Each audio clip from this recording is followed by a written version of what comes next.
Would you raise your hand, please? Do you solemnly swear the testimony you're about to give in the matter now pending shall be the truth, the whole truth, and nothing but the truth? Yes, ma'am.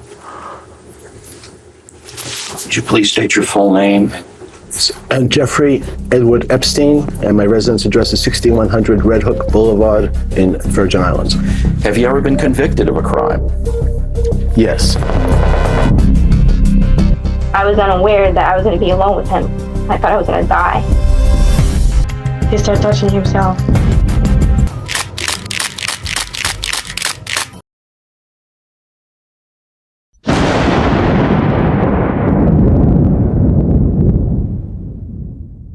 There is an island in the Caribbean, 2 miles off the coast of St. Thomas in the U.S. Virgin Islands.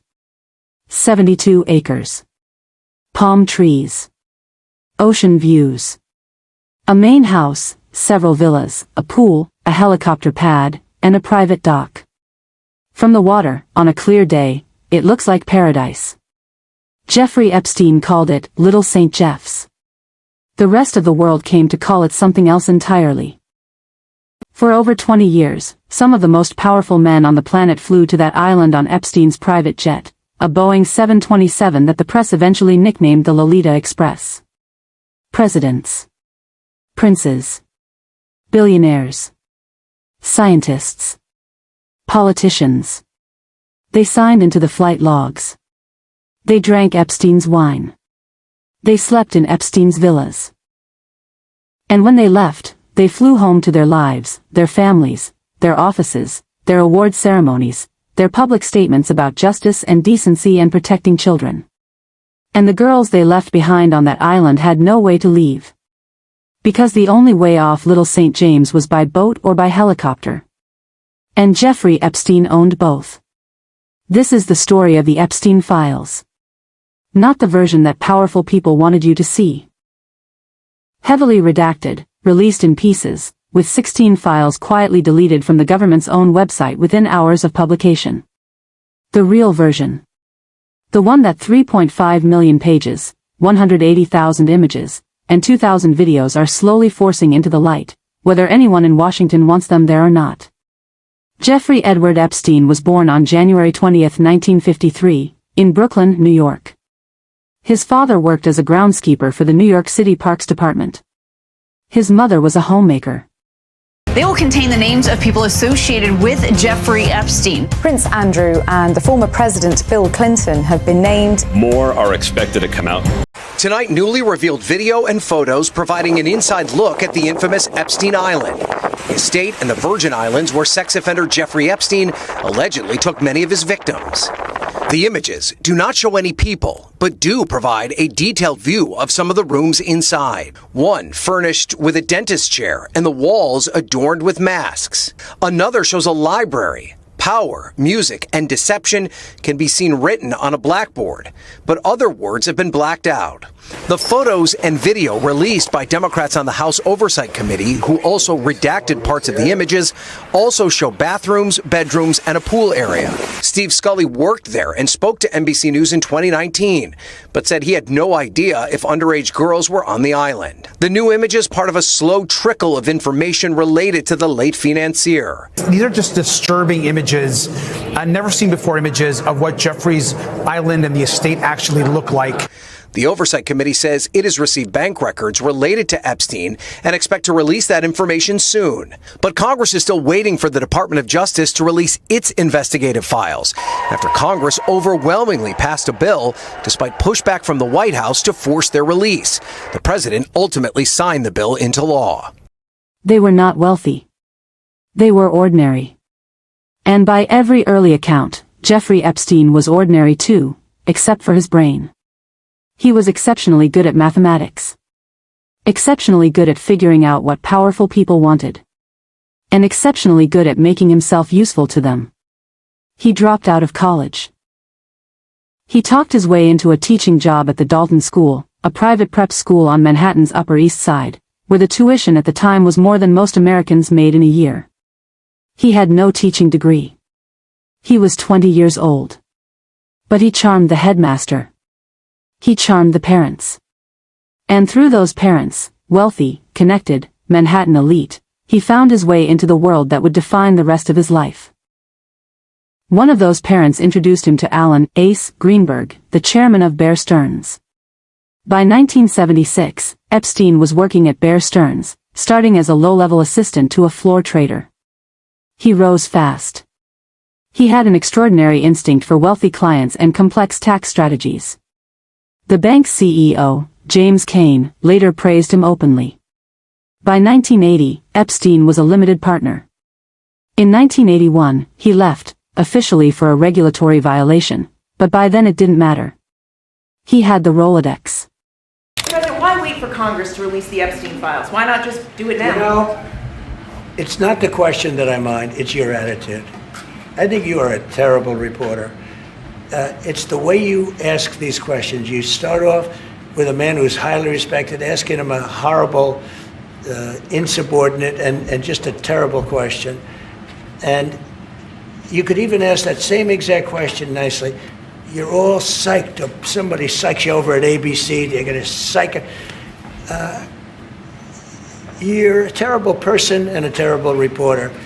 As far as the Epstein files is, I have nothing to do with Jeffrey Epstein. I threw him out of my club many years ago because I thought he was a sick pervert. And I guess I turned out to be right. But you know who does have? Bill Clinton, Larry Summers, who ran Harvard, was with him every single night, every single weekend. They lived together. They went to his island many times. I never did. Andrew Weissman, I hear. All these guys were friends of his. You don't even talk about those people. You just keep going on the Epstein files.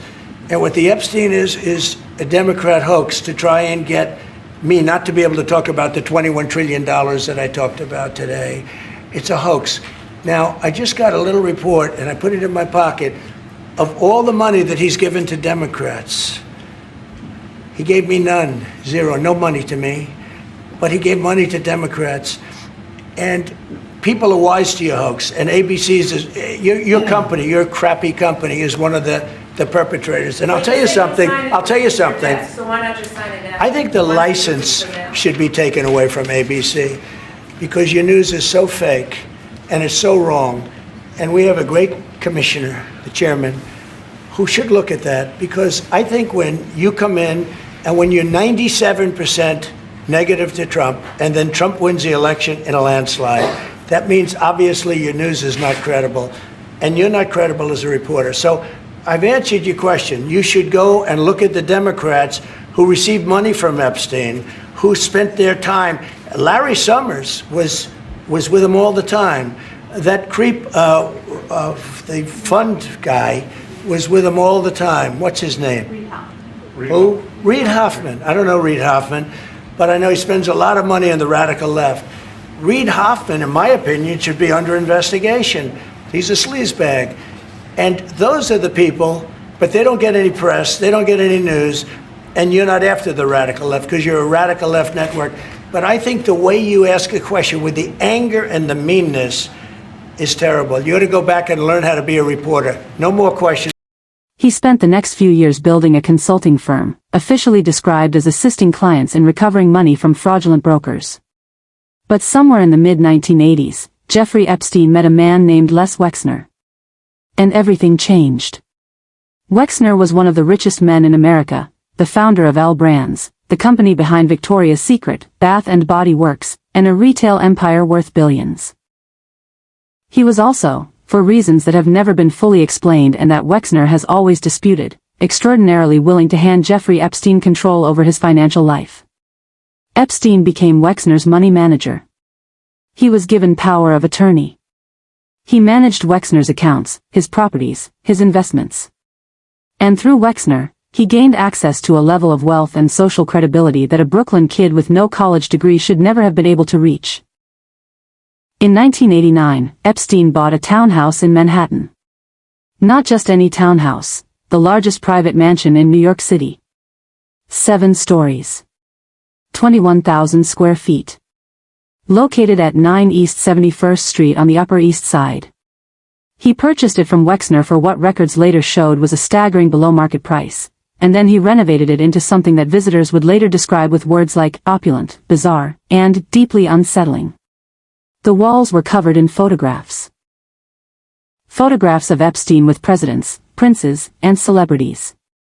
On one shelf, investigators later found a first edition of Vladimir Nabokov's Lolita, the 1955 novel narrated by a pedophile who obsesses over and abuses a 12-year-old girl. On another surface, they found a painting. A painting of former President Bill Clinton, wearing a blue dress, standing in what appeared to be the Oval Office. This painting was released publicly by the Department of Justice in December 2025 as part of the Epstein files. Nobody has ever explained it. The painting was real. It was in the house. Investigators photographed it. Hidden cameras were also found throughout the Manhattan mansion, in multiple rooms. Their purpose was never definitively established in court. But investigators and attorneys who later reviewed the evidence used one word to describe what they believed those cameras were for: blackmail. In 1998, Epstein purchased Little St. James, the island that would become the center of everything. He paid $7.95 million for it through a shell company. He immediately began transforming it. By 2008, it had a staff of 70 people. A fiber optic cable connecting it directly to, and, according to documents released in December 2025 by the House Oversight Committee, a room on the island containing a dentist's chair. No dentist has ever been identified as having worked on the island. Nobody has explained what the chair was for. What was happening on that island, and in Epstein's Manhattan mansion, and in his Palm Beach estate, and in his properties in Paris and New Mexico, has now been described in thousands of pages of court documents, victim testimonies, FBI interviews, and grand jury transcripts spanning more than 2 decades. Girls were recruited. Mostly teenagers. And right now, since we're talking about crime and corruption in D.C., as we speak, Trump is leading a White House cover-up of the Epstein files. Now, just yesterday, Trump's FBI director falsely claimed that he could not release the files, which we know is false. And let's review the facts. Epstein told the reporter that Trump was his closest friend for 10 years. One survivor also said that Epstein's biggest brag was he was very good friends with Donald Trump. In fact, there was an 8x10 picture framed of Trump on his desk. We know the two are very close. And just last week, our committee released the birthday note that Trump personally wrote to Epstein. It's right here. The note said, by the way, and I'll read it, "May every day be another wonderful secret." That's a disgusting message to send to a sex trafficker. Now, the cover-up of this note might be just as bad as the crime, since we're talking about crime in Washington, D.C. today. Trump filed a $10 billion lawsuit to punish the Wall Street Journal for reporting on the birthday book, which he claimed didn't exist. Now, of course, we've verified that to the world. Now, experts have looked at this. Of course, this is Donald Trump's signature. It certainly looks like the signature to me. At the same time, his administration is cutting deals with a criminal, Ghislaine Maxwell. We know who she is, exactly. She's a monster who participated in crimes against up to over possibly 1,000 women. Now, Trump and our Attorney General have not turned over the full Epstein files to our committee, despite a bipartisan subpoena signed by our chairman and this committee. If we want to get tough on crime, if we want to talk about crime in D.C., we need to stand up to where the crime and corruption is happening, and that is at 1600 Pennsylvania Avenue, and hold Donald Trump accountable for his record and his actions. It's time for the House majority and Republicans to stand up for the Constitution and take on the biggest crime happening in this country. It's time to release the Epstein files. Off topic. On the Epstein files, does the new investigation by the Southern District of New York U.S. Attorney prevent the department from releasing all of the remaining files? So we have released over 33,000 Epstein documents to the Hill, and we'll continue to follow the law and to have maximum transparency. Also, we will always encourage all victims to come forward. Many of them from economically disadvantaged backgrounds. They were approached at shopping malls, through friends, through school connections. They were told they would receive massages, modeling opportunities, career advice. They were flown in on the Lolita Express, or brought by helicopter from the St. Thomas Airport, where air traffic controllers later told investigators they had seen Epstein boarding his private jet with girls who appeared as young as 11 years old. In 2024 and 2025, grand jury transcripts included in the Epstein files documented FBI interviews with girls who had been paid to perform sexual acts for Epstein. The youngest interviewee was 14 years old. One woman testified that Epstein had hired her when she was 16 to give him a sexual massage, and that she had then gone on to recruit other girls from her high school to do the same. She told them, if they were underage, to lie about their age. For every girl she brought, Epstein paid her $200. One of the most significant voices in the entire Epstein case was Virginia Giuffre. She was recruited at age 16, working as a locker room attendant at Mar-a-Lago in Palm Beach, at the time owned by Donald Trump, when Ghislaine Maxwell, Epstein's longtime companion and alleged chief recruiter, approached her and told her she could learn massage therapy and earn good money. What followed, Giuffre later testified, was years of being trafficked to Epstein's wealthy and powerful contacts around the world. In a posthumous memoir released after her death by suicide in 2025, Giuffre wrote directly about what happened on Little St. James. She described an encounter with Epstein and Andrew Mountbatten Windsor, formerly known as Prince Andrew, the son of Queen Elizabeth II, in which she, Epstein, Andrew, and approximately 8 other young girls who appeared to be under 18 and did not speak English had sex together on the island. She was 17 or 18 years old at the time. Prince Andrew has repeatedly and categorically denied all of Giuffre's allegations. The first time Jeffrey Epstein faced any legal consequence was in 2008. On my own island, I can think the thoughts I want to think. I can do the work I want to do. I'm free to explore as I see fit. I realize what I am. I'm very comfortable in my own skin. What I'm really free to do is I'm free to follow my own personality.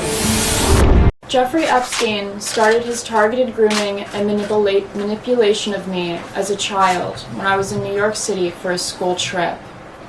I first came into contact with an assistant of Epstein's while on a high school drama club field trip to New York City. I was invited to his home. There, his assistant took a photo of me and then later reached out to me inviting me to Epstein's ranch. I only knew Jeffrey Epstein for 5 days. During a trip to Zorro Ranch, his massive compound surrounded by government land in the New Mexico desert. Epstein took my sexual innocence in front of a wall of framed photographs of him shaking hands and smiling with celebrities and political leaders. I was only 15 years old. After, he wanted to talk with me about what had just been my first sexual experience and directed me to take time to myself that night to cry. He said that would be beneficial to my growth. After this, we had a long talk about my future goals. I told him that I wanted to go to college to study biochemistry. He said that he wanted to give me money for college. He asked me how much money I thought he should give me. At 15 years old, living in northern Michigan with my mother, stepfather, and grandfather, I had no idea how to respond to a billionaire who had just raped me. I was being asked to quantify in monetary terms what had been taken from me. After I returned to Michigan from Zorro Ranch, I was contacted by one of Jeffrey Epstein's assistants and invited to Epstein's Island, where I was told Prince Andrew, among others, would be a guest. I declined the invitation out of fear.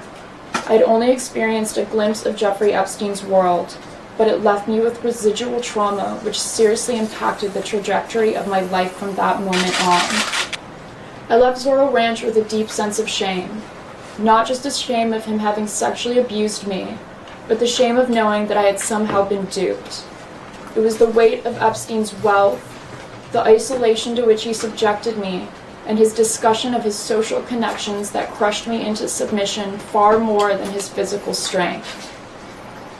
I would also like to say that I agree with Gloria that Prince Andrew and any others who are close to Epstein should come forward and give a statement under oath on what information they have. All the information pertaining to and around this case is important. Just because Epstein is dead does not mean that others around him don't deserve their day in court as well. Palm Beach police had been investigating him since 2005, after one victim's parents came forward. The investigation was thorough. 36 girls had been identified. The evidence was overwhelming. Federal prosecutors were involved. And then Alexander Acosta, the U.S. Attorney for the Southern District of Florida, who later became Donald Trump's Secretary of Labor, signed off on a deal so favorable to Epstein that legal scholars would study it for years as an example of the American justice system applying a different set of rules to the very wealthy. Epstein pleaded guilty to 2 state charges of soliciting prostitution from a minor. He received 18 months in the county jail, not a federal prison. He was allowed to leave on work release for up to 12 hours a day, 6 days a week. He served 13 months. He registered as a sex offender. And he went back to his island. In the Epstein files released in January 2026, Acosta testified that he had pursued state-level charges because of perceived weaknesses in the federal evidence. Democratic members of the committee called his testimony non-credible and contradictory. The non-prosecution agreement had also, notoriously, included a clause granting immunity not just to Epstein, but to any unnamed co-conspirators. A clause that effectively immunized everyone around him. Jeffrey Epstein was arrested again in July 2019, this time by federal prosecutors in New York, on charges of sex trafficking and conspiracy. He pleaded not guilty. Virginia Roberts Giuffre, a woman who accused Jeffrey Epstein and Prince Andrew of sex crimes, now says she is fighting for her life after a bus crash. Let's go to our breaking news correspondent Chanel Call in the CBS newsroom in New York for more. Chanel, tell us more. What happened? All right, so in an Instagram post that we saw on Sunday, Virginia Giuffre appeared to look bruised. She says she's in kidney failure, adding that doctors gave her just 4 days to live. Today, Jules, her representative, says she suffered a serious accident and also confirms Giuffre is still receiving medical care in the hospital. Now, as for what happened, Giuffre alluded to this in this post. She says there was a crash with a school bus is what she's alluding to here. She says, important to note that when a school bus driver comes at you driving 110 kilometers as we were slowing for a turn, that no matter what your car is made of, it might as well be a tin can. So at this point, Jules, still unclear where the accident happened, but I can tell you that in 2022, the BBC reported that Giuffre lived in Australia with her husband and 3 children. I want to show you that Instagram post again because it goes on to say, I'm ready to go, just not until I see my babies one last time. But you know what they say about wishes. Just to give you some context and background here, Giuffre, she is one of the most prominent accusers of convicted sex offender Jeffrey Epstein. Many people will remember her story. She alleged Epstein sexually trafficked her to Britain's Prince Andrew and others while she was a minor.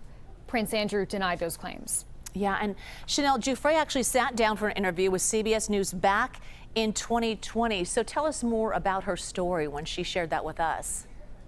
Yeah, in that interview with our Gail King, Giuffre spoke about how she says she first met Jeffrey Epstein and Ghislaine Maxwell.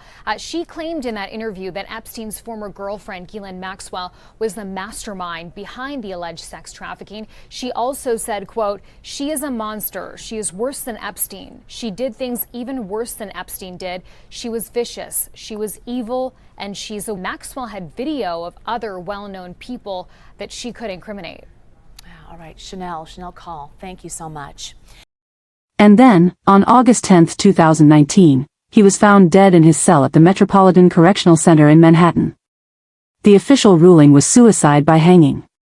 And here is where the story becomes something darker than a crime. It becomes a question about what Americans are allowed to know, and who decides that for them. The camera outside Epstein's cell was not functioning. The camera inside the cell block was not functioning. 2 guards who were supposed to check on him every 30 minutes had both fallen asleep. Both of them. Simultaneously. For several hours. The Bureau of Prisons later admitted the cameras had malfunctioned. The Department of Justice under multiple administrations maintained that Epstein had taken his own life. In July 2025, Attorney General Pam Bondi released an official memo stating the same conclusion: Epstein's death was a suicide. No credible evidence supported claims that he had been murdered. A CNN poll taken in January 2026 found that 2/3 of Americans believed the government was deliberately withholding information about Epstein. In Russia, the Kremlin cited the Epstein files as proof of Western moral collapse. In the United States, both Republican Trump supporters and Democratic lawmakers expressed outrage, not at each other, for once, but at the same thing. The sense that something enormous was being hidden, and that the hiding was being done by the very institutions that were supposed to expose it. In November 2025, under enormous bipartisan pressure, Congress passed the Epstein Files Transparency Act. It passed the House 427-1. It passed the Senate by unanimous consent. President Trump signed it into law. The act required the Department of Justice to release all unclassified Epstein-related files within 30 days. Decisions, and the complete list of all government officials and politically exposed persons named in the files. The deadline was December 19, 2025. On that day, the DOJ released its first batch of documents. More than 500 pages were entirely blacked out. A grand jury document running 119 pages was completely redacted, not a single readable word. Within less than 24 hours, 16 files had silently disappeared from the government's own public website. One of the deleted files contained a photograph of President Donald Trump. The DOJ said it was removed in error. Trump, who had signed the transparency law himself, called the Epstein files a big hoax and said Epstein was somebody that nobody cares about. But people did care. Because in several of the files, improperly redacted using digital black box overlays that could simply be removed with basic PDF software, hidden text had inadvertently been left readable. Members of the public, journalists, researchers, amateur investigators, began stripping the redactions and posting what they found online. Details about the trafficking network's methods. Names that the government had tried to keep hidden. The embarrassment was significant enough that the DOJ issued a statement saying it was investigating the faulty redaction technique. On January 30, 2026, the Department of Justice released the bulk of what it called its final production, over 3 million pages, 180,000 images, and 2,000 videos. Combined with earlier releases, the total came to nearly 3.5 million pages of material. What was in them? Flight logs showing that Trump had flown on Epstein's aircraft far more times than was previously known, described in one internal 2020 prosecutor email as many more times than the public record reflected. The DOJ noted these documents also contained what it described as untrue and sensationalist claims against President Trump submitted to the FBI before the 2020 election, and stated that some claims were unverified hearsay. Trump filed a defamation lawsuit against the Wall Street Journal for its coverage of his name in the files. Hundreds of references to Prince Andrew, including private emails in which Epstein appeared to be arranging a date for the prince with a 26-year-old Russian woman, and Andrew replied that he would be delighted to see her. Emails between Epstein and Elon Musk dating back to 2012, discussing travel plans. Musk has stated he never traveled to Epstein's island and that their contact was minimal. Musk's name appeared in files alongside other billionaires including Bill Gates, whose foundation had publicly distanced itself from Epstein after news of their relationship broke in 2019. Gates's office has said those meetings were strategist. Numbered in the thousands, mostly between 2018 and 2019. An email from a federal investigator described finding a photo of Trump with Ghislaine Maxwell on Bannon's iPhone during a forensic examination. An email from former Obama White House counsel Catherine Ruemmler, now an attorney at Goldman Sachs, thanking Uncle Jeffrey for gifts, including a $9,000 purse. Documents revealing that U.S. Commerce Secretary Howard Lutnick. A new NPR investigation reveals the Justice Department withheld portions of the Jeffrey Epstein files that contain allegations involving President Trump, including material tied to claims that Mr. Trump sexually abused a minor, and that some pages mentioning him were removed from the public record. Democrats on the House Oversight Committee called that out today, saying the DOJ's withholding of information could amount to a crime. For more on that and the surrounding fallout, we're joined now by Julie K. Brown, investigative reporter for the Miami Herald, whose reporting helped expose much of the Epstein network. Julie, welcome back to the program. It's great to have you. Thank you. I want to start with this NPR reporting that the Justice Department withheld some Epstein files related to allegations that President Trump sexually abused a minor, which we should say the White House denies. What stands out to you about it? Well, I think what stands out is that we don't have the reports, even though we know they exist. This stems from an interview that they conducted that came out of a tip to the FBI about this woman who has said that when she was 13, that she was sexually assaulted by Donald Trump. Now, one of her interviews is contained in the Epstein files, although it is heavily redacted, so it's hard to know exactly what she told the FBI. But as a result of that, we were able to see some of the report numbers and the Bates stamps on it. And an independent journalist, actually named Roger Sollenberger, was the person that found out that it compared that number to the documents that the Southern District of New York prosecutors gave to Ghislaine Maxwell's lawyers as part of her criminal case. You broke this story 8 years ago with your investigative reporting. With the benefit of time and hindsight, what do you see more clearly now about how power insulated Jeffrey Epstein and how much of that protective structure still exists? Well, I think it shows that it absolutely does exist. I mean, the fact that we aren't getting the full picture, that these files are so heavily redacted, that there are names of men in these files that have been redacted, yet some of these victims' names have not been redacted from the files. It shows that this case is still an example of how there are two systems of justice in this country, one for people who have money and power and one for people who don't.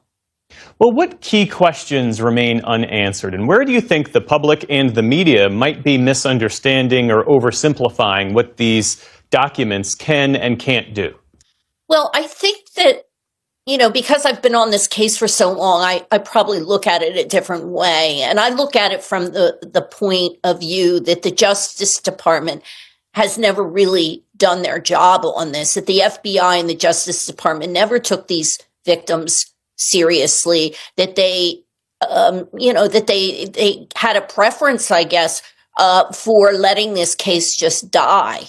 And it would have died if it wasn't for these victims now who have mobilized and become a force for justice and for change. And it's because of them that we're still talking about this case, and they're still fighting for the truth here. And, I don't know how much longer the government's going to be able to sit on these files or cover up who is in them. We'll say more about that because we've seen some private sector fallout in this country, resignations, some reputational fallout, but comparatively little government accountability. Meantime, overseas in the UK, there's been a more direct institutional reckoning. What do you think accounts for that? What explains it? Well, I think that right now in our country, we really aren't holding people in authority accountable at all. I mean, we're seeing it with what's happening with our government to some degree, with some of the people who work for our government, supposedly working for us, who are making money, through their positions in government instead of, using their positions for the public and for a public good. And I think if you don't have the kind of government that really wants to work for the people, this is the kind of thing that happens. I can't explain why European or British government feels that they are taking a different approach. But I do think that our government, for reasons that I think are evident to most people, are covering up this crime. And it is a crime. It has nothing to do with politics. It has nothing to do with whether someone's a Republican or a Democrat. It was a crime against children and women. And I think until the public understands that we have to have leaders in our government that are going to fight for women and children, we won't see any accountability in this case. A number of those survivors will be at tonight's State of the Union address. For them, this isn't history. This is very much ongoing. How should we be thinking about this moment from their perspective?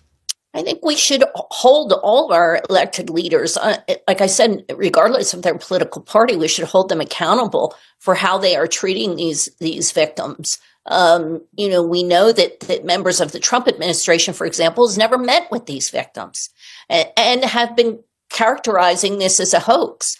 I think people that actually look at these files know that this is not a hoax, that this is a crime that actually happened. We have to do things differently and not let this happen again. Julie K. Brown of the Miami Herald, thanks again for your time. Thank you. Who had previously stated publicly that he cut off all contact with Epstein in 2005 after being disgusted by a comment Epstein made, had, in fact, visited Little St. James in 2012 with his wife, 4 children, and their nannies for lunch. Lutnick confirmed this in congressional testimony. Documents showing that the FBI had been warned about Epstein in September 1996, a full decade before the Palm Beach investigation, when survivor Maria Farmer filed a formal complaint. Investigators did nothing. And an internal DOJ email from 2019, before Epstein's arrest, in which prosecutors discussed a list of 10 co-conspirators they were considering charging. A follow-up email from 2020 showed that a memo had been drafted about co-conspirators who could potentially face charges. No additional charges were ever filed. The Bill and Hillary Clinton angle deserves its own paragraph. In August 2025, the House Oversight Committee subpoenaed both Clintons to testify. They refused, calling the subpoenas legally unenforceable and sending an 8-page letter to that effect. The committee voted to hold them in contempt of Congress. Then, in February 2026, days before a full House contempt vote, the Clintons agreed to testify. Bill Clinton's testimony ran over 6 hours. He stated publicly that he had done nothing wrong with Epstein. The released files included detailed flight logs showing Clinton had flown on the Lolita Express at least 26 times. Clinton has acknowledged the flights but denied ever visiting the island or having any knowledge of Epstein's crimes. As of March 2026, the House Oversight Committee has subpoenaed Attorney General Bondi herself, in a vote in which 5 Republicans crossed party lines to side with Democrats, over her handling of the file releases and the DOJ's own July 2025 memo declaring that no client list existed and that no blackmail scheme had taken place. Breaking news, we are back with a special edition of Out Front ahead of the State of the Union, beginning momentarily, where about a dozen Jeffrey Epstein survivors are expected to be there in the room attending the speech. And the top Democrat on the House Oversight Committee, meantime, is accusing the Justice Department tonight of a cover-up related to its release of the Epstein files, specifically saying that the DOJ withheld FBI interviews with an underage survivor who alleged Donald Trump sexually assaulted her. Now, the Justice Department is pushing back, saying that file had been removed temporarily, they say, for victim redactions and then was put back up. Trump, of course, has long denied wrongdoing and has not been accused by law enforcement of crimes related to Epstein. Out front now, Democratic Congressman Ro Khanna, who's on the Oversight Committee, and of course, he along with Thomas Massie have indefatigably fought for the release of these files that we've gotten so far. Haley Robson is also with me, Epstein survivor, familiar to any viewer of this show. She says Epstein assaulted her when she was only 16 years old. And Haley, you're going to be there with Congressman Khanna at the State of the Union, along with other survivors. And that is obviously hugely significant tonight. Congressman, the Justice Department, on this file that I was just mentioning, they say it's back up. They say nothing was deleted. What more do you know about what happened here? Well, NPR had an explosive report, and the report was that in a number of cases, these survivor statements to the FBI have not been released. Now, I don't know the merits of the allegations or not. That's frankly not the domain of the law. What I do know is that the law required those statements to be released, and they have not done that not only in this case where President Trump is allegedly involved, they haven't done this in the case of many survivors' 302 statements that implicate rich and powerful men who abused or raped them. So, Haley, when NPR first broke this story, as the congressman refers to, a White House spokeswoman gave them a comment. And in part, that comment reads, and I quote, "President Trump has done more for Epstein's victims than anyone before him." Now, Haley, you're a Republican. You once voted for Trump. I mean, what do you say to that statement, their response to the report in NPR? You spelled Thomas, Massey, and Ro Khanna wrong. Trump is a mirror. It's a magic show. It's theatrics is what it is. And the tactics are very similar to Jeffrey Epstein, honestly. It's, I'm going to pretend like I'm doing something like as a grand gesture to help you, but behind closed doors, when nobody's looking, I'm going to make it very difficult for this to move forward. And we saw that, Aaron, with the files that Ro Khanna and Massey pushed so very hard to get released, and at the very minute when Trump knew it was going to become unanimous, he switched his stance on it, like Houdini. So yes, he may have been the person to sign off on the bill, but again, it's a mirage. It's not real. The support is not real. Right. Well, and as you point out, I mean, he did sign it. Congressman, he did it because he had no choice, right? Congress was going to vote overwhelmingly against him. He had fought for the entire year as he was president to not release those files when he could have done so any day at his command. The White House says Trump, has done more than anyone before him for Epstein survivors, Congressman. I mean, do you think, I guess, just you look at this, that it's a coincidence that the DOJ appears to have withheld files related to Trump? Because I know the context here, Congressman, is that there are files that we still don't know about that they haven't released at all. Well, remember, in March, they scrubbed these files at Trump's FBI's direction, and those redactions still are there, even in the files Congress people have reviewed. So the question is, what are they hiding? What are they covering up? But I am less concerned about credit here, and I'm more concerned about justice for survivors like Haley. My hope is that the president at least would have the humanity and decency to acknowledge the survivors in his State of the Union tonight. Dozens of them there. He needs to acknowledge them. And if he is claiming credit, he should talk about the Epstein Transparency Act, and he should talk about the need for investigation and prosecution of the men who abused these girls. So, Haley, do you expect Trump to mention the Epstein files, to acknowledge you or your fellow survivors tonight? It's a shame that I have to stand here and say this, but I have to be very honest with intentions and with what I expect. And I expect Trump to be President Trump. I think it's going to be derogatory if he does bring it up. It'll be shameful. It will not bring any closure. It'll just be a smart remark as he gives to the reporters. I mean, Congressman, how important is this moment? I mean, just to think about this, right? I know that Haley and others have been so brave. They have gone to Capitol Hill. They have met with so many of your colleagues. They have convinced many of your colleagues, including some on the Republican side, to fight for the cause of transparency here, right? And that is because of Haley and others like her. But Trump has seen all of those things through a screen. Right? He's never met with them in person. He's never taken any of those meetings. This is the first time he's going to be in the same room with all of these women. I mean, how significant is that? It's not a big room. It's incredibly powerful. And Aaron, thank you for talking about what Haley and the survivors did. People give Thomas Massey and might be the credit, but that's actually not true. It's actually the survivors who came twice to the Capitol, who inspired the country, who got this moving, who have shown such courage. And their being here on the State of the Union is a message to every young girl who has faced sexual assault or who has faced abuse that we see you. We're going to fight for justice here. The rich and powerful people cannot be above the law. They're not two tiers of justice.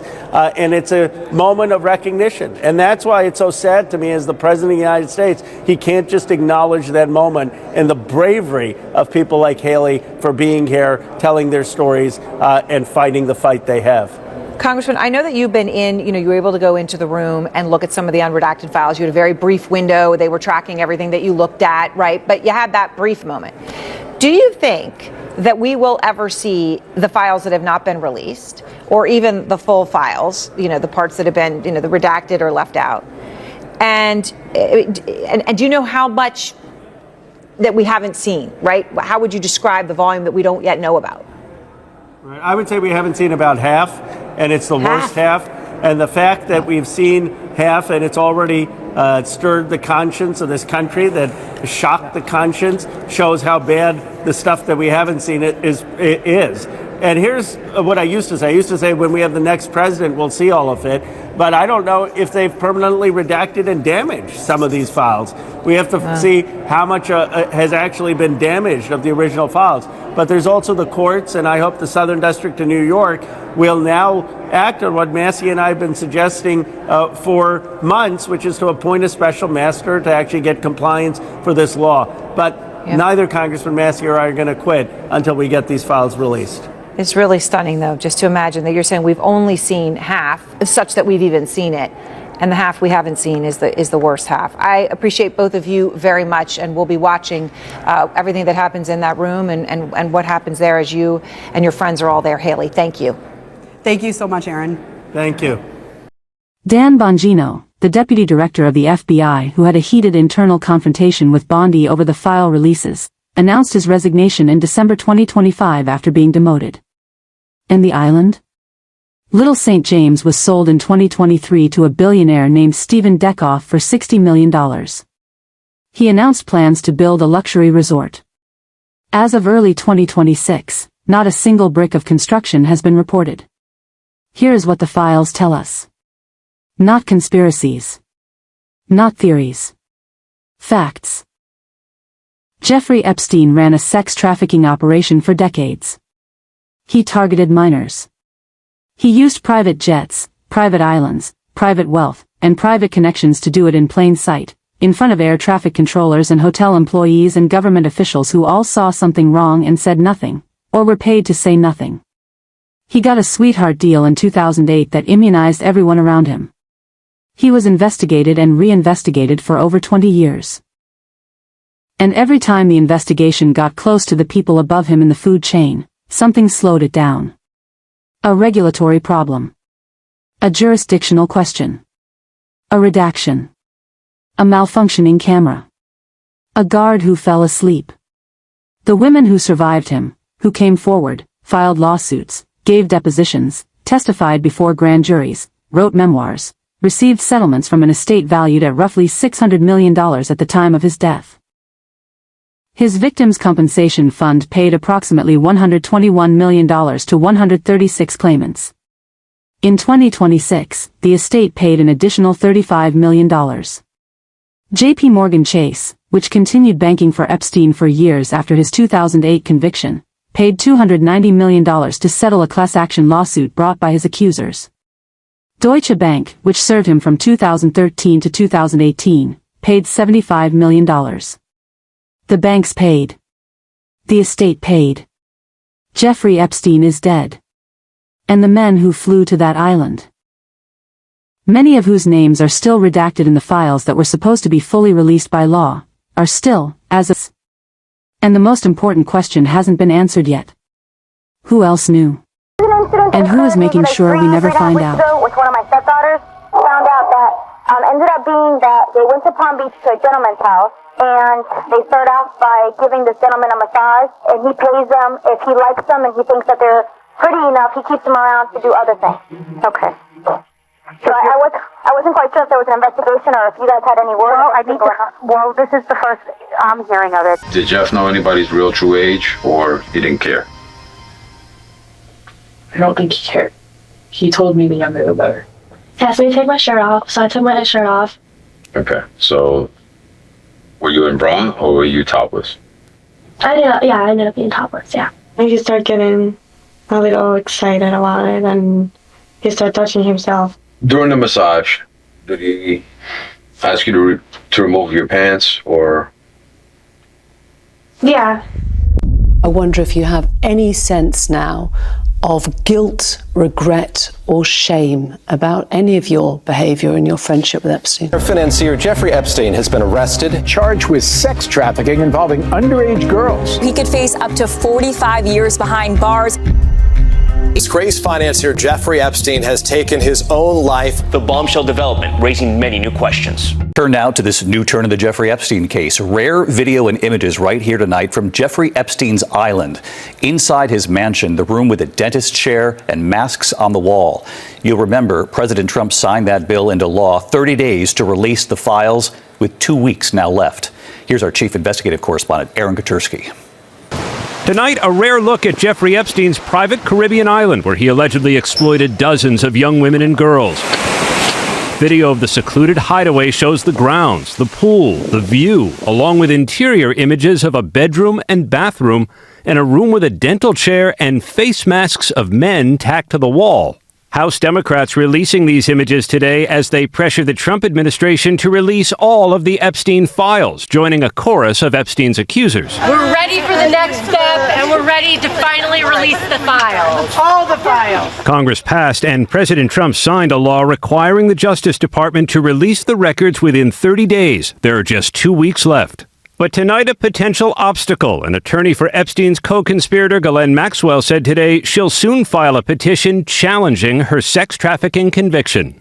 Maxwell is expected to file her petition at this courthouse, David, and the Justice Department could try to use it as a reason to withhold certain files in the event Maxwell is granted a new trial. However unlikely that may be. David? Aaron Katursky with us again tonight. Aaron, thank you. Sky News has confirmed that a series of photos of Andrew Mountbatten Windsor in the latest round of the Epstein files to be released were in fact taken inside the convicted sex offender's New York mansion.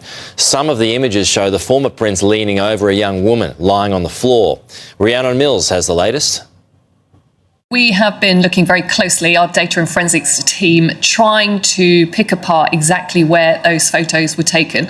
Of course, they were among the most, you would say, surprising, some would say shocking photos that emerged from that latest drop of Epstein files over the weekend, seeing the king's brother on all fours over a woman. There is no suggestion of any wrongdoing. The difficulty also, though, about those pictures is they're undated, so we don't know exactly when they were taken, and also the photos themselves didn't tell us exactly where they were taken. But now our team have been looking very closely at some of the specific details within that room to try and pick apart where it was, and have identified that it was Jeffrey Epstein's New York City mansion. Now, if we look at the photos, the images show kind of some distinctive white paneling, which is visible on the walls. Now, we've also managed to cross-check that white paneling with another photograph of Epstein having drinks with the Hollywood director Woody Allen and an identified woman.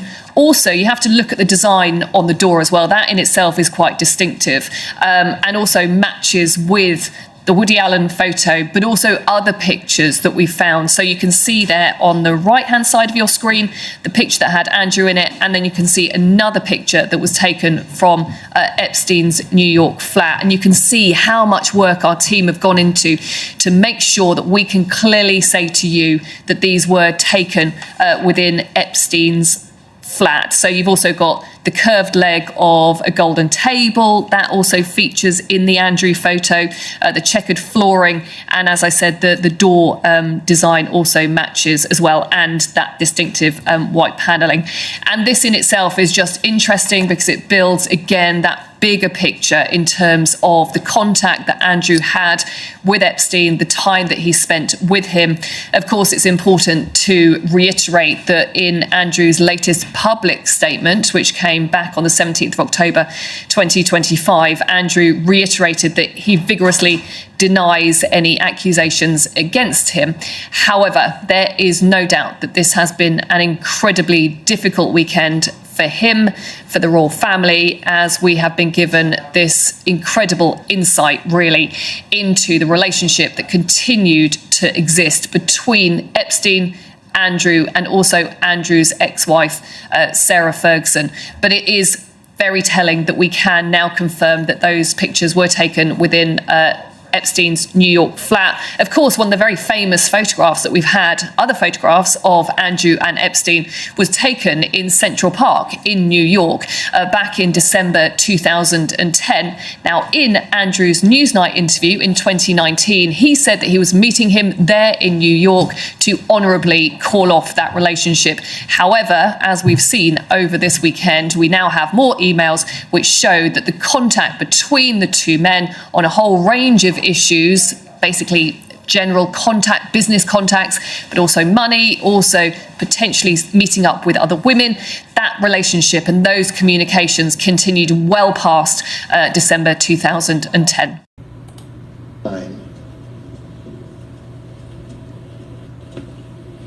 in any of Mr. Epstein's properties, did you engage in sexual activities with any woman other than when you had three-way sexual activities with Mr. Epstein? Check the form. Sorry, can you repeat the question? At any time in any of Mr. Epstein's properties, did you engage in sexual activities with any woman other than when you had three-way sexual activities with Mr. Epstein? Same objection. No.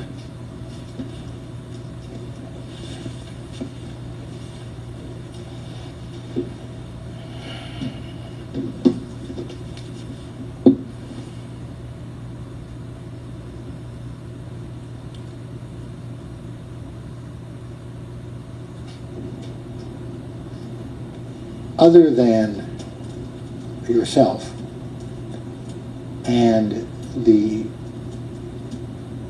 blonde and brunette that you have identified as having been involved in three-way sexual activities,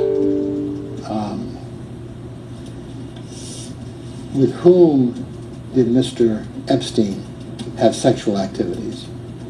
Check the form and foundation. I wasn't aware that he was having sexual activities with anyone when I was with him. Other than myself. I want to be sure that I'm clear. Is it your testimony that in the 1990s and 2000s, you were not aware that Mr. Epstein was having sexual activities with anyone other than yourself and the blonde and brunette on those few occasions when they were involved with you? That is my testimony. That is correct.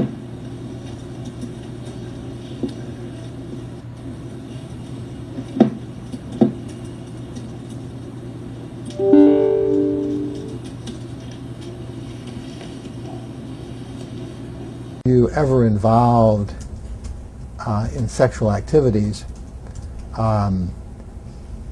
in any of Mr. Epstein's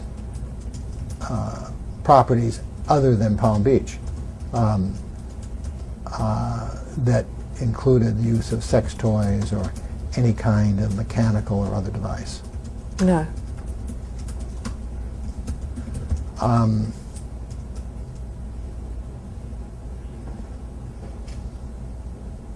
Were you aware of the presence of sex toys or devices used in sexual activities in Mr. Epstein's Palm Beach house? Check the form and foundation. No. Not that I recall. Were you aware that there were sex toys or devices used in sexual activities in Mr. Epstein's New York house? No. Were you aware that there were sex toys or devices used in sexual activities in Mr. Epstein's property in the Virgin Islands? Check the form and foundation. No.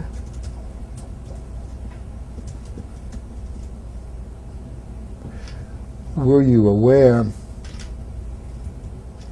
whether or not there were sex toys or devices used in sexual activities in Mr. Epstein's property in the Virgin Islands? Check the form and foundation. No.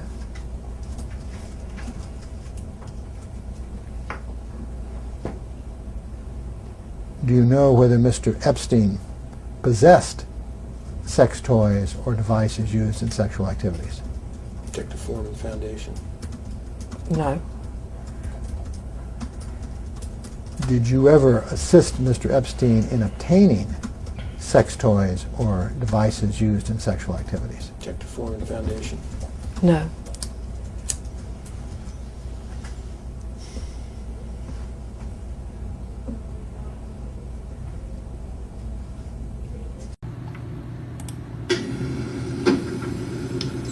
Did Mr. Epstein ever ask you to attempt to obtain or secure people to give him massages that were not professional masseuses? No.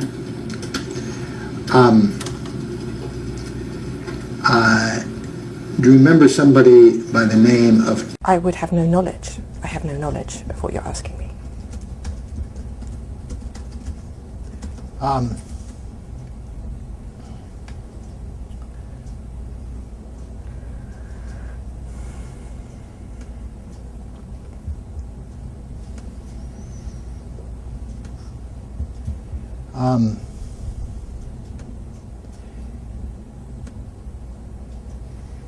Did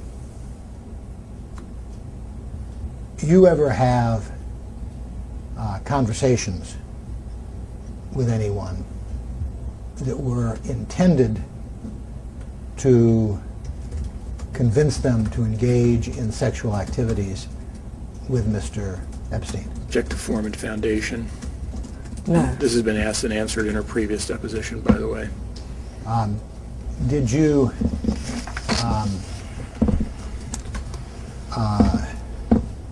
ever tell anyone that Mr. Epstein was a scout for Victoria's Secret? I don't recall ever saying that. Do you have any reason to believe that Mr. Epstein engaged in sexual activity with Andy Farmer? Object to form and foundation. I wouldn't know.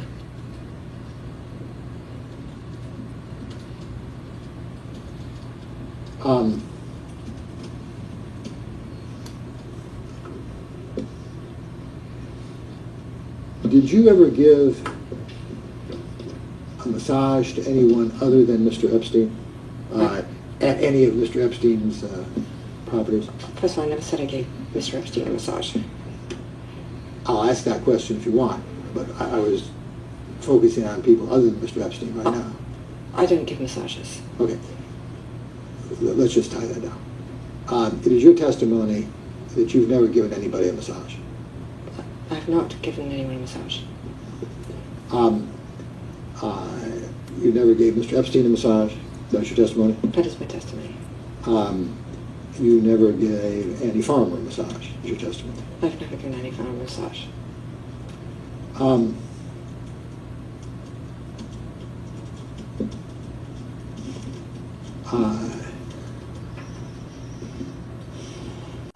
Epstein stated that she can remember, and stated that she brought, and then you'll see that it's redacted there, and the victim in this case. So are you? Let me ask my question. I've got a question pending right now.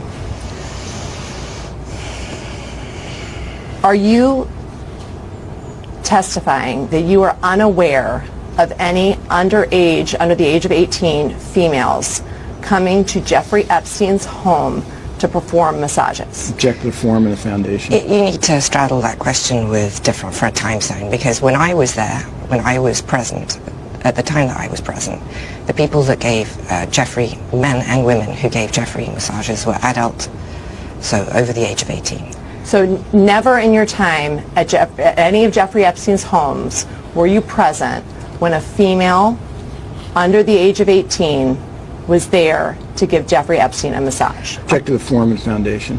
First of all, as I said, when I was present... No, it's a yes or no answer. No, it is not a yes or no answer. You can answer the question in full, but please provide a yes or no as an initial matter. I cannot answer a yes or no question to that question because it's not bounded by any time and it's not bounded by anything. It's entirely possible that I could have been in a room or even in the vicinity of Palm Beach when somebody came that I would not know. How would I know if somebody was in the house? There's no way I could know. Were you... At 17 in Florida. So as far as I'm aware, a professional masseuse showed up for a massage. There is nothing inappropriate or incorrect about that. And your mischaracterization of it, I think, is unfortunate. How many teenagers did he have that were professional masseuses that worked in his home? Object to the form and foundation. How many? First of all, I'm not aware of teenagers who worked in his home.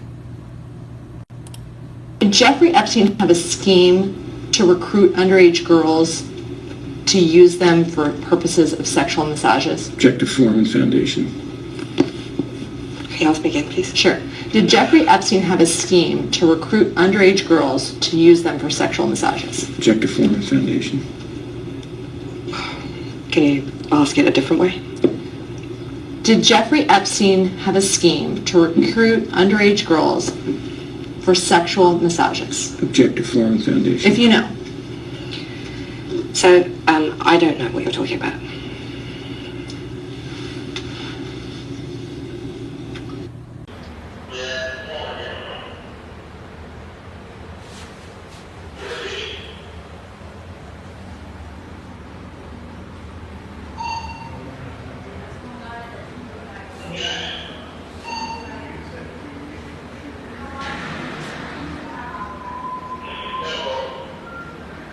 Staff bathroom, holding cell, shoe.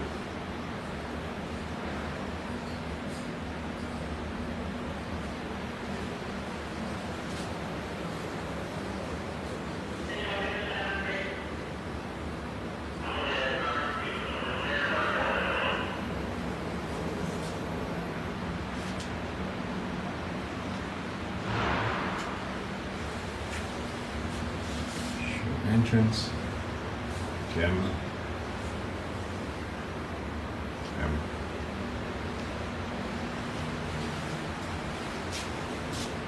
holding cell, entrance for the shoe,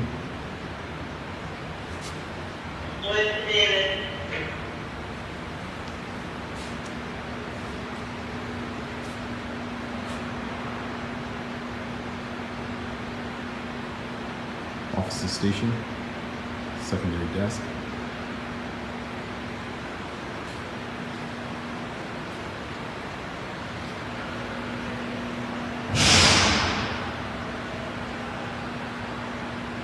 main camera, G tier on top, H tier on the bottom. That cage is the law library, what's the law library?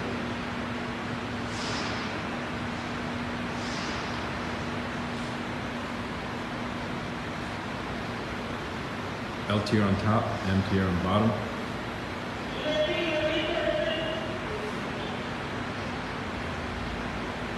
That's I, K over there.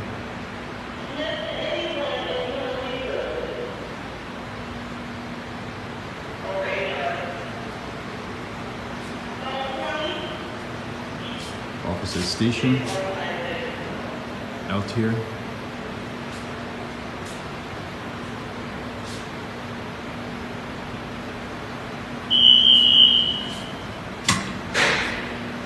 Epstein was in the cell with the light on. Direct view.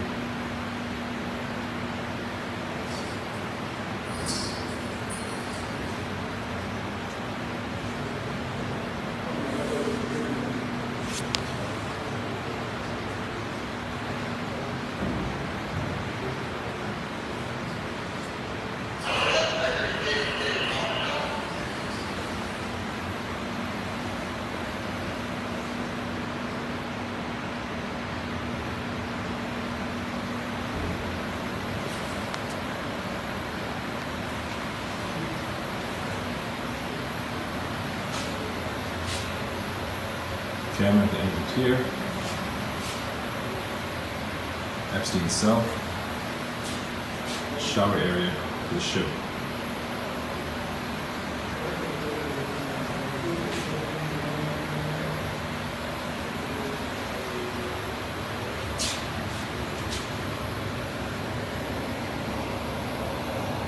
View from outside the cell.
possible phone jack that was removed. Do it removed. Phone jack, phone jack.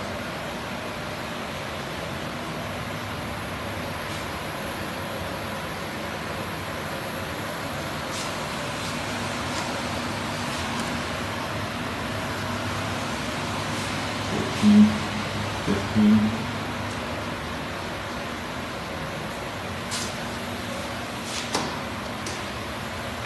$16.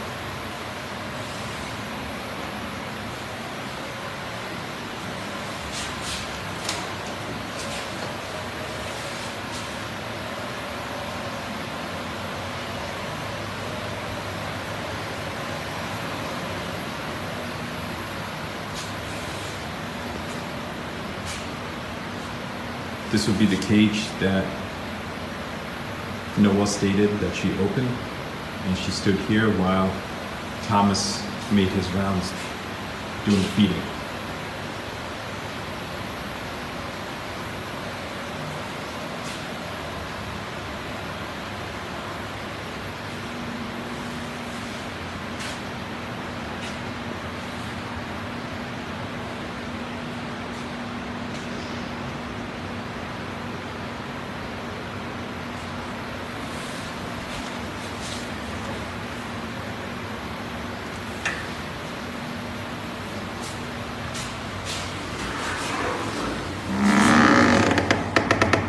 Epstein's view would have been directly off the shoe officer's desk.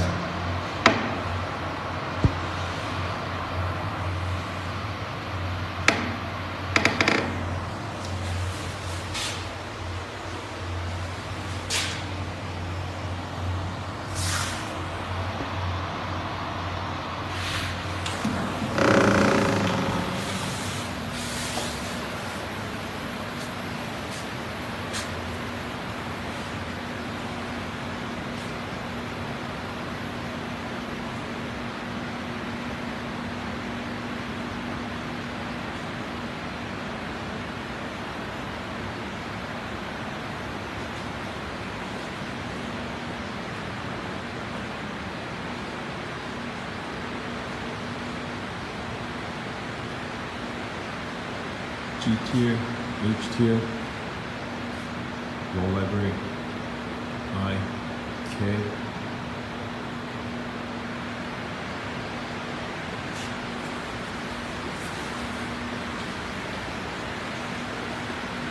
G tier, can stop up there. Going back, right next to the steps going down, this is the shower for G tier.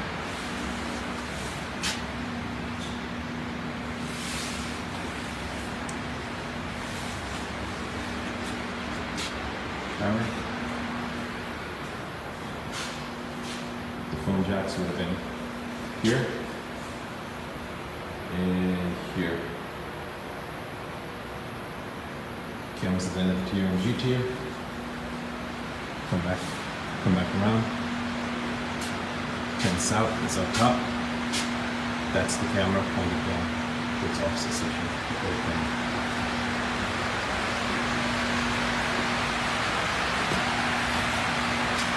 Shoot counselor. Office. Lieutenant's office.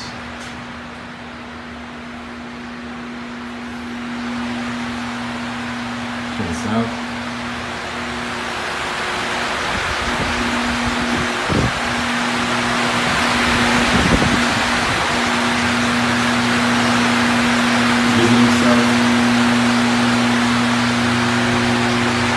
Holding cells.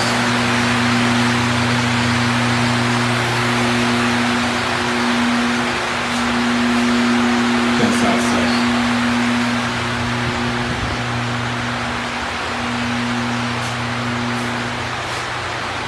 Staff bathroom, repeated. And then south.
be the officer station that we see on camera.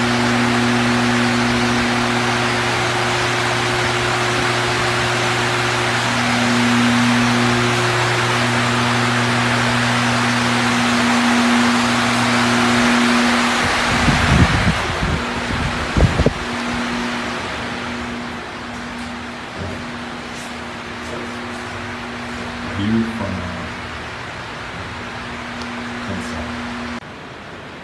G tier coming down, H tier, wreck area.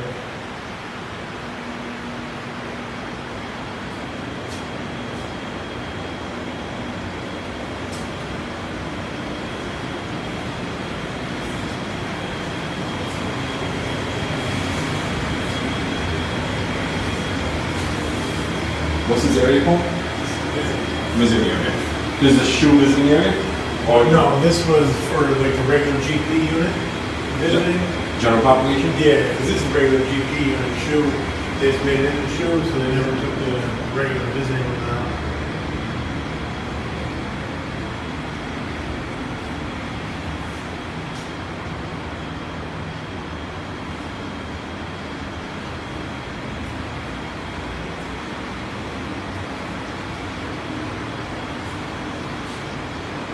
That would be the door leading to the set of cameras next to the elevator for 9 more.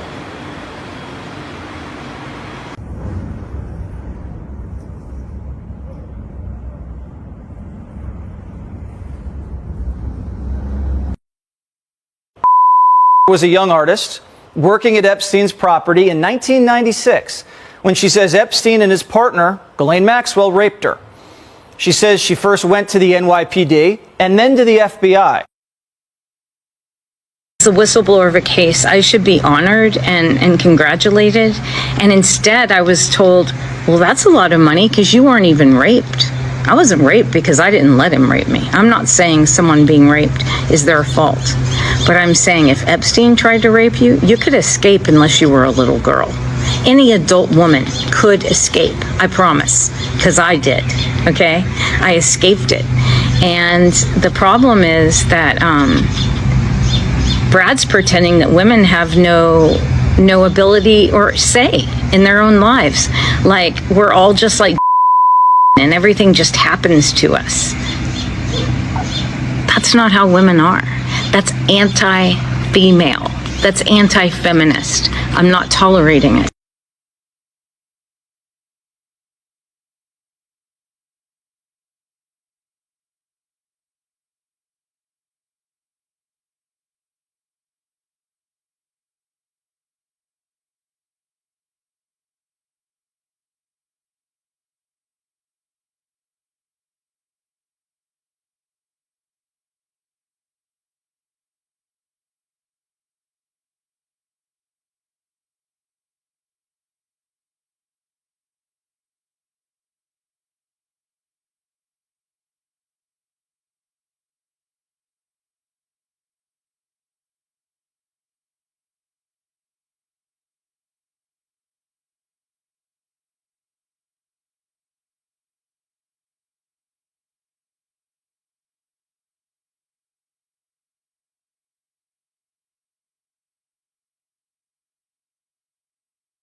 Or police officers in Palm Beach County, Florida, the Commissioner of the Florida Bureau of Law Enforcement or any of his duly and agents to wit, Detective Carey, whereas complaint on oath in writing supported by affidavit of a credible witness or witnesses with Detective Joe Carey, which is attached here to and made part of, has this day been before undersigned by Judge Laura Johnson, Circuit Court Judge, for and in Palm Beach County, Florida.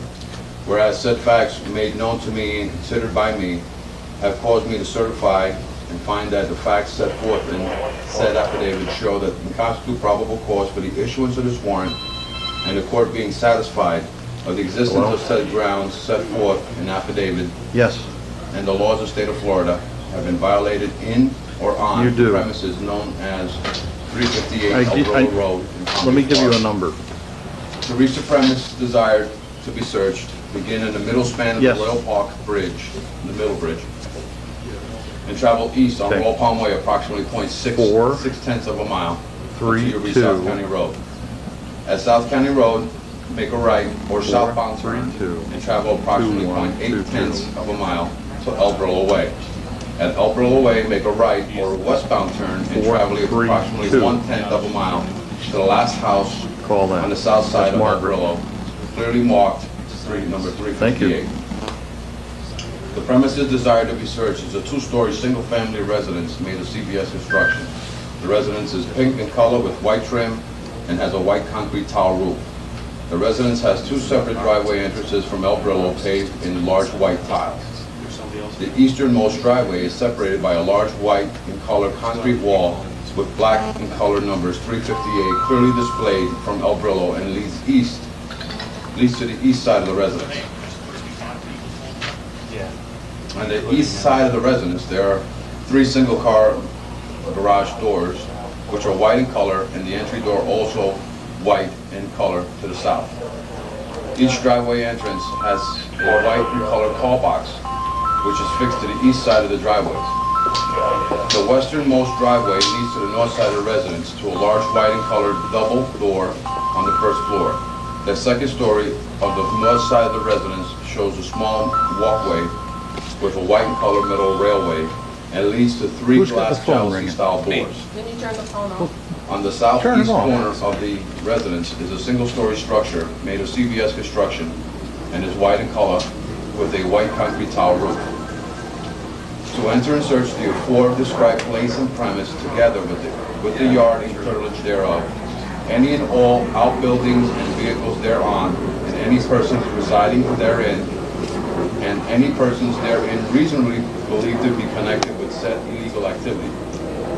This is a complete description of the residence desired to be searched, including the curtilage attached thereof. Being the premises occupied or under the control of Jeffrey Epstein, white male, date of birth 1/20/53, and there is now being kept in the above described premises certain computers, including electromagnetic, optical, electrochemical, or other high-speed data processing device performing logical, arithmetic, or storage functions. Data storage facilities such as magnetic tape, hard disk, floppy disk, or drum, or CD-ROM, communications facilities directly relating or operating in conjunction with such devices for printing records of data, or records of or data produced in various forms, manuals, documents, or instructional material related to such devices.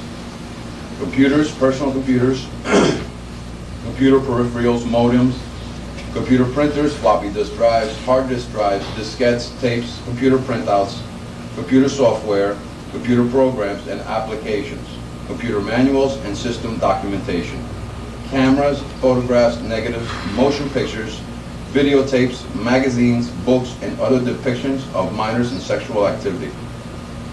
Any device or equipment that can be used to transfer images to a computer-readable format. Any written documentation or item containing password or encryption codes. Any notes, ledger, personal phone books, Rolodex, books, and any form of recording data of records in payments, telephone numbers, and names of girls that have frequented the house. Any sexual devices to which was used on witnesses/victims. And any hair, fiber, semen, and any other bodily fluid, which is being kept and used in violation of the laws of the state of Florida, to wit, the laws prohibiting sexual activities with certain minors, the second-degree felony, lewd and lascivious molestation, the second-degree felony.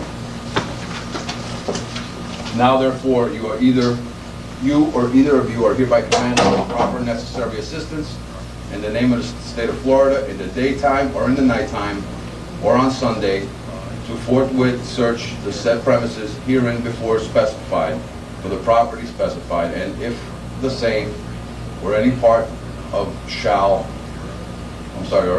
thereof shall be found in said premises, then you will authorize and command to seize the same, to bring the property and any person arrested in connection therewith before the magistrate or any court having jurisdictions of the offense, to be dealt with according to the law, and forthwith make return of your doings upon execution of this warrant, which you are hereby commanded to execute as the law directs within 10 days from the date thereof. You are further commanded, in the event that you seize any of the said property herein described, to make up at the time of place and seizure a full, true, itemized list and inventory of all items seized and taken in duplicate, signed by you, and to then and there give and deliver the said duplicate copy thereof to the person from whom possession shall be taken. If taken from the possession of anyone together with a duplicate of this warrant, and if not taken from the possession of anyone, then to any person in charge of said premises, and in the absence of any such person, to leave the same on the premises. The original of this warrant, together with the original inventory, shall be returned and filed with the clerk of court, as stated above, within 10 days of the issuance of this warrant. Further, any property seized or taken shall be impounded for the use of evidence at any trial or any penal cause growing out of or having or possession of said property. Witness my hand and seal this 18th day of October, AD 2005. Judge Laura Johnson of the Circuit Court, 15th Judicial Circuit, in and for Palm Beach County, Florida. Okay? This is your copy. When we are concluded, I will leave a list of what items were taken. Okay? I would ask that you don't answer your telephone. I know that the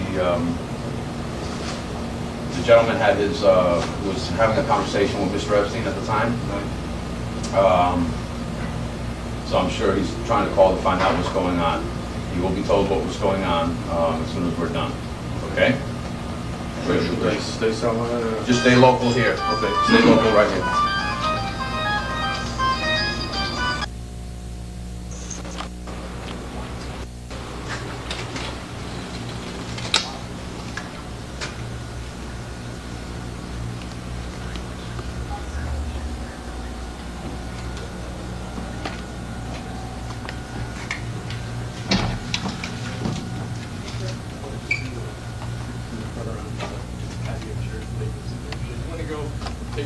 You can go. Would you like to go back there?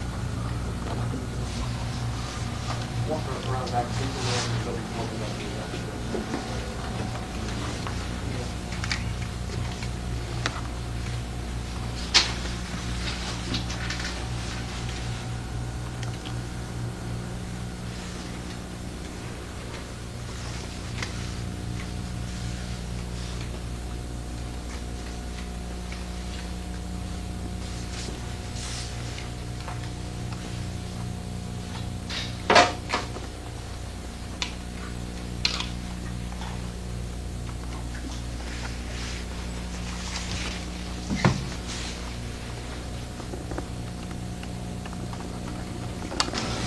Call me when you're done.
Here's guest quarters, service quarters. The house. Back and drag your side. No, at least it's not pouring rain and all that. So it's a good day, you know.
This is the exit photographs. It is now 2:15 p.m.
elevator.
Forget that the guy still hit the architect.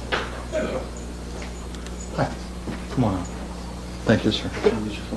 Oh, I've got a cab coming. Oh, we turned out 4:30. Okay.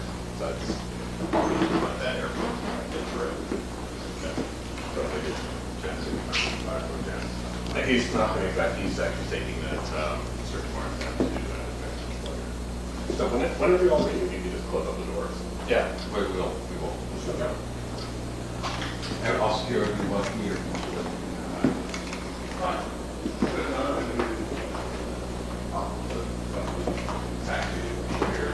yeah.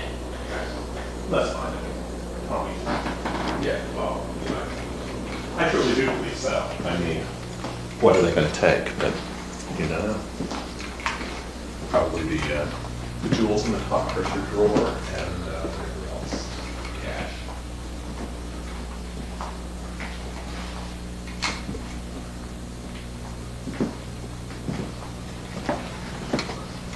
Yeah. Wait outside, I think. Taxi to show that.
They're yelling at you when you're sitting on the bench that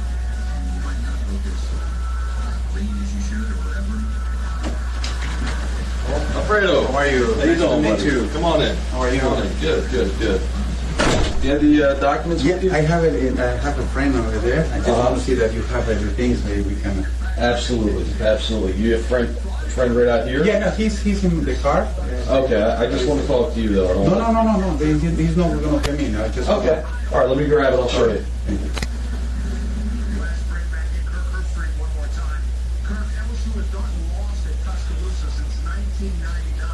You're a smart man. I don't blame you one bit. You know Brad long time? Yeah, I've done some work on and off with the firm. And he's not my only client. Yeah, this is a very, very sensitive and crucial information that it wouldn't get otherwise. Yeah, but so I'm here. I'll let you count it when we're all done. Okay. So I just want to see that. Yeah, that's all. There's thousands, under here's fives. This next one's fives. Let me show you the wrappers. Those are fives. And go underneath, there's another one. Tens. Okay? I'm going to give you this. Let me explain what I mean. I'm going to give you. Give me 1 second. Let me put this back before we talk. Okay.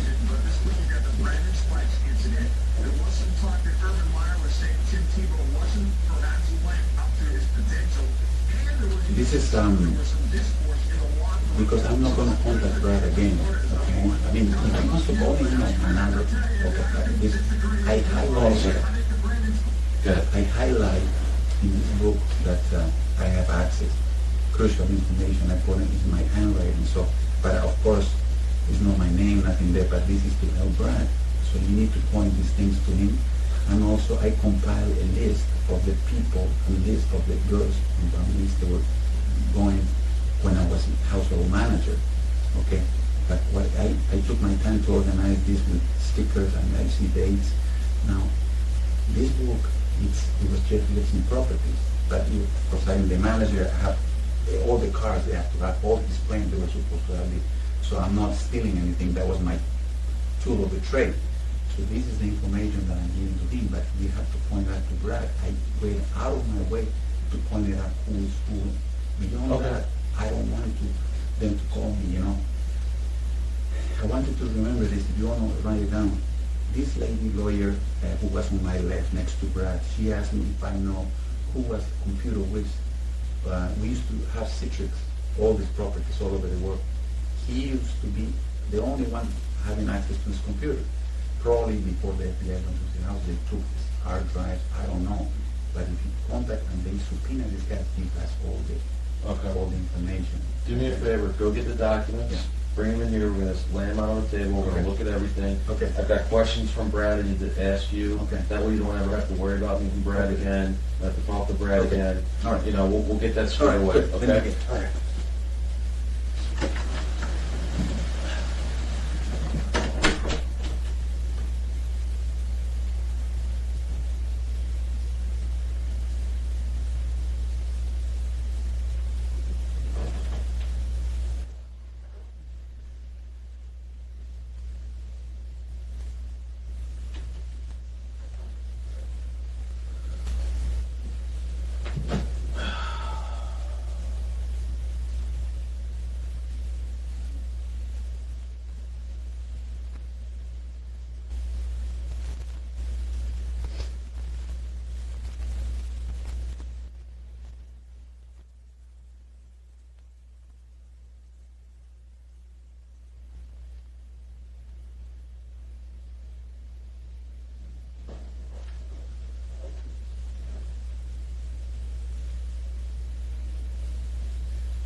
avoid.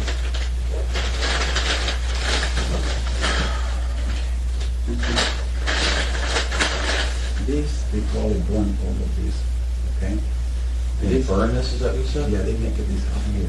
I kept two because, and then I give one to Detective Ricardo, and he said he doesn't have it, but he probably, I don't know where it is, but anyway, here is all the, let me just highlight this for you. Brad is more interested in this, Massage, Florida. All the phone numbers of the girls, and when I had the subpoena, they had my writing, they went to the garbage to find these records. Some of these girls, of course, they asked me, do you know? I said, no, or yes, but here is the evidence of names, last names, area codes, okay? Who created this book? Epstein himself. This book was made by Epstein? All his Mercedes, all his claims, they were supposed to have this. We make all of these disappear. So he had a copy of these for everywhere, everywhere he was? Of course he said, I don't have it. No. Can I show you something? Absolutely. This is I got something here for you, but I'm not sure what is that. If you go one by one, for instance, John Luke, he used to own the carrying model agencies all over the world. He was the scout to bring young girls to Epstein. That's what he said, carrying model is bullshit. How do you know that? Because he called me, I said, Alfredo, I have 2 females for him. Personally, I will pick him up in the airport. So you would pick up the girls? With him, yes. Okay. All the time. Okay, now. Now you knew he was having sex with these girls? No, he was not involved. He will leave these girls. He will, Epstein will operate a plane. He will back to Paris. No, I'm talking about Epstein. Yeah. You knew Epstein was having sex with these girls, this guy?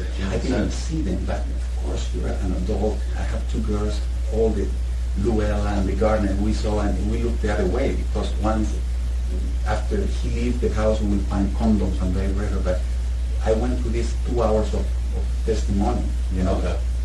But this is the people that I couldn't say it in front of the camera. I know because I have these documents at home. Because this is the agreement that I have with Brad. He doesn't know this. He cannot be tell anybody that whoever give you this, I don't know. You know? Well, where exactly did you find that? This was in my desk. I have let me explain. Epstein owned a house all over Palm Beach, Paris, New York, Sorrel Ranch in New Mexico, the islands. Okay. He provided for my house. My kitchen is 3 times bigger than this, and I have a desk there. This and other books that I have information. But this was supposed to go. I have to call the pilot. I have it there, and also my computer. But just in case of power failure, he was very organized. So I was supposed to be this on every plane and every. So how did you keep that from getting destroyed? Because okay, good question. One day I took the Suburban. There were 2 Suburbans, identical for the stuff. One had OnStar, the other one didn't have it or something. And Epstein said, "Oh, Alfredo, you took the one I like," and he used the excuse because he probably knew that I knew a lot of things. So he let me go. He paid me 3 months after that, no problem, good recommendation, whatever it is. But he knew already that I didn't have a clue, actually. You know, that he was an investigator. He didn't investigate. Clue of that is that when the crew, they show me when I was subpoenaed with Brad, they showed bank statements with my signature because I said, Alfredo, give me $30,000. Go to Colonial Bank, here's the cash. 20 times. My signature. They retrieved those from the bank and also the notes from the phone, from the garbage.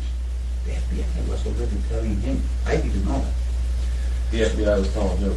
The FBI was already involved with this. After the Palm Beach Police Department said we couldn't find anything about Epstein. Of course, Palm Beach was bought out or something. FBI got involved because these girls, they came from out of state, from out of the country. So FBI got involved.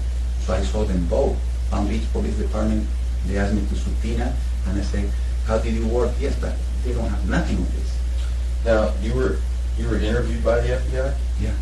And so I remember you told me that on the phone. How come you didn't tell them about that No, because they didn't ask me. Do you have any phone numbers? I don't have it. So you lied to them, essentially. Yeah, because my wife told me this. Look at this. Say, Alfredo, why don't you say to Brad? We're right now, let me explain this. We're just about to lose the house in Miami. And I said to Brad, listen, help me, and I provided with the key. Why can you provide me? I have it. Do you have this number? Yes, I do. Yes, I do.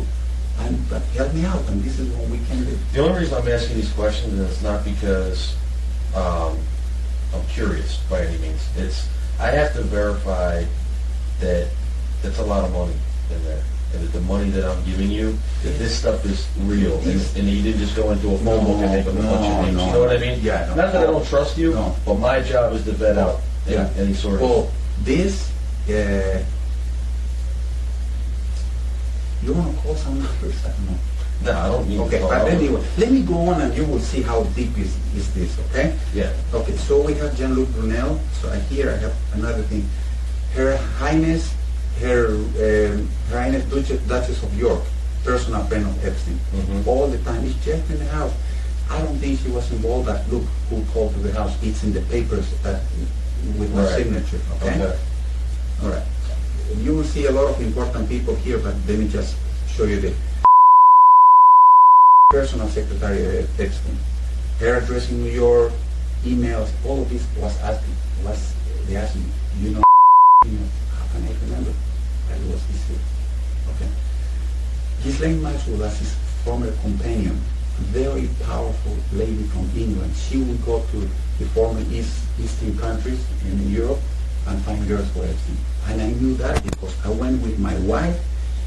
They used to have a computer so powerful, they used to have a water radiator to cool the computer because they used to download pictures like that so fast. Girls, she has nice breasts, she has this and that. You saw that stuff? Yeah. On the computer, the pictures of the girls? When they naked and stuff like that? Yeah, I testified that. You testified that, right? I did, yeah. Okay.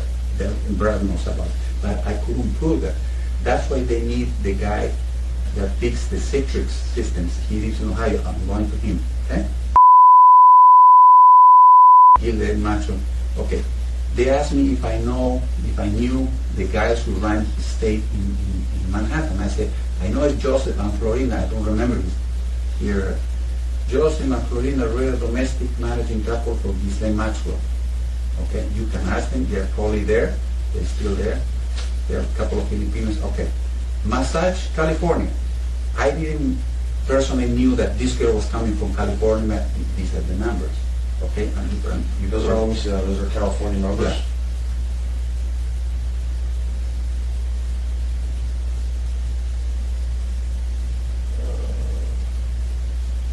A lot of these are just no, but of course, but this is, you have to think about it. This information is only for Epstein, his associates, very close associates. Right. You know? So those are mostly underage girls. Those numbers. They were very young. Let me. You gotta know this. You have to know this. My wife and I, we used to own a small coffee shop, mom and pop operation, and we wanted to buy the property because at that time they were asking $300,000 commercial. So I showed the papers to Mr. Epstein to help me. He said, Mr. Epstein, can you help me? You know anybody that can give me money?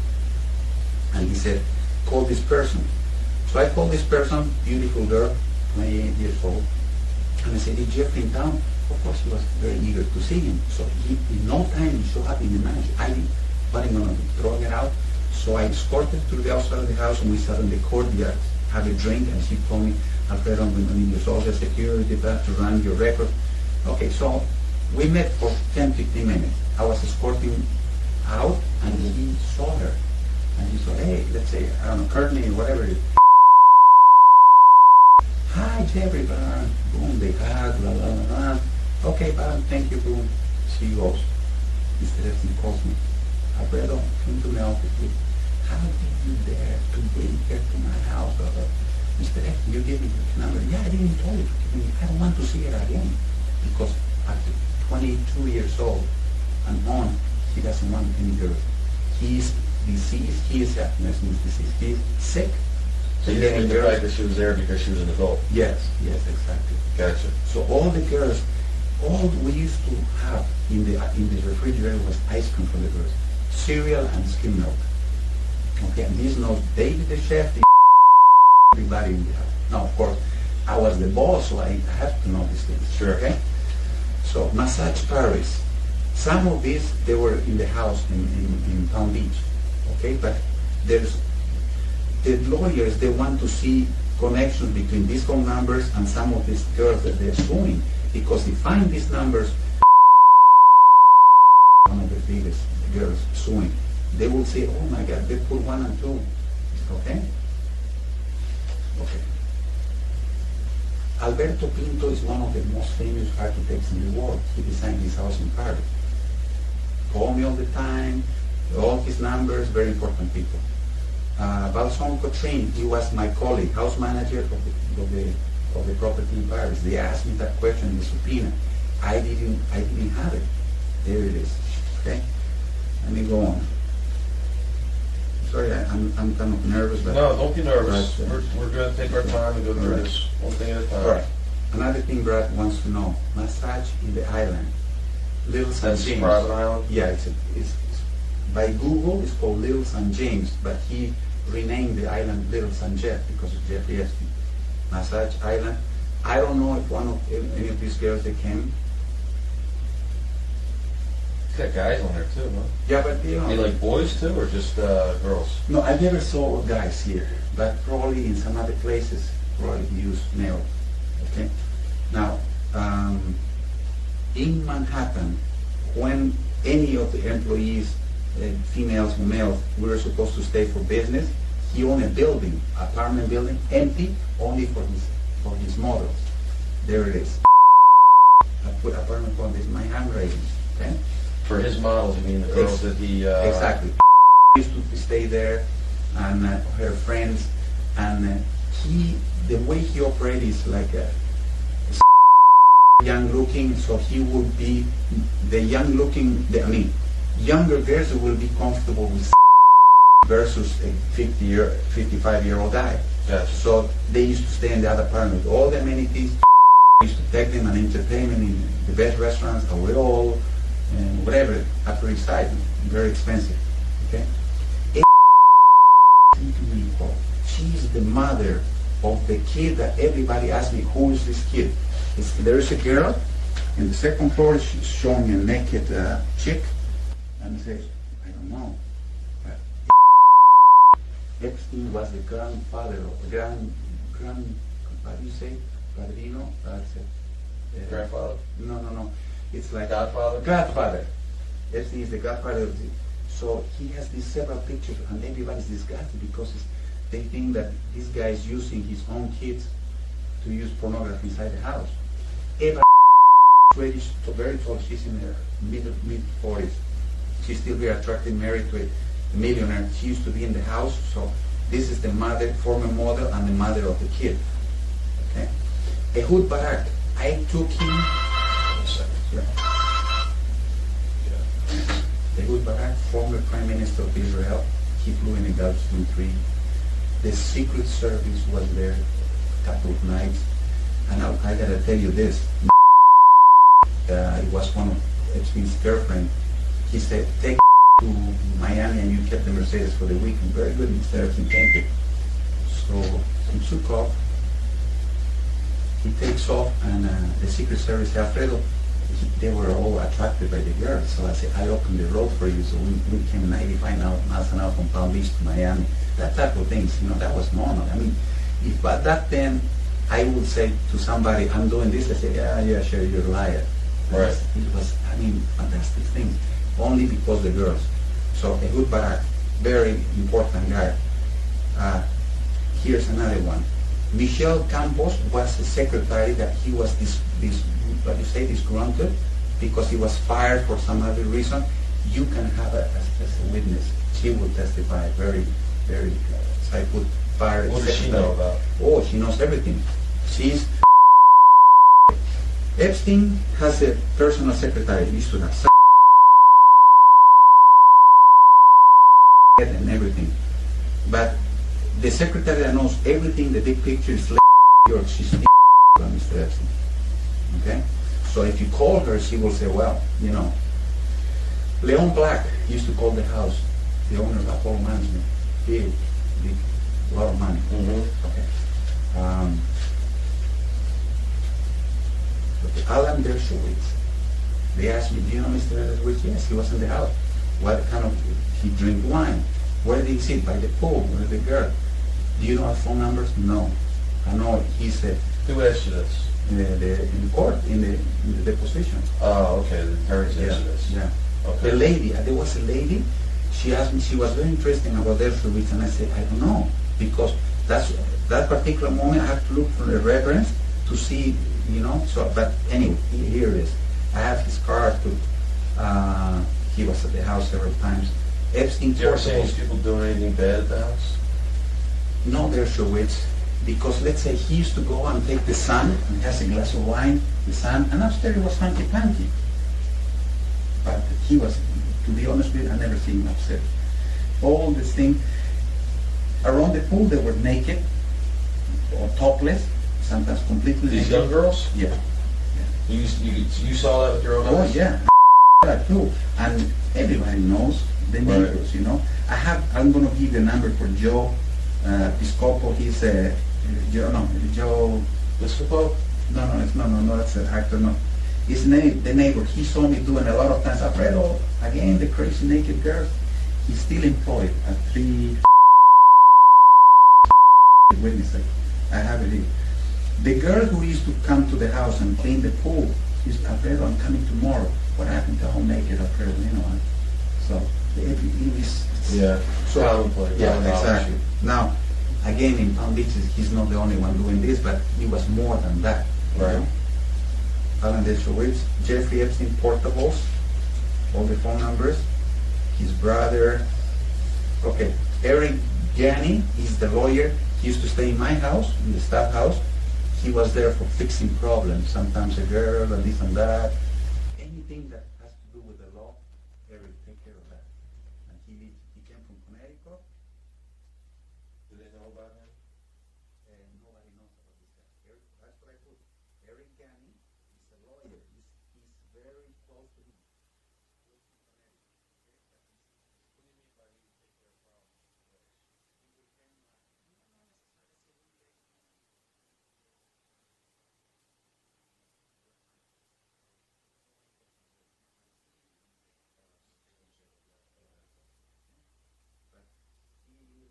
Very well for him. And okay. Cindy Lopez, Kareem Models, he works with Jean-Luc, also recruiting. I put the arrows of the phone that I remember, and some are here. They know. I know those numbers when they call to the house. Okay, so it's a good reference there. Okay. Senator George Mitchell, okay, every day he's Epstein is Democrat, so he was asking for money all the time. Now this is a very important one. Leslie Wexner, he was Jeffrey Epstein's boss. He owns the Limited, Victoria's Secret, big bucks, right? 3 times more than Epstein. Wow. And NA Properties in Ohio. I used to call for my insurance, New Albany, Ohio. They asked me about the thing, and I said, I didn't know. There it is, address, phone number. When you say they, you got to clarify, was this the lawyers, the other lawyers, FBI? yeah. No, the FBI, no, the FBI didn't know nothing. The FBI just went through the files of Palm Beach Police Department, and they didn't subpoena me. We sit down in a coffee shop in Palm Beach, and we sit down there in a suit and tie, and a gentleman and a lady, college graduates, super educated people. Unbelievable they were. I couldn't, if they didn't tell you, they don't show you the ID, you cannot tell the FBI guys. Young guys, good looking. So they asked me the same thing. How long did you work there? And I said, well, you're asking the same questions at Palm Beach Police Department. And they said to me, well now, Alfredo, this is in our hands because it's beyond state borders. You know, because he knows he was traveling. Exactly, because he brings her from Paris, from the island. As a matter of fact, I used to go to the international terminal when they came from the island instead of the other jet aviation. So, there it is. Okay. But you had this book all the time. The whole time. I was supposed to have. Let's say I'm on the road. This was my Bible, you know, because I don't have the computer with me. Now, how come they didn't take that away from you when they were burning all these books? One Sunday, when my last time I was there, Mrs. Maxwell just bought a new Mercedes. Alfredo, can you take me that Mercedes, brand new, by turbo 66, 65? Can you take it to Miami to the private aviation on Northwest 36? Yeah, no problem, man. And thank you, blah blah blah. They were trying to be in good terms with me because they want to don't talk too much. So I took a couple of these with me. You know, I said there were so many, but they all, you know, now here I go to the main thing.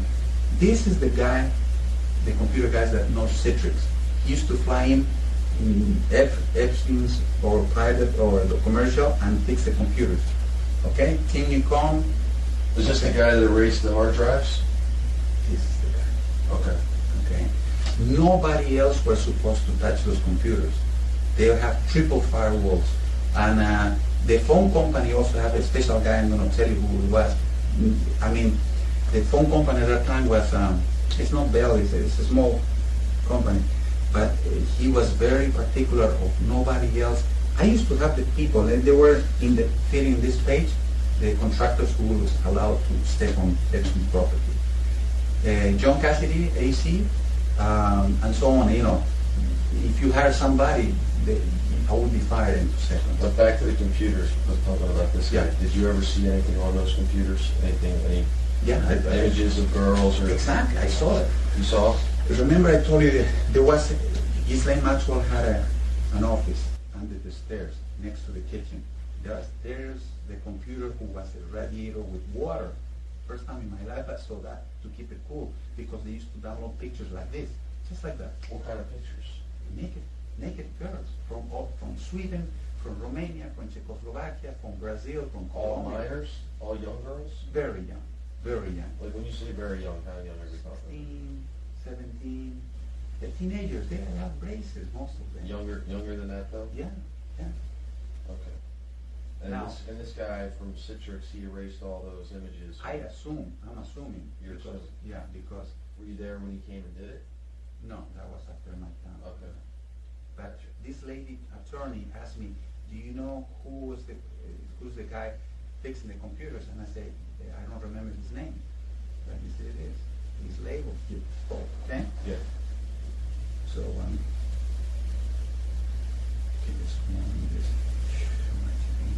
my head spins every time I a lot of information, Alfredo.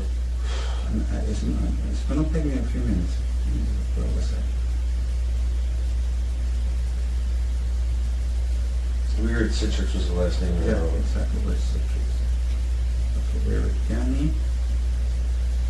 George Smith, okay, Citrix, okay? It's labeled right there. Okay, that Shadow, the architect, he was in the house, he knew a lot of things about the house, he can be subpoenaed, and he was with me all the time. That's a simple guy, but you know. Right. Yeah, okay? And Caroline Stark, she used to call to the house.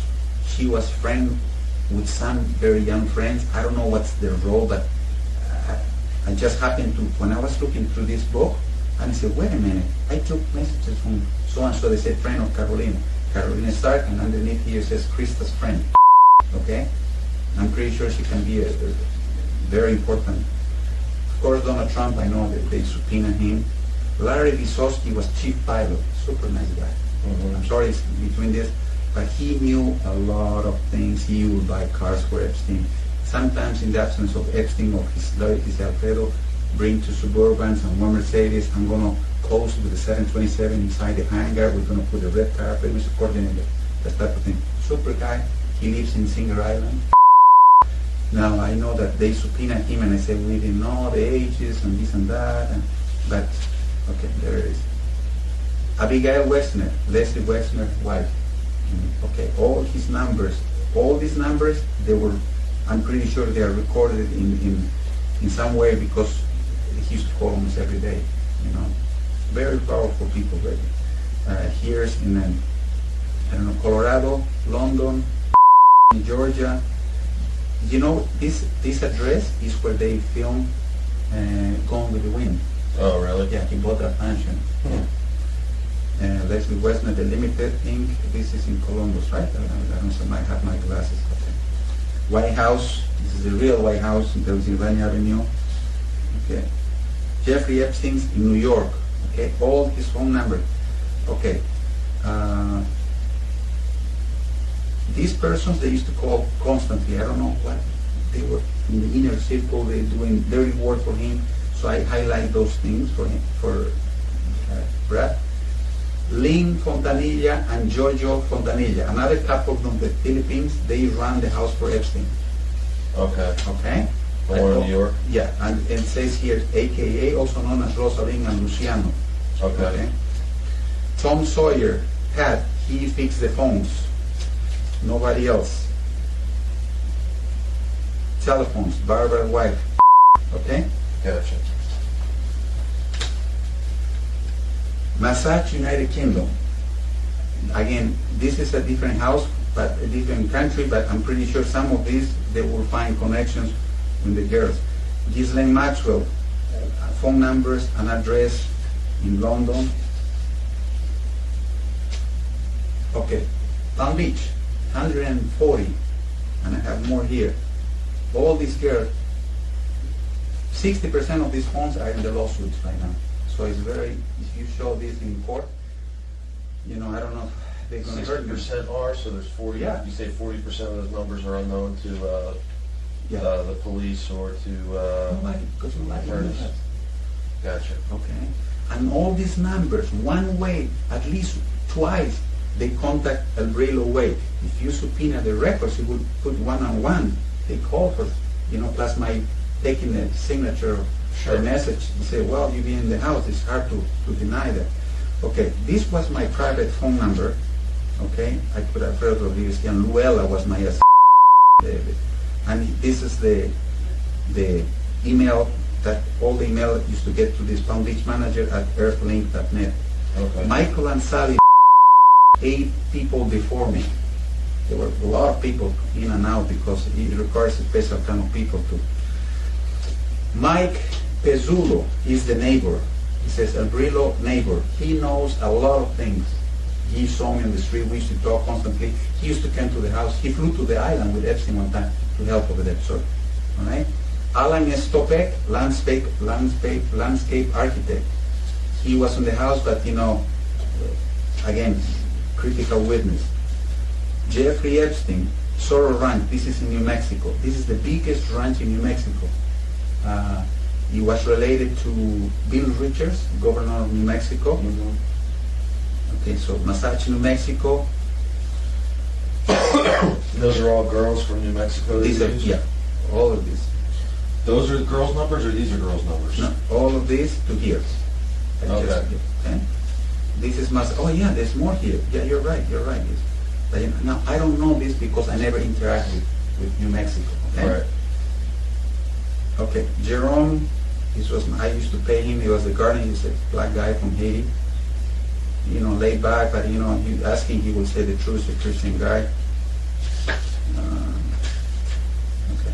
What is this? Okay, now this is notes that I took from my notes, little things that they were attached.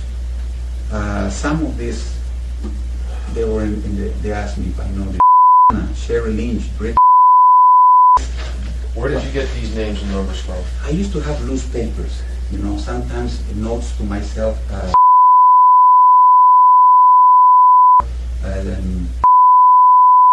Please pay $500. I have all the time cash with me. In the house, we used to have a safe with $30,000, $40,000 at all moment, at all. Okay, the handgun that was to be in Epstein's house when he's in the house. When he flies away, put it back into the safe. And these type of things. And I used to handle cash account, checking account, and the credit card for the gas for all these vehicles. Money was like nothing. Alfredo gave me 30,000. Go to the bank and see the envelope in the trash box. Nothing. Unreal. Was that the same thing? Okay, no.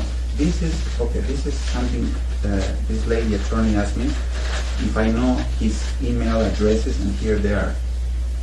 Jeffrey@mindspring.com in Palm Beach, gproject@yahoo.com in New York, SoroRanch@AOL.com in New Mexico, Tim Newcomb, Citrix system programmer in-house. This is I the put it computer guy. Yeah. Charlie Palmer, he used to be a chef in New York. He used to call the house, and he knew about if you subpoena this guy, he knows what's going on in the house. Joe Pagano is a chef also from Aspen. He used to go and cook for him. Now this is another one. Christopher is a French guy. He used to work in jet aviation, and whenever I needed some extra people moving cars, he was always available. He wanted to have my job, so he was 2-3 years before me, so he knew a lot of things. Gotcha. Okay? Secret Service personnel escorted Mr. Barak Ehud, former Prime Minister of Israel, on Jeffrey Epstein plane. I don't know who was the Secret Service, but I'm pretty sure they can say that we were in Palm Beach and such, and not with Epstein. What went on that plane? How's that valuable? Because here Mr. Epstein says, Mr. Barak, I'll fly you to New York, and some of the girls that came along the way. Very private plane. Would be on the plane? Yeah. Okay. So you're thinking about a former head of state. With these young girls? Yeah, and I told this Brad, it's you can bring this guy down at no time. All right. What else? All right. Jean-Luc Brunel, a scout for young females, career models. This is a phone number that I don't think is in the book. David Copperfield, a magician, this phone number. What's up with that? He was in the house performing tricks, and if you subpoena him, he will say, well, they were his age or not. I'm pretty sure it's an important witness. Okay. Now, they were not naked when he was there, but I served them dinner, Yeah. Eva Anderson, former model and mother of the naked picture, is Eva Dubin, that's married to Anderson. Okay, this is the phone number. David Cook, I lost contact with him. He was the chef in Palm Beach. They used to fly with Epstein when I was in Palm Beach, 2004, 2005. Witness interacted and chat daily with underage girls. Gotcha. This I compiled for Brad. So that's pretty much everything. This is it. All right, I just have a couple questions I need to go over from Brad. Just to reiterate, how'd you know what was going on with the girls? You see them naked in the house, or? Well, the activity starts with a phone call. Usually it was the ones Alfredo, and there were going to be 3 girls. And Nicole, Joanne, I need 2 massage tables. So I said, it was collapsible. So we used to run, put, and then disappear, because everything was supposed to be done, but we are not supposed to be seen in second floor. And when they leave, they used to go up to comedy shops or ice cream parlors or movies, a lot of movies, because it was, they were babies. Ice cream and comedy and movies. Nothing else in the house. And actually they went to everybody else cleaning the house. Hilda, I found this is gonna be trick for him. A second.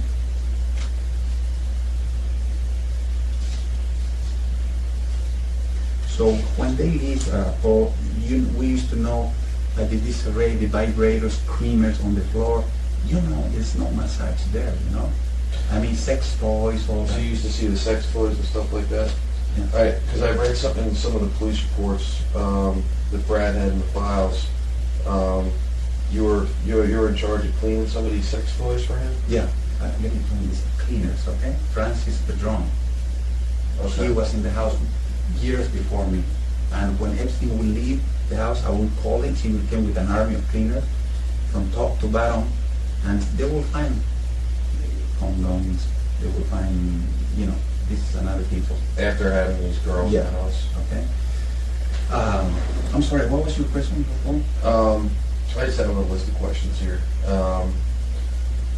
Just to correlate with this information that you're giving me, how long ago was it that you were interviewed when you were subpoenaed? When was that? Okay, the first time I was subpoenaed from Palm Beach Police Department, Palm Beach Court, and that was 2006, I think. All right. And what about the FBI? The FBI, a year after that. A year after that? Yeah, I was working for Mrs. Donahue.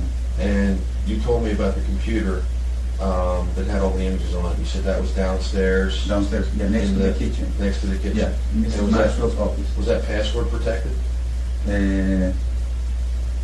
I don't believe so. So you could just go on there and see whatever? I just turn it on, and you know. And Epstein would sit at that computer? I'm actually, yes. You know why I went to that computer? It's not because I was trying, did something where I'm not supposed to. We lost power, and my computer was in the staff house. So I went to the main house. I needed to send some information after a hurricane or something. So I had a camera. Take the camera, download it, and send the camera to Mr. Epstein wherever it was. So this computer was working. And one day, my wife came to Palm Beach, and I said, "You want to see something?" And you know, we saw the pictures here from. Did you ever see any email addresses for the girls? They are crawling in those computers. If they haven't been wiped out by that guy, right? Who is Look, something interesting here. Vicky, and there's a Virginia here, and his parents. Now, son, can you look, mom and parents? Yeah. These are very young girls. Why you have your parents' phone number next to it? Circle that for me, will you? I just put that type of thing highlighted, but you will see that quiet circle for me though, so I know so much stuff you have. There you go. And there's another one. You will see parents there. That you come to think, mom, Amber, mom, and they told mom, I'm in school. Now this is another one. Came to the house at 8:30 one night. I was coming from public with my groceries, and I saw a shitty car on the driveway, and I called the police. I went over there, and we came with the police, and I said, "Hello, police, let me see some ID." And I didn't know they wrote a report, and the police, they said, "These people are not Masons, and they're young people trying to get sex." And it says Carolina house. So he was already listed on Epstein's private book. Gotcha. Okay. I'm trying to see if there's another Virginia here. What's the last name you said? If you don't know, No, it doesn't ring a bell. I'm sorry. The only other question I have for you is, do you know if Epstein had any hidden cameras in the house? Yes. He did? Yeah. Where were the hidden cameras at? One in the garage, and one, this is his bed, and he used to have an alarm clock, and what was always the shutters that were closed. He was crazy about somebody peeking, and this would project the time on the wall at night, and in there was a camera. And what did he do with the videos? You don't know? No. But how did you know he had a video camera there? I saw it on the internet. The police discovered those cameras. Oh, really? Alright. But you don't know where any of that stuff would be or anything? You know, if you contact the Citrix guy, you can subpoena him and he cannot lie. Because there's some records that they will stay, even if you erase them. I know a computerized will say they're somewhere in the memory you can retrieve. Hopefully, you know. Okay. And if he will tell the truth, he will say, yes, I was supposed to be doing this and that. Anything else you think might be helpful that you didn't tell anybody about before? You know, call me. Okay, you know my phone number. But I will hate to be in court or they say, is this your handwriting, please? You know, I don't know who's going to handle this, but you know, it doesn't have my name. It's my writing, but you know, I just want to put this behind it and let's help each other. All right, let me get you your money, buddy. Okay, here. Yeah, just leave it right there for now. Let me get your money. You can count it if you want.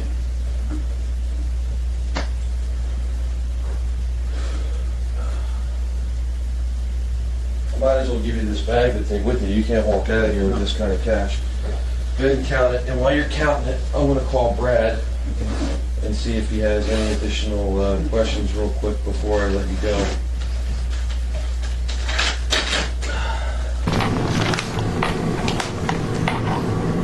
Good morning. We're now on the video record. Today is Wednesday, the 17th day of February 2010.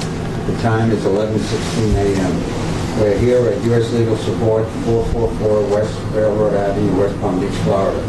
This is the videotape deposition of Jeffrey Epstein, taken by the plaintiffs in case number 502008CA028051NBAB.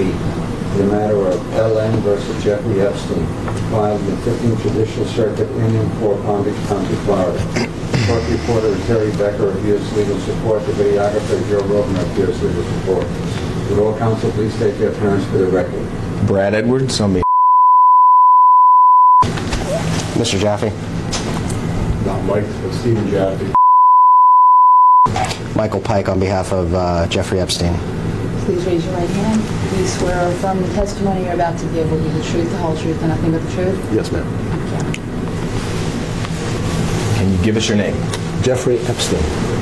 Mr. Epstein, you made a comment when you came in the room that you were appreciative of me being respectful to your housekeeper yesterday, and I intend for that to be the same with you today. I want to start by asking you, at this point, we've gone through a lot of discovery in this case. There aren't many disputed facts as to what actually happened at your house. And generally, I think you would agree that you devised a way for young females to come to your house and engage in varying degrees of sexual activity. Some of the girls as young as 12, some of them as old as 17 or so, most in between. But as of yet, you haven't provided an explanation. So I want to provide you an opportunity to tell the jury at this time why you did it. I'm going to object to confusing, compound, and irrelevant as wording. I'd like to answer that question, frankly. However, at this time, my attorneys have told me that I can't, and I must invoke my 5th, 6th, and 14th Amendment rights, or I risk losing their counsel. Accordingly, I therefore assert those rights. Sorry. And in addition to that, I'm going to move to strike counsel's statement as narrative as well. I understand. I wanted to provide him the opportunity if today was going to be the day. Same thing, move to strike narrative. Mr. Epstein, how long have you been sexually attracted to underage minor females? That's the question. I'd like to answer that question as well, like all your other questions today. However, I have to follow my attorney's advice. They have told me that I must invoke my 5th, 6th, and 14th Amendment right to not answer those questions today or any questions relevant to this lawsuit. So accordingly, I'm going to assert those rights and under the Constitution is guaranteed by the 5th, 6th, and 14th Amendment. Okay. Would you consider yourself addicted to sex with minor females? Same objections. Mr. Edwards, I want to be very respectful. And as the current U.S. Attorney has described your law firm as a criminal enterprise and part of one of the largest frauds in Florida's history, it's been reported that your firm has fabricated multiple cases against me in order to fleece unsuspecting investors out of millions and millions of dollars. So unfortunately at this time, though I'd like to answer that question, on advice of counsel I'm going to have to refrain and assert my 5th, 6th, and 14th Amendment right. Can you then provide an explanation for what relevance that soliloquy of yours has to whether or not you engaged in sex acts with she was a minor? Objection. No, he cannot. Argumentative. Compound. Harassing. Mr. Pike, with all due respect, it wasn't my idea for him to give this speech about a former RRA law firm. I'm just asking him Elaborate on that. Counsel, I'm working with your follow-up question, so I'm objecting, and I'm objecting to form, and stating the reasons on the record as to why the form is required to be objected to based upon your question. Will he elaborate on the relevance of that soliloquy to his touching when she was 13, 14, and 15 years old in a sexual manner? I'm going to object again, argumentative, compound, harassing, and irrelevant as worded. You can answer. I'd like to answer. However, I'm going to have to assert my Fifth Amendment, Sixth Amendment, and 14th Amendment right, as advised by my counsel. Otherwise, I risk losing their advice. Mr. Epstein, have you ever been diagnosed with a sex addiction to minors by a psychologist or other medical professional? I intend to respond to all your questions at some relevant time. However, today, at the present time, my attorneys have counseled me that I cannot provide answers to any questions relevant to this lawsuit, and I must accept their advice or risk losing my Sixth Amendment right to effective representation. Accordingly, I assert my Fifth, Sixth, and 14th Amendment rights to the United States Constitution. In addition to that, Mr. Edwards, as the court has ruled in several matters, Mr. Epstein's medical history is not relevant at this time, nor has he placed same at issue in this case. Some sexual interaction with hundreds of underage minor females in the last 10 years of your life. Is that true? Objection, relevance. Mr. Edwards, the current U.S. Attorney has described your law firm as a criminal enterprise and part of the largest fraud in Florida's history. It has been reported that your firm fabricated multiple cases, many multiple cases against me in order to fleece unsuspecting investors out of millions and millions of dollars. Unfortunately, at this time, in response to your question, my attorneys advised me that I must assert my Sixth Amendment, Fifth Amendment, and 14th Amendment right. Though I believe you know that I would really like to answer your questions today, but at this moment I must assert those rights or risk having my attorneys resign. That you didn't commit the crimes that have been alleged against you by the various females that were underage when you engaged in sex with them? Are you telling the jury that right now? Objection, argumentative, harassing. I would like to respond to that question, as you know. However, at the present time, my attorneys have counseled me that I cannot provide answers to any questions relevant to this lawsuit, and I must accept their advice or risk losing my Sixth Amendment right to effective representation. Accordingly, I assert my Fifth, Sixth, and 14th Amendment right under the United States Constitution. Mr. Epstein, you understand that this is the video that will be played to the jury in trial against you, and wants answers. The jury is going to want answers.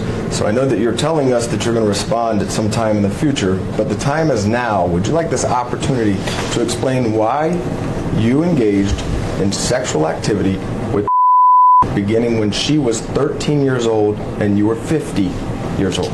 I'm going to object once again. We're getting way too argumentative with the questioning. The questioning is compound, it's speculative, and it's also harassing.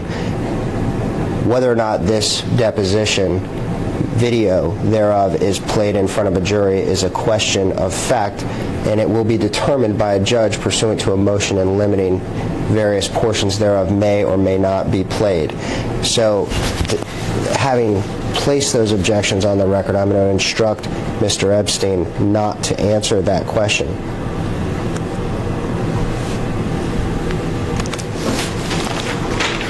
Mr. Pike, I don't know if you watched the 13 hours of harassing questions to Ms. that she sometimes invoked her Fifth Amendment rights, and I understand the adverse inference that will be given. And she was made to answer these questions, and these exact same questions were asked of her. In fact, I'm using the phraseology from Mr. Loutier. I'm not trying to harass him. I'm simply asking him to explain to the jury, if you're saying that it didn't happen, say it didn't happen. If you're saying it did happen, explain to the jury why you did it. That's all we want to hear. I'm being respectful. about this? In an effort to keep a clean record and be respectful to the co-reporter, and rather than have a diatribe back and forth between you and myself, I'm going to move to strike your last statement as irrelevant. Let's move on. Mr. Epstein, is it true you were born January 20th, 1953? Yes. Where? New York. Where in New York? Brooklyn. Did you go to high school there? Yes, sir. Where? Lafayette High School. After high school, did you attend college? Yes, sir. And where was that? New York. What college did you attend? Cooper Union. I'm sorry. Cooper Union. And did you get a degree from Cooper Union? No, sir. How many years were you in college? I believe 2. What did you study? Physics. And why did you leave college early? I intend to respond to all relevant questions regarding this lawsuit. However, at the present time, my attorneys have counseled me that I cannot provide answers to questions that may be relevant to this lawsuit. So accordingly, I assert my constitutional rights as guaranteed by the 5th, 6th, and 14th Amendment. By you invoking your Fifth Amendment rights as to why you left college, is it safe then to presume that that answer you believe would incriminate you in some way? Okay, I'm going to move to strike speculative, argumentative, harassing, calls for a legal conclusion, and I know exactly what you're trying to do here, Mr. Edwards, is lace the record with questions that would ultimately give you an adverse inference at any potential trial of this matter. So having put that on the record, I'm going to instruct him not to answer that question based upon his 5th, 6th, and 14th Amendment rights to the United States Constitution. With all due respect, you cannot invoke his Fifth Amendment rights. Your attorneys instructed me in that fashion. He can. And Tatum Miller had to do it herself. So I'd like to hear it from Mr. Epstein. Can we assume that by you invoking your Fifth Amendment rights as to why you left college early, that that answer you feel would incriminate you? Once again, move to strike for the same reasons. You can. I've already answered the question, but I'll restate the answer if need be, since I intend to respond and I'd like to respond to all your questions today. However, my counsel has advised me that I must take the 5th, 6th, and 14th Amendment right as under the U.S. Constitution. Okay. After college, where were you employed? I'd like to respond to all your questions today. However, the advice of counsel, I intend to take the 5th, 6th, and 14th Amendment right as provided by the United States Constitution or risk losing my counsel's representation. Well, isn't it true that you were a teacher at the Dalton School in New York after college? Again, I would like to respond to all your questions. However, my attorneys have counseled me that I cannot provide answers to any questions today regarding to this lawsuit. So I must accept their advice to risk losing my 6th Amendment right to effective representation. Accordingly, I assert my constitutional rights as guaranteed by the 5th, 6th, and 14th Amendment to the Constitution. Mr. Epstein, did you have sex with any underage students while teaching at the Dalton School? Could you repeat that? Yes. Did you have sex with any underage students while teaching at the Dalton School in New York? Mr. Edwards, your firm has been described by the U.S. Attorney as one of the largest, as a criminal enterprise, perpetrating one of the largest frauds in Florida's history. It has been reported that your firm fabricated multiple cases against me and others in order to fleece unsuspecting investors out of millions and millions of dollars. Unfortunately, at this time, in response to your question, my attorneys have advised me that I must assert my 6th Amendment, 5th Amendment, and 14th Amendment rights.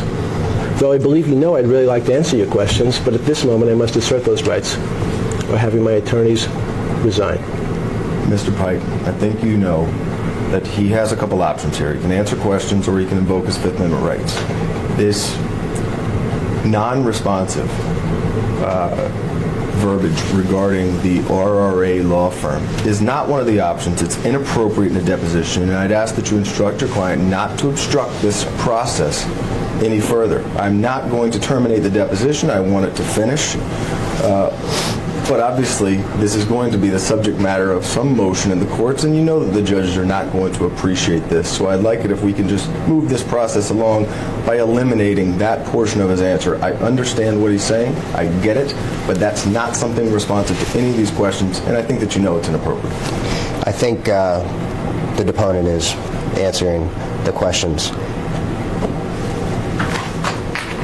So if you believe that the responses are inappropriate, I feel that you can take it up with the court with the motion that you're speaking of, as you've done several times before.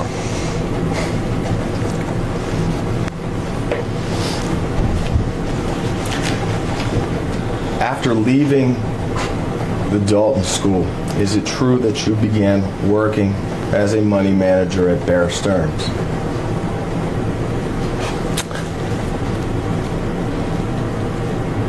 I intend to respond to all your questions regarding this lawsuit at some relevant time. However, at the present time, my attorneys have counseled me that I cannot provide answers to any questions relevant to this lawsuit. Since the U.S. Attorney has described your law firm as a criminal enterprise, Mr. Edwards, I am a part of the largest fraud in Florida's history. I am going to assert my 6th Amendment, 5th Amendment, and 14th Amendment right under the U.S. Constitution.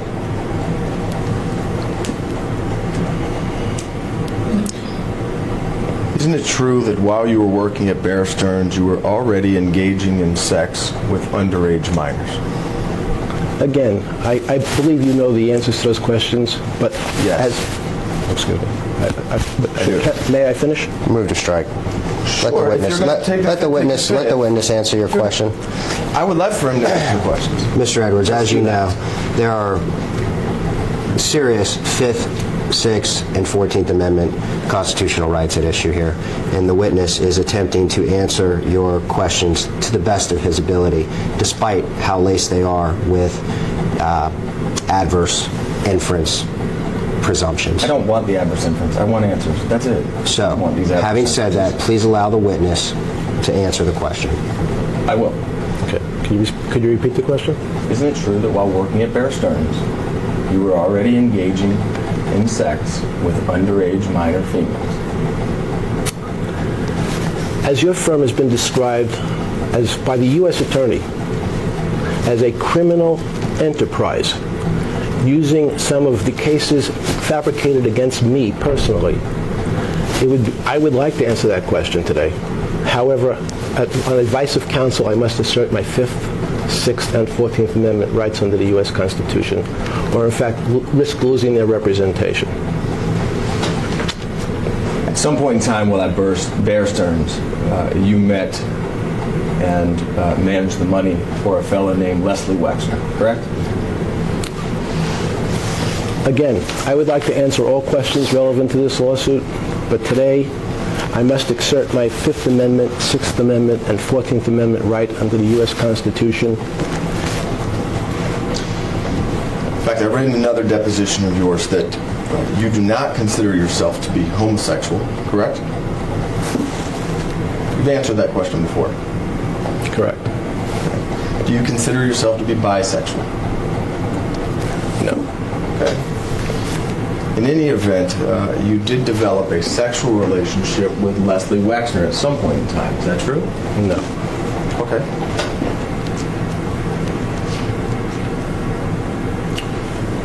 Did you have a business relationship with Mr. Wexner? I intend to respond to all relevant questions. I'd like to answer most of your questions, Mr. Edwards, today. But however, especially since your firm has been described by the United States Attorney in South Florida as a criminal enterprise purported to have pulled off the largest fraud in Florida's history, I would like to answer that. However, my attorneys today have counseled me that I must assert my 5th, 6th, and 14th Amendment right under the U.S. Constitution, and therefore I'm going to do that. Are you saying that because Rothstein Rosenfeld Adler was determined to be a criminal enterprise, or somebody was running a criminal enterprise out of that law firm, that is the reason why you're not going to answer these questions today? You link that together in that answer. I just want to make sure I'm understanding that right. I'm going to take the fifth minute. I intend to respond to all relevant questions today. I would like to respond. Unfortunately, my attorneys have counseled me I can't. I must assert my 5th, 6th, and 14th Amendment rights under the U.S. Constitution. Because other law firms have asked very similar questions, and you haven't responded to any of theirs either. So I just want to understand what the relationship between Rothstein, Rosenfeld, Adler is to you invoking your 5th Amendment rights today. If you can articulate that for me. Form, compound, argumentative. Rothstein, Rosenfeld, Adler has been described by the U.S. Attorney as a criminal enterprise, and as part of the largest fraud in Florida's history, it has been reported that your firm fabricated multiple cases using me and against me in order to fleece unsuspecting investors out of millions of dollars. Another longtime friend of yours is Ghislaine Maxwell, right? I intend to respond to all relevant questions. I'd like to answer most of the questions today, but I can't because my attorneys have counseled me that I cannot provide answers to any questions relevant to this lawsuit. And I must accept their advice or risk losing my 6th Amendment right to effective representation. Therefore, I'm going to assert my constitutional rights under the 5th, 6th, and 14th Amendment. Excuse me, could we take a break, sir? Already? Just restroom. Going off the video record at 11:38 a.m. Thanks. We're back in the video record at 11:48 a.m. How did you meet Ghislaine Maxwell? I intend to respond to all relevant questions to this lawsuit. However, at the present time, my attorneys have counseled me that I cannot provide answers to any questions relevant to this lawsuit and must accept this advice or risk losing my right to effective representation. Accordingly, therefore, I assert my 5th, 6th, and 14th Amendment right to the U.S. Constitution. You would agree, would you not, that Ghislaine Maxwell shares your sexual obsession for underage minor females? Argumentative, speculation, harassing. You know, Mr. Edwards, the current U.S. Attorney has described your law firm as a criminal enterprise as taking part in one of the largest frauds in Florida's history. It has been widely reported that your firm fabricated multiple cases of a sexual nature against other people and me in order to fleece unsuspecting investors out of millions of dollars. So unfortunately, at this time, in response to your questions, my attorneys have advised me that I must assert my 6th Amendment, 5th Amendment, and 14th Amendment rights. Though I believe, as you know, I'd really like to answer your questions, but at this moment, I must assert those rights or risk losing my attorney or risk losing effective counsel.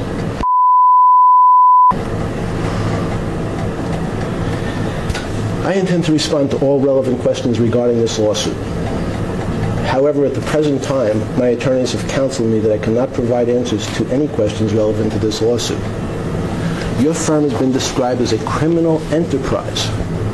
It's part of the largest fraud in Florida's history, fabricating sexual cases against me and others. Therefore, unfortunately, though I'd like to answer all of your questions today, I'm going to have to assert my 5th, 6th, and 14th Amendment right. Did you and Ghislaine Maxwell sexually assault at Leslie Wexner's house? I intend to respond to all relevant questions regarding this lawsuit. However, at the present time, my attorneys have counseled me that I cannot provide answers to any questions relevant to this lawsuit and must accept this advice or risk losing my 6th Amendment right to effective representation. Accordingly, I assert my constitutional rights as guaranteed by the 5th, 6th, and 14th Amendments to the U.S. Constitution. Mr. Epstein, Ghislaine Maxwell and you have devised several schemes to lure underage girls to you for sex. Isn't that correct? Form, argumentative, harassing. Mr. Edwards, your firm has fabricated multiple cases, sexual harassment claims and other types of sexual cases against me and others in order to be part of what the U.S. Attorney described as the largest fraud in Florida's history. I'd like to answer all your questions. However, my attorneys have counseled me that at least today, I must assert my 5th, 6th, and 14th Amendment rights under the U.S. Constitution.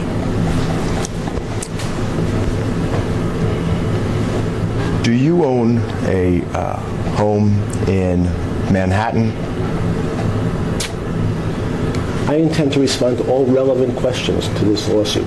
However, at the present time, my attorneys have counseled me that I cannot provide answers to any questions relevant to this lawsuit. And I must accept their advice or risk losing my 6th Amendment right to effective representation. Accordingly, therefore, I have to assert my 5th, 6th, and 14th Amendment right under the U.S. Constitution. Do you own an island in the U.S. Virgin Islands?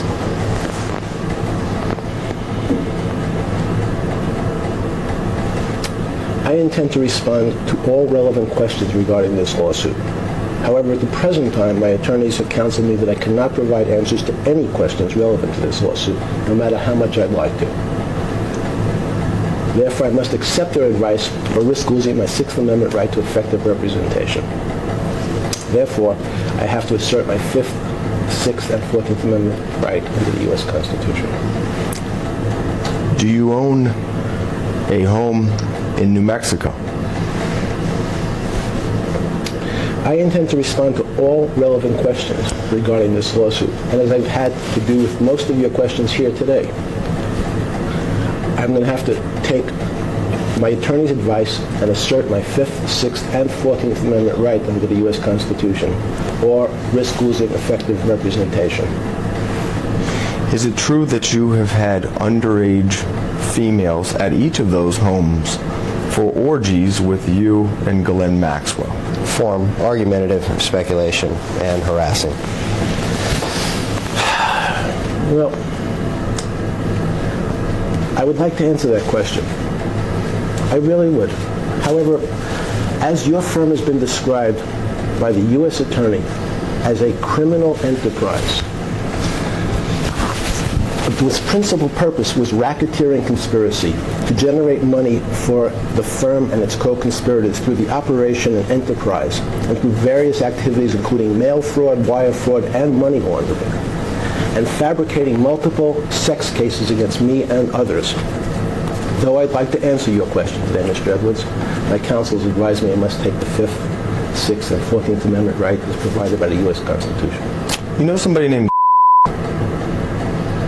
Would you spell that for the record? No. Or for the court reporter? No. You don't know the name? No. Could you spell it? Okay.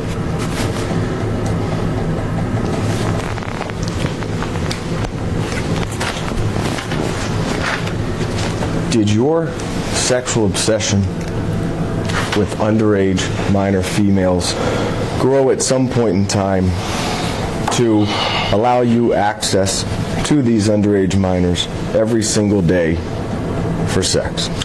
Overbroad, speculation, argumentative, compound, harassing, and confusion. Confusing as worded. You want to break it down, Mr. Edwards? Isn't it true that for the past 10 years you have found a way to engage in sexual conduct with underage minors on an everyday basis? Speculation, argumentative.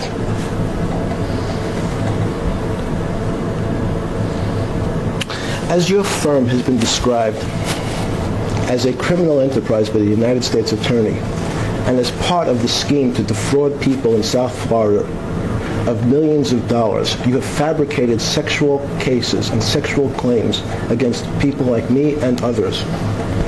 Unfortunately, this time, though I'd like to answer your question, Mr. Edwards, my counsel has advised me I cannot. And they have advised me I must assert my 5th, 6th, and 14th Amendment rights under the Constitution.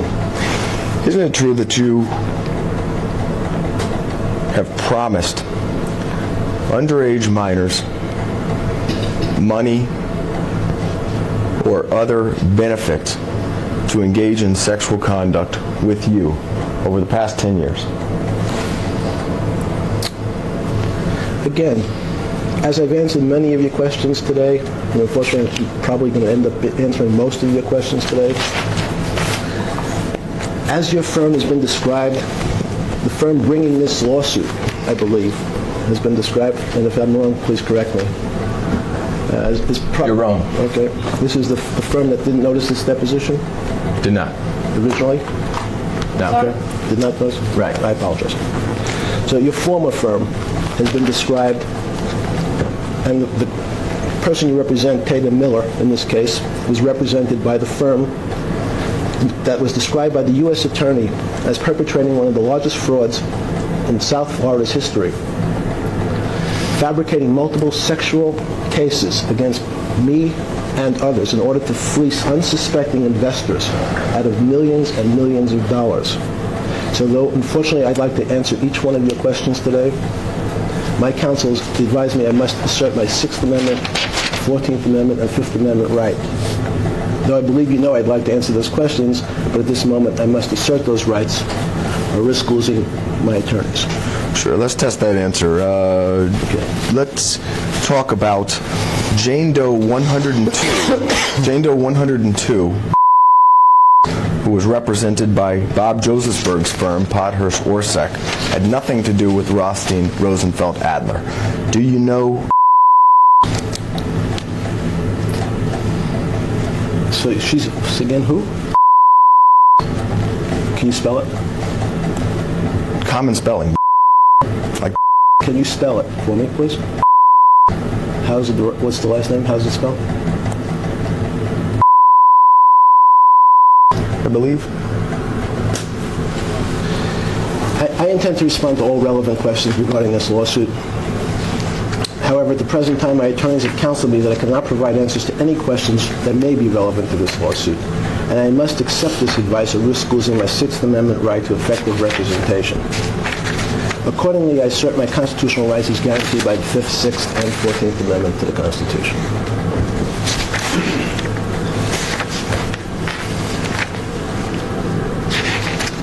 And just for the record, I can only spell it the way that it was spelled in your flight logs from your airplane. I don't know exactly how she spells her name, only how your pilot would spell her name. Form, so, speculation. If I misspelled it, I'm sorry. Form, speculation, argumentative, harassing. That's harassing? And assumes facts currently not in evidence in this particular deposition, and therefore moved to strike.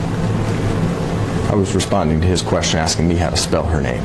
I don't know how, other than his own pilot. Mr. Edwards, he asked you to spell the name, you then spelled the name, and then you went on another narrative. There wasn't a question posed on the floor. You would agree that you interacted with every day in a sexual way when she was 15 years old, right? Again, sorry? Sure, you would agree that you interacted with sexually on an everyday basis when she was 15 years old. You know, again, Mr. Edwards, I'd like to answer all your questions here today. My attorneys have advised me that I must assert my 6th Amendment, 14th Amendment, and 5th Amendment rights provided by the U.S. Constitution.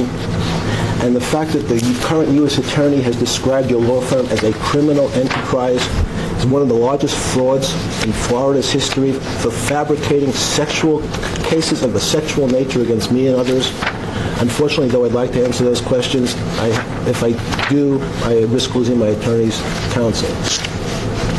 Therefore, I must assert my right. All right, Madam Court Reporter, I'm going to attach as an exhibit the Jane Doe number 102 versus Jeffrey Epstein complaint at some point in time. It doesn't have to be done now, but it's going to be Exhibit 1 as I'm going to go through some of the facts as alleged in the complaint and as will be testified by the plaintiff. Counsel, do you have an extra copy of that for me? No. May I look at it real quick? No.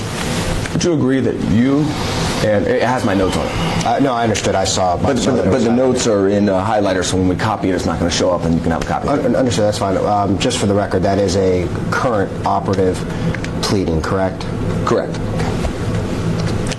What does that mean? It means that there may have been some amendments to a complaint. I want to make sure that that is the operative complaint at issue that he's speaking from today. Is it true that... Can I go off the record second? May I ask you a question? Sure. Can we take a break for a second? Again? He wants to speak with me for a second. Going off the video record at 12:01 p.m. We're back on the video record at 12:02 p.m. Is it true, Mr. Epstein, that you and Ghislaine Maxwell forced to have sex with you on a daily basis? Form argumentative, harassing. Unfortunately, at this time, though I'd really like to answer those questions, like I've done for most of your questions here today, Mr. Edwards, your firm was described as a criminal enterprise, a serious criminal enterprise by the current U.S. attorney. Part of that criminal enterprise was fabricating cases of a sexual nature against me and others in order to fleece unsuspecting investors out of millions of dollars. So though unfortunately at this time, no matter how I'd like to respond to your questions, I must assert my Sixth Amendment, Fifth Amendment, and 14th Amendment rights under the U.S. Constitution or risk having my attorneys resign. Isn't it true that was yours and Ghislaine Maxwell's sex slave from the time she was 15 through the time she escaped when she was 19? Again, objection, argumentative, harassing. Mr. Edwards, your firm has been described as as a criminal enterprise by the current U.S. attorney and part of the largest fraud in Florida's history. Part of that fraud was fabricating multiple cases against people like me and others of a sexual nature in order to fleece unsuspecting investors out of millions and millions of dollars. So though I'd like to answer that question, my attorneys have told me today I must assert my Sixth Amendment, 14th Amendment, and Fifth Amendment right.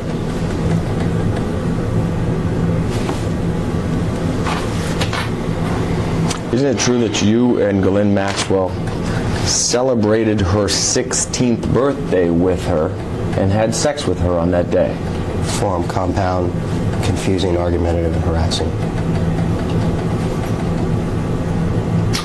Mr. Edwards, I'd like to answer that question. My attorneys told me today that I have to, at least today, assert my Fifth Amendment, Sixth Amendment, and 14th Amendment rights to the U.S. Constitution. Especially, my concern is that your firm has filed fraudulent lawsuits, fabricated lawsuits, and the U.S. attorney, the current U.S. attorney, has described your firm as a criminal enterprise whose main purpose was to generate money for the firm and its co-conspirators through the operation of various criminal activities, including mail fraud, wire fraud, and money laundering. Are you saying that the complaint of against you, the allegations in that complaint, are false? Form misinterprets the witness's testimony. Or are you saying it's true? Same objection. It's either true or false. What I said, maybe I'll repeat myself, unfortunately. But the current U.S. attorney has described your law firm was involved in the filing of motions. I'm sorry. You want to tell me what it was then? What would you like to tell me the firm's involvement in this lawsuit? Since this will be here the rest of the day. Answer the question. Oh, fine.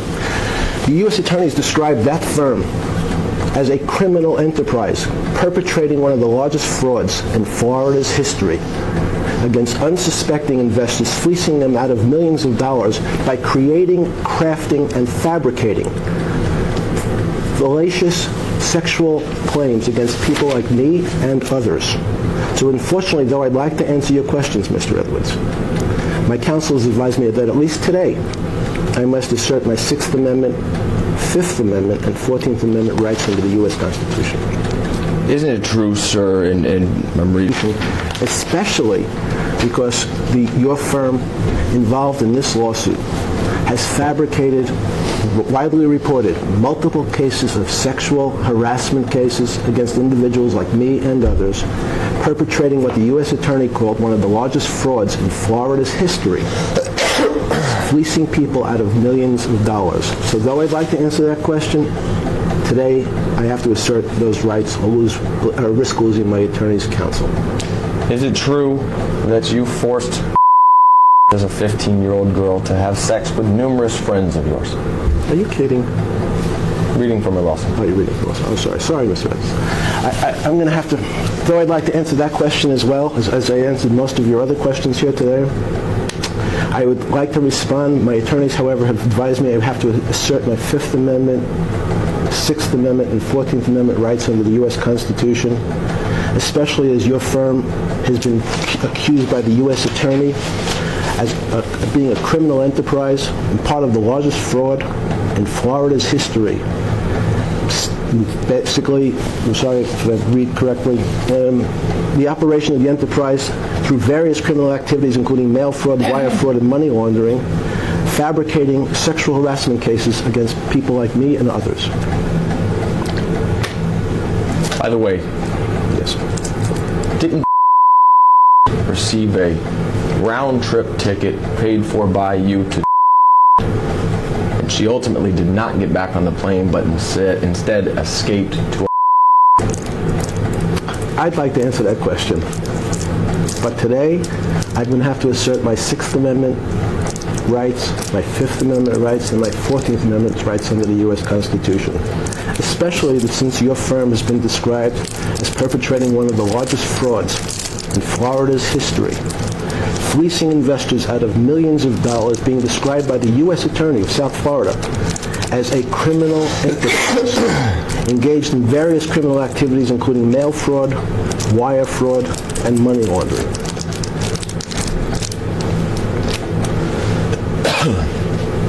Do you know a man named Jean-Luc Brunel? Can you spell it? He was at your house last week. Does that remind you? Form, move to strike, speculation, argumentative, harassing. Is there a question on the table, Mr. Yes, do you know him? Could you spell his name for me, please? I don't need to spell his name. You know who I'm talking about, Mr. Brunel. I'm sorry, could you... Mr. what? B-R-U-N-E-L. I see. I would like to answer that question as well, but my attorneys have counseled me today. I'm going to have to assert my Sixth Amendment rights, my Fifth Amendment rights, and my 14th Amendment rights under the U.S. Constitution, or risk losing my right to effective representation. What's the purpose for you asking me to spell his name? Are you acting like you don't know him? Form, move to strike, argumentative, and irrelevant as worded. Mr. Edwards, you know that there are various standing orders, if not in this case, in various other cases, that specifically describe the protections of the Fifth Amendment. Federal courts have ordered that certain questions that you are asking shall not be answered, or Mr. Epstein would risk losing his Fifth Amendment right. No, I understand that. Under the United States, people's names. Wait a second. Under the United States Constitution, a lot of these questions here today that you're asking have already been ruled on by various courts that the Fifth Amendment protects any response thereto. So I would like it. I'm giving you some leeway here with regard to these argumentative questions. We've already, and I'm not obviously testifying for the witness, but we've already handled a lot of these issues in court, and we've already adjourned one deposition for being argumentative, and I think you understand what the court said there. So, having said that, and I understand that you have a job to do, but having said that, I would like to caution you professionally that if you continue with the argumentative questions, I am going to have to terminate this deposition, and then we'll just... Do what you have to do, Mr. Pike. I completely understand. Okay. We're here today... Mr. Brunel is I'm sorry, just go ahead. We're here, I want the court to know that we're here today to allow you to ask your questions, but the harassing and argumentative tone is not going to be tolerated. So there's a video. There's a video. We can show the court the tone. It's obviously not harassing. So, Mr. Brunel is a longtime friend of yours, right? I intend to respond to all relevant questions to this lawsuit. However, today, my attorneys have counseled me that I cannot provide answers to any questions that may be relevant to this lawsuit, and I must accept their advice or risk losing my Sixth Amendment right to effective representation. You know him as somebody who has been caught engaging in sex with underage minors in the past. Is that correct? You'll have to repeat the question, sorry. You know Mr. Brunel as somebody who has been caught engaging in sex with minors in the past. Is that correct? Sure. I intend to respond to all relevant questions regarding this lawsuit. However, at the present time, my attorneys have counseled me that I cannot provide answers to any questions relevant to this lawsuit, and I must accept their advice or risk losing my Sixth Amendment right to effective representation. As your firm has been described by the U.S. Attorney as a criminal enterprise and part of one of the largest frauds in Florida's history, it specifically said you've been fabricating, the law firm was fabricating multiple cases involving of a sexual nature in order to fleece unsuspecting investors out of millions of dollars, including mail fraud, wire fraud, and money laundering. So unfortunately, though I'd like to answer all your questions here today, I must assert my Sixth Amendment, 14th Amendment, and Fifth Amendment right. And you were involved in a modeling business with him called MC Squared. Is that correct? Again? You were involved in a modeling agency what do you mean Mr. Brunel. Sorry. Called MC Squared. Involved means what? Sorry. What do you mean? You tell the jury your involvement with the modeling agency. You can clarify. I'll let you do that. No. I intend to respond to all relevant questions regarding this lawsuit. However, at the present time, my attorneys have counseled me that I cannot provide answers to any questions relevant to this lawsuit, and I must accept their advice or risk losing my Fifth, Sixth, and 14th Amendment rights under the U.S. Constitution. And when you were being criminally investigated and was in, is it true that you made a personal telephone call to her telling her not to come forward with any of the information she knew? Again, sorry, when you were being, I'm putting a time frame on it, the time period where you were being criminally investigated. What time frame is that? In her complaint, it's not specific. But at some point, let's just make it whenever. At some point in time, did you place a telephone call to in Australia, warning her not to come forward with any information about you engaging in sex with her while she was a minor? I intend to respond to all relevant questions regarding this lawsuit. However, at the present time, my attorneys have counseled me that I cannot provide answers to any questions relevant to this lawsuit, and I must accept their advice or risk losing my Sixth Amendment right to effective representation. With respect to underage females, isn't it true that you have made the statement, in quotes, the younger the better?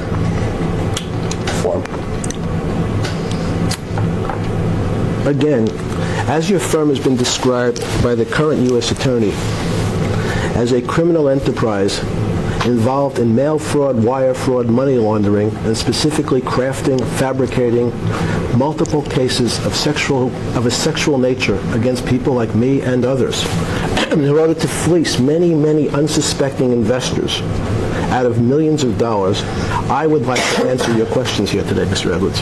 But unfortunately, my attorneys have counseled me that I must assert my Fifth, Sixth, and 14th Amendment right, or they will resign.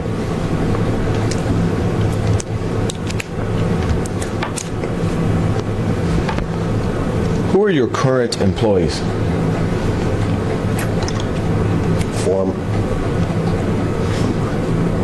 Again? Who are your current employees? People who work for you that you pay. I intend to respond to all relevant questions regarding this lawsuit. However, at the present time, my attorneys have counseled me that I cannot provide answers to any questions that may be relevant to this lawsuit or risk losing my Sixth Amendment right to effective representation. Accordingly, therefore, I must assert my Fifth Amendment, Sixth Amendment, and 14th Amendment rights as provided by the U.S. Constitution. Isn't it true that you pay your employees to bring you underage minor females for sex? Argumentative speculation, harassment. Mr. Edwards, your firm has been described by the current U.S. Attorney as a criminal enterprise. A criminal enterprise. Part of the largest fraud in South Florida's history. Part of that fraud was fabricating fictitious cases against me, against people like me of a sexual nature in order to fleece unsuspecting investors out of millions of dollars. Unfortunately, at this time, though I'd like to answer every one of your questions, my attorneys advise me that I must assert my 6th Amendment, 14th Amendment, and 5th Amendment rights, or risk losing them as my attorneys. Isn't it true when underage females were brought to you, you would engage in sex with them and pay them? Form, argumentative, harassing. Are you shaking your head to say no? Excuse me? Are you shaking your head to say no? I don't know how to interpret the answer. I'm sorry, I didn't realize I was shaking my head. Okay. One second. I thought he was actually answering a question. Move to strike. The rules are well known to every lawyer who practices in the state of Florida that it's clear that a nod of the head or a shake of the head is not understood by the record. So therefore, Mr. Epstein clearly was not responding to one of your questions, and you know that, Mr. Edwards. This is on video, Mike. Nonetheless, you know the rules. Nonetheless, if we have a question on the table, would you please repeat it so I can recall it and so Mr. Epstein can endeavor to answer it? Sure, and if it was only a court reporter, I would agree, but the jury's going to see a video, and everybody knows commonly, if somebody shakes their head, they're saying no. If that was the answer, I wanted to give them a chance to elaborate on it. That's it. Isn't it true that when underage females would come to your house, you would engage in sexual activity with them and then pay them? Same objections. Unfortunately, I'd like to answer that question today, but my attorneys have counseled me that I must assert my 6th Amendment right, my 5th Amendment right, and my 14th Amendment right under the U.S. Constitution. The fact that your firm has been described as a criminal enterprise and part of one of the largest frauds in South Florida's history, part of that fraud has been described as fabricating cases of a sexual nature against me and others in order to fleece unsuspecting investors out of millions of dollars. I would like to answer that question, Mr. Edwards. But however, today, I must assert my 5th, 6th, and 14th Amendment right. In addition to paying these underage females for sexual activity, you also paid them to bring their underage friends to you to also engage in sexual activity with. Is that correct? I intend to respond to all relevant questions regarding this lawsuit. However, at the present time, my attorneys have counseled me that I may not. And I must assert, they have advised me I must assert my 6th Amendment right, my 5th Amendment right, and my 14th Amendment rights under the U.S. Constitution. You would pay underage females $200 to $300 for engaging in sexual activity with you or for procuring another underage female to engage in sexual activity with. Is that correct? Form, move to strike, assumes facts not in evidence, and calls for a legal conclusion, and is as well argumentative. I intend to respond to all relevant questions regarding this lawsuit. However, at the present time, my attorneys have counseled me that I cannot provide answers to any questions that may be relevant to this lawsuit, and I must accept their advice or risk losing my 6th Amendment right to effective representation. Accordingly, therefore, I must assert my constitutional rights as guaranteed by the 5th, 6th, and 14th Amendment to the U.S. Constitution. Would you agree that your scheme was devised to coerce these underage minors to bring you as many other underage minors as were available for you to engage in sexual activity with? Form. Can you repeat the question? Yeah.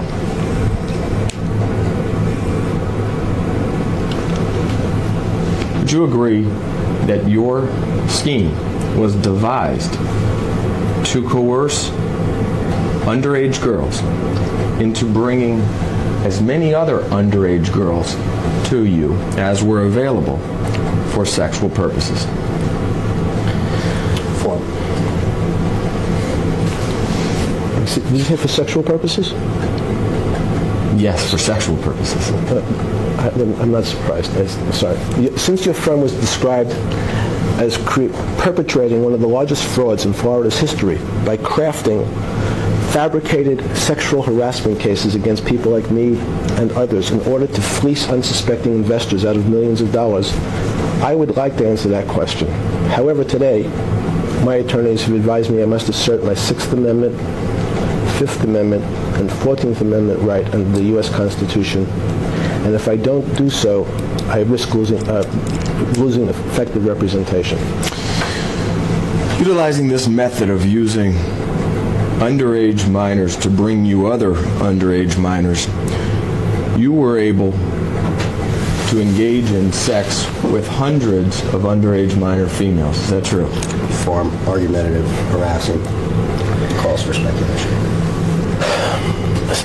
Since, Mr. Edwards, your firm has been described as a criminal enterprise by the U.S. Attorney, and as part of the largest fraud in South Florida's history, and as part of the fraud fabricating malicious cases of sexual harassment and other cases of sexual nature against people like me and others, though I'd like to answer that question today, my attorneys have advised me I must assert my Sixth Amendment, 14th Amendment, and Fifth Amendment rights of the U.S. Constitution. Though I believe you know I'd really like to answer your questions, but at this moment, if I don't assert those rights, I risk having my attorneys resign. Isn't it true that with this method, you were able to interact sexually with underage girls every single day? Form, asked and answered. Same with Go ahead. Oh, sorry. Can you repeat it? Sure. With this method of This using... method being what? Sorry? Your method of using underage minors to bring you other underage minors for sex, isn't it true that that method resulted in you engaging in sexual activity with underage minors on an everyday basis? Same objections. Your firm has been described by the current U.S. Attorney as a criminal enterprise engaged in one of the largest frauds in South Florida's history, and as part of that fraud, fabricating malicious cases of sexual nature against people like me and others. So unfortunately, though I'd like to answer that question today, I must assert my Sixth Amendment, 14th Amendment, and Fifth Amendment rights that my counsels advised me to do. Though I believe you know I'd really like to answer those questions today, I must assert those rights or risk losing my attorney's representation. To keep track of all of these underage minors, you stored their names and telephone numbers in your home computer, isn't that correct? Form, argumentative, speculation. Again? Sorry. Are you going to answer the question or just read? If you are going to answer the question, of course, I'll keep reading it as many times. Wait 1 second. The witness is attempting to answer your question. He asked you to repeat the question. He is? He asked you to repeat the question.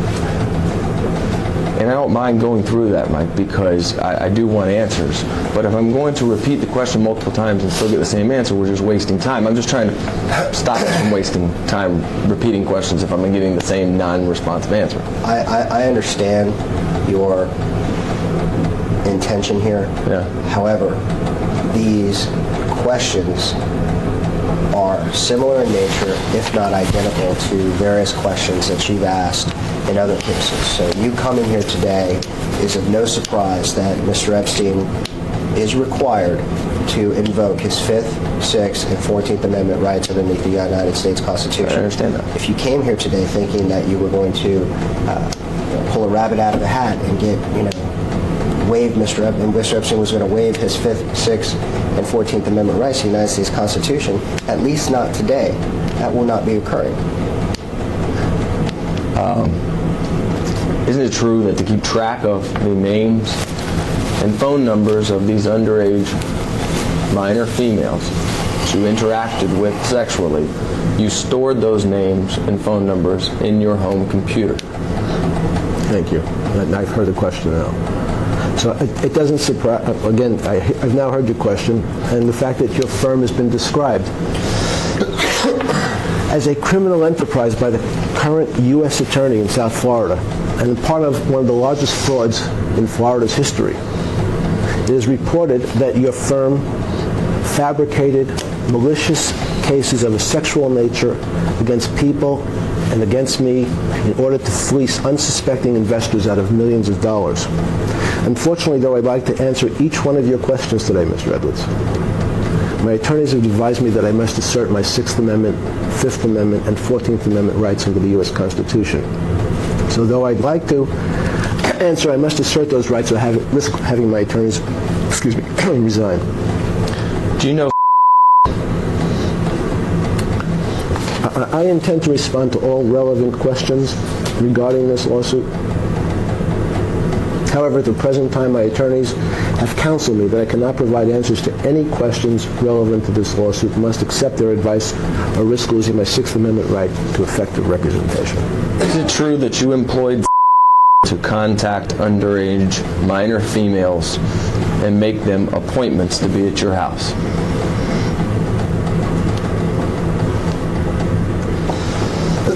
Sorry, again. Isn't it true that you employed for the purposes of contacting underage minor females and scheduling them appointments to be at your house? The current U.S. Attorney has described your law firm, Mr. Edwards, as a criminal enterprise engaged in one of the largest frauds in South Florida's history. It has been reported that your firm fabricated multiple cases of a sexual nature against me and others in order to fleece unsuspecting investors out of millions and millions of dollars. So though, unfortunately, I'd like to answer every one of your questions today, my attorneys have counseled me that today I must assert my Sixth Amendment, Fifth Amendment, and 14th Amendment rights under the U.S. Constitution. Though I believe you know I'd like to answer those questions, but today, at this moment, I must assert those rights or risk having my attorneys resign. Tell the jury how you know. Form. Move to strike. Move to strike my question? On what basis? Do I have to state a basis? Usually I'm just required to state form. Done more than that today. If I went on a diatribe of explaining, what's confusing, compound, irrelevant, then you would blame me for testifying for the witness. So I just moved to strike the question. Make sure we mark that somewhere on this transcript, somehow. Tell the jury how you know. Move to strike. I intend to respond to all relevant questions regarding this lawsuit. However, at the present time, my attorneys have counseled me that I cannot provide answers to any questions relevant to this lawsuit and must accept their advice or risk losing my Sixth Amendment right to effective representation. Accordingly, I assert my Fifth Amendment, Sixth Amendment, and 14th Amendment right under the U.S. Constitution.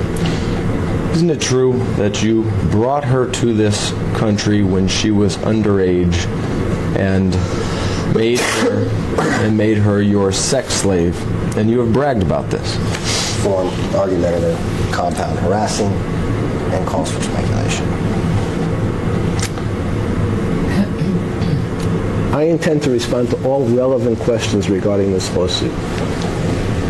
However, at the present time, my attorneys have counseled me that I cannot provide answers to any questions relevant to this lawsuit, and I must accept this advice or risk losing my Sixth Amendment right to effective representation. However, I'd like, so I'm clear, the question was, did I bring her here? So we're clear. What was specifically what you did? Your answer's fine. Okay. Is it true that you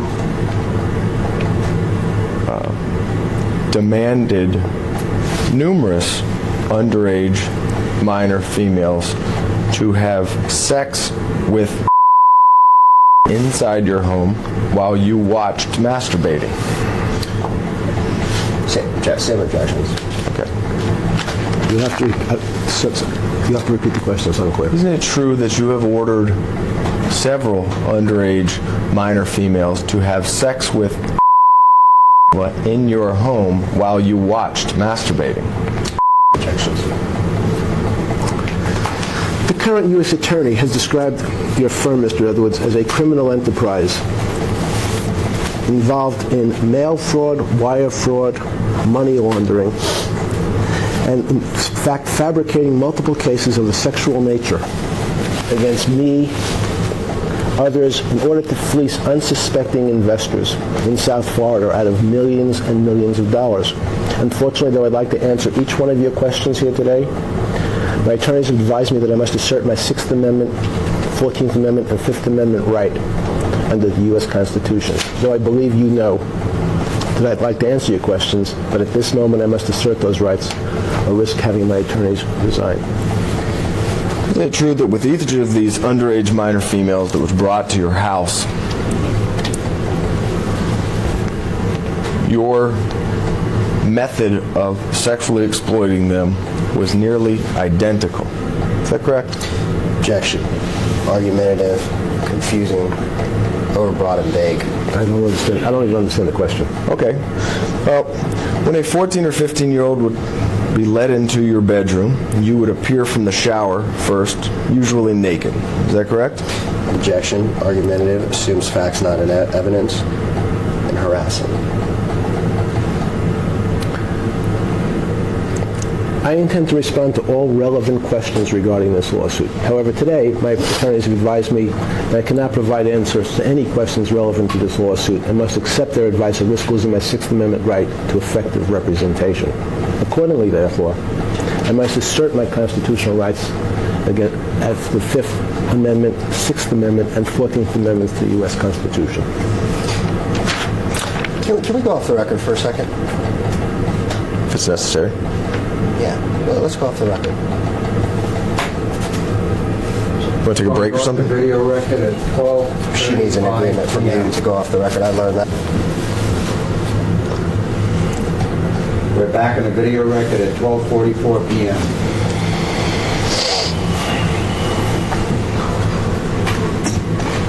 Can you tell me what my last question is, or is that... It's okay. I can pick up. Don't worry I about can tell you too. Okay. Hopefully, this is my big. it. All right.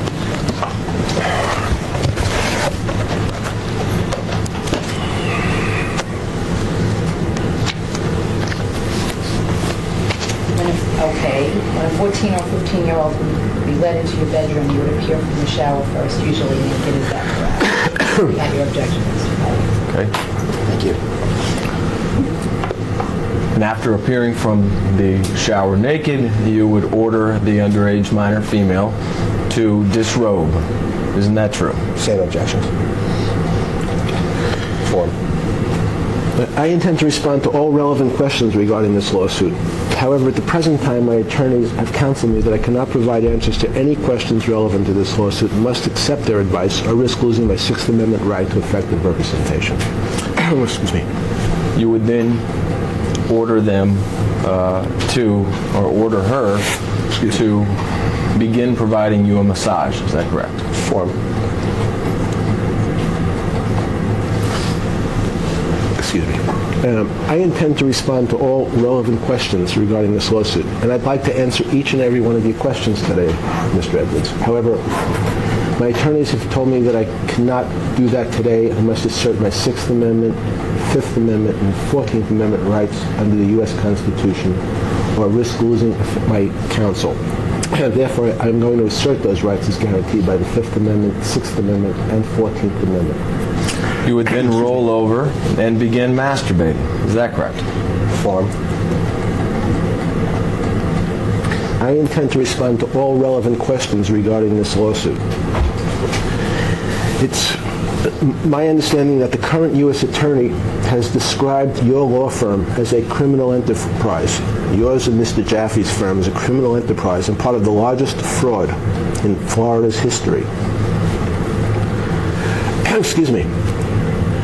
Fabricating malicious cases of a sexual nature against me and others in order to fleece investors out of millions of dollars through bogus schemes, including conspiracy to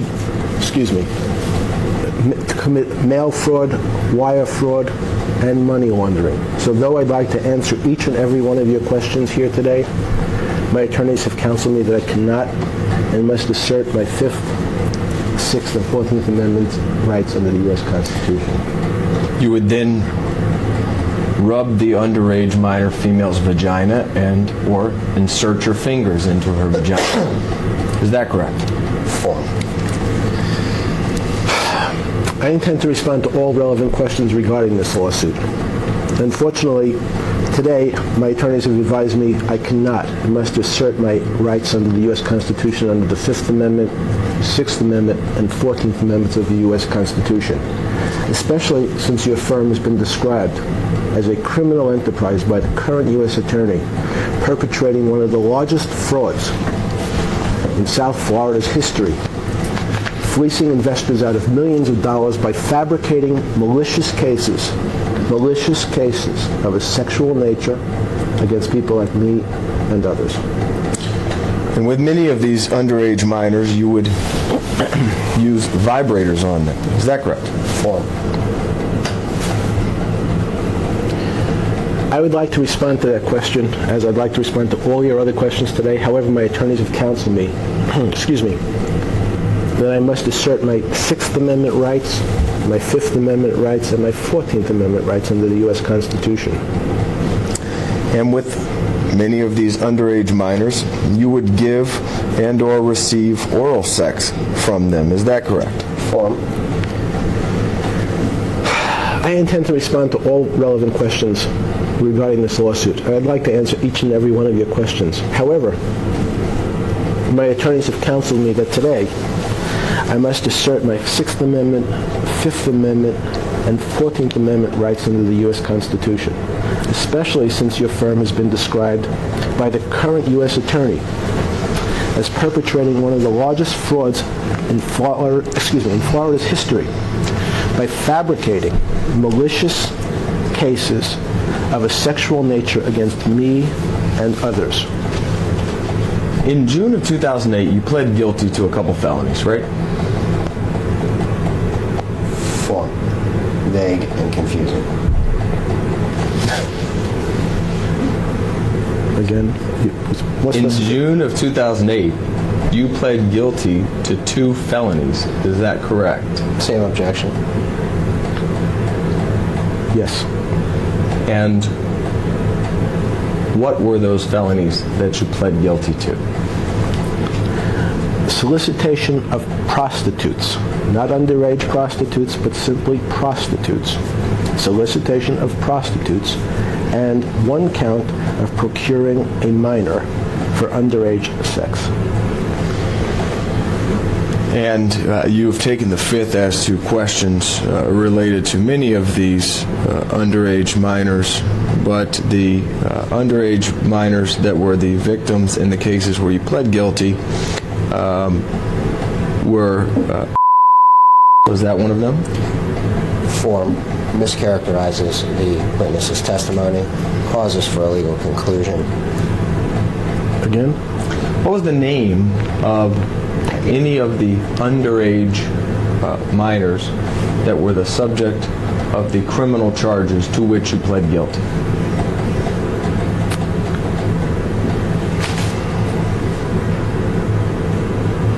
I don't know. So tell me about those charges. What was the allegations of those charges? Form. Solicitation of prostitution. Okay. Not underage prostitution, prostitution. Were the victims or the prostitutes, as you would say, were they minors? Form. I pled guilty to solicitation of prostitution. Okay, so tell me what those cases were about. What happened? I have no more. I can't tell you any more than that. You don't know what you pled guilty to? I just told you. I'm going to object to form. That's asked and answered. Do you know what you pled guilty to? The facts. Solicitation of prostitution. I understand that's the charge. What were the underlying facts? Sorry. What did you do? Did you pull up in a car, talk to the person? Did they come over to your house? How did you get them? Those kind of things. Tell the jury what were the underlying facts about the charge that you pled guilty to? Form, move to strike. I don't know. You don't know what you pled guilty to? I pled guilty to solicitation of prostitution. Not underage prostitution, but prostitution. Okay. My understanding from reading the court file is that one of those females was. Do you know who that is? I intend to respond to all relevant questions to this lawsuit. However, at the present time, my attorneys have counseled me that I cannot provide answers to any of these questions today. So accordingly, I must assert my constitutional rights under the 5th, 6th, and 14th Amendment to the U.S. Constitution. You're aware that is somebody that alleges she was at your house on more than 100 occasions. Is that true? 4. Can you repeat the question? Sorry. Are you aware that is a female that alleges that when she was underage, she was at your house on more than 100 occasions? Form, predicate. I intend to respond to all relevant questions to this lawsuit, Mr. Edwards. However, today, my attorneys have counseled me that I must respond by invoking my 5th Amendment right, my 6th Amendment right, and my 14th Amendment rights under the U.S. Constitution, unless or risk losing them as my attorneys. Excuse me. So therefore, I must assert those rights. And you understand that her complaint was that Epstein turned onto her stomach on the massage bed and inserted his penis into her vagina. Stated Epstein began to pump his penis in her vagina and she became upset over this. She said her head was being held against the bed forcibly as he continued to pump inside her while she screamed no. Are you aware of those allegations? Form, predicate. I'm sorry, did you say there was a complaint? In the incident report that led to a charging document that led to a charge that you have pled guilty to. Are you aware of that information coming from? I'm sorry, Mr. Edwards. What are you reading from?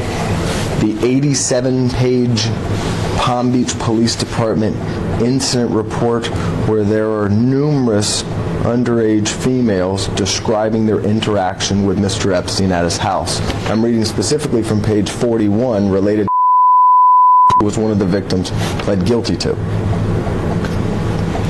Is that the same document that you're seeking production of in this same exact case? I don't know what you're talking about. This is something from the state attorney's file. Okay.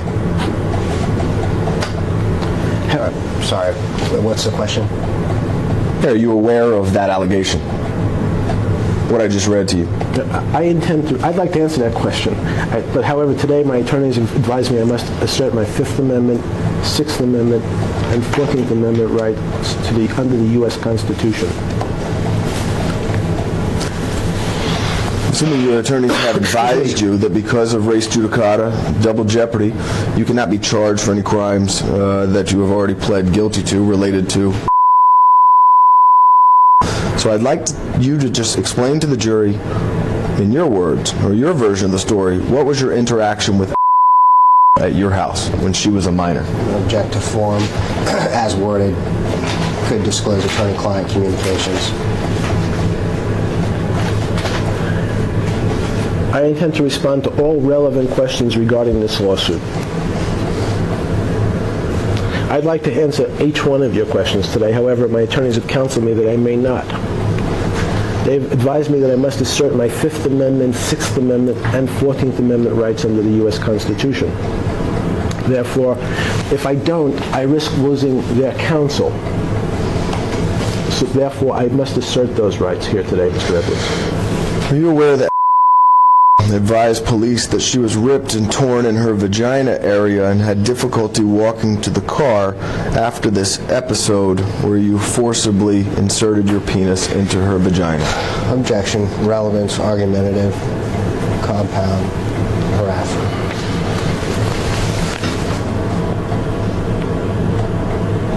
The question was, this was who? The question was, are you aware? Alexander Paul. The current U.S. Attorney, since he's described your firm as a criminal enterprise and part of one of the largest frauds in Florida's history by fabricating malicious cases of a sexual nature against people like me and others, and fleecing investors out of millions of dollars by using means described by the complaint against your firm, including mail fraud, wire fraud, money laundering.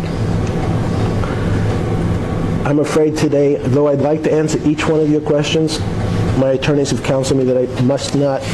I must assert my 6th Amendment, 5th Amendment, and 14th Amendment rights under the U.S. Constitution. And though I believe you know I'd like to answer those questions, I must assert those rights or risk losing my attorney's representation. Do you know?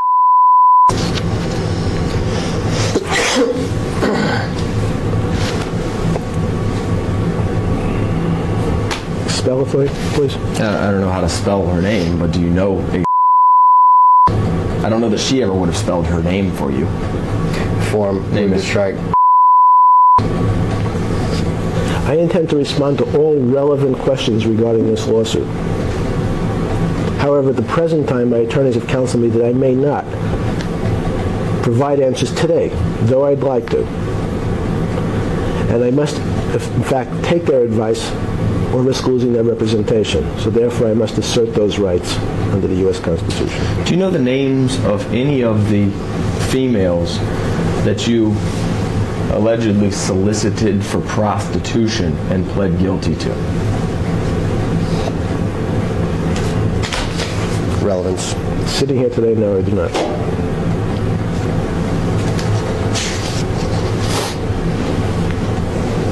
You asked me to spell his name. That's somebody that your attorneys took her deposition about a year and a half ago. Does that help to refresh your recollection? I'd like to answer that question, but today, according to my attorneys, I must assert my Fifth Amendment, Sixth Amendment, and 14th Amendment rights under the U.S. Constitution.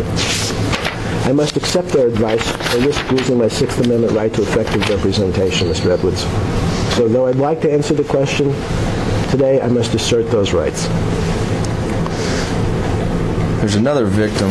Her name is that was listed as one of the females at your house that you pled guilty to the solicitation of. And I'd like to ask you if you remember her. Form, confusing, compound. I don't know her first name. It's initials, last name.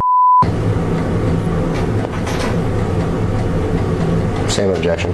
I intend to respond to all relevant questions regarding this lawsuit. However, at the present time, my attorneys have counseled me that I cannot provide answers to any questions relevant to this lawsuit, and I must accept their advice or risk losing my right to effective representation.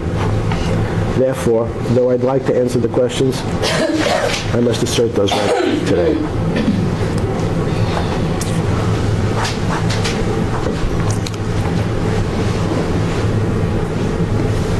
With each case that results in a charge as Is this in order? Sorry. Yes, there is. I'm sorry. We're stopping again? No, can I get some water? You don't have to stop. Just, Mr. Jaffe, could you pass some water? Pardon me? Is there water? There's no water. No water. Okay. Oh, sorry. I'll go.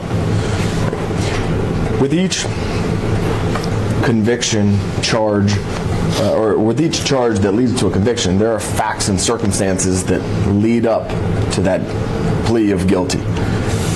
What are the facts and circumstances that led to you pleading guilty to the two felonies that you described? Form, overbroad, compound, confusing, calls for a legal conclusion. I'd like to respond to that question. But today my attorneys have advised me I must assert my Fifth Amendment, Sixth Amendment, and 14th Amendment rights to the U.S. Constitution, or risk losing effective representation. Accordingly, I must assert my constitutional rights as guaranteed by the Constitution. Just so we're clear, because your attorney made an objection that it was unclear, and then you invoked your Fifth Amendment rights. I'm sorry. I'm talking about the cases where you've already pled guilty. You can't be charged again.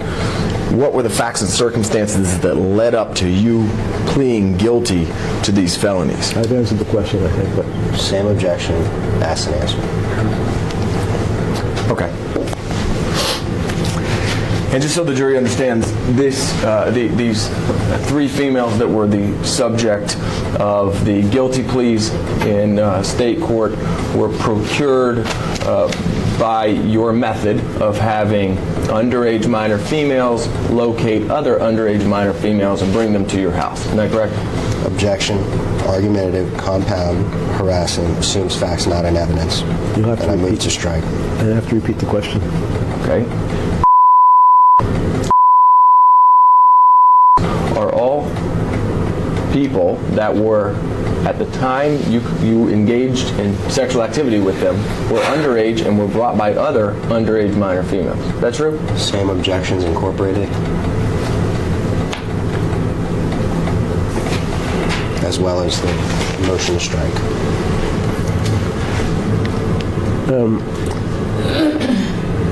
I don't understand. I'm sorry, I don't even understand the question. Isn't it true that you used underage minor females to bring other underage minor females to your house for sex? Ask and answer. Way earlier on.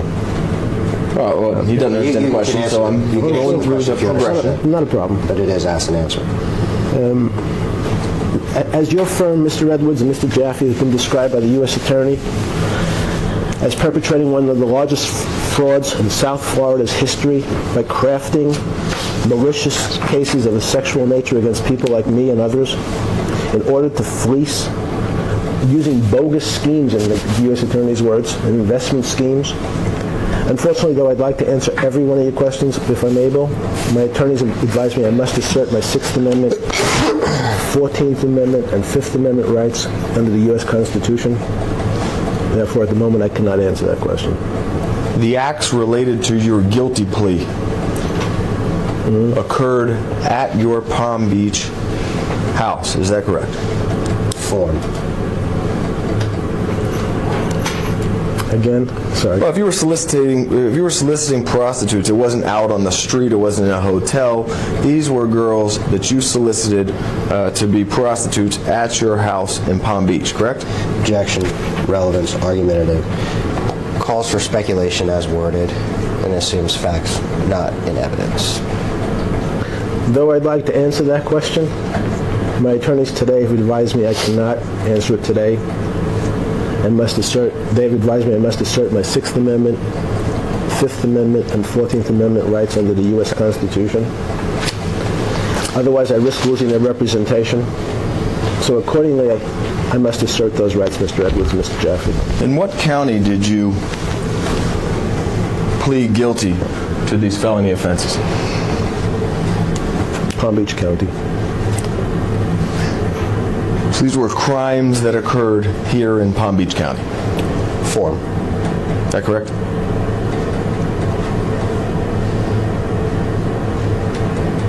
I pled guilty in Palm Beach County.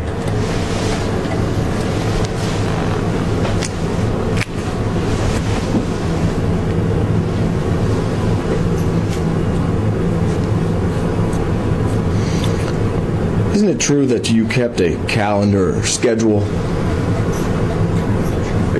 Okay, change. Going off the video record at 1:05 p.m. We're back on the video record at 1:15 p.m.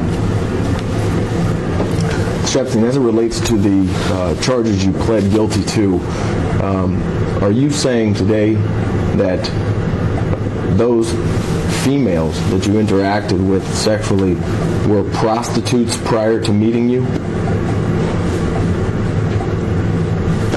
I'm saying I pled guilty to the solicitation of prostitution. Right, and you would certainly agree that that would require yourself and one other individual for that act of prostitution, correct? Form. Also calls for legal conclusion. I pled guilty to solicitation of prostitution. And are you saying that those females that were the victims, at least listed as victims by the state, were prostitutes prior to meeting you? Form. Vague. Irrelevant. I pled guilty to solicitation of prostitution.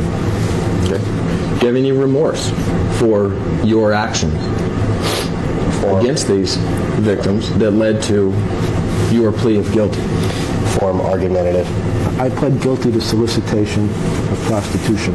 Not underage prostitution, simply prostitution.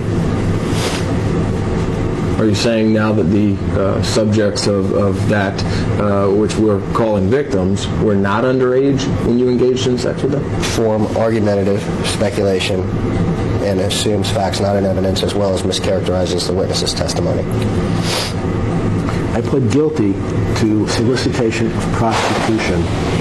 Not underage prostitution, solicitation of prostitution. I was of the impression that you pled guilty to a second-degree felony, that being procuring a minor for the purposes of prostitution. That's correct.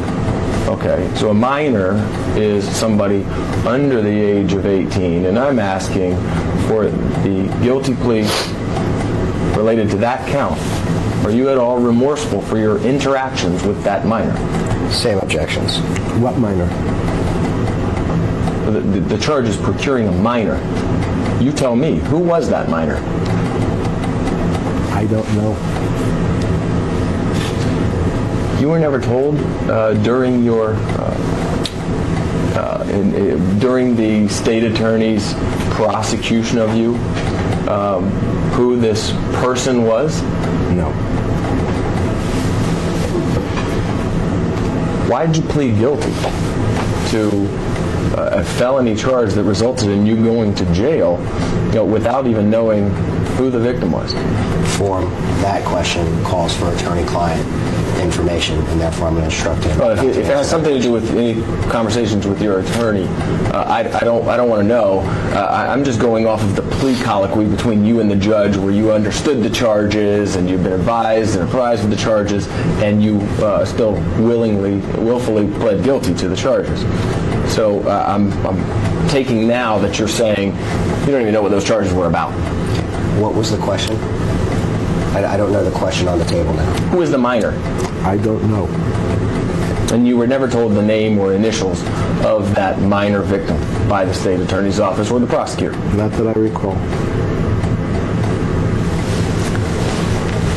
Well, just so that the jury understands, this method of paying underage minor females to bring you other underage minor females for sex is something that you do in New York, in New Mexico, in Florida, and everywhere. It's not just West Palm Beach. Isn't that right? Again, form, it's compound.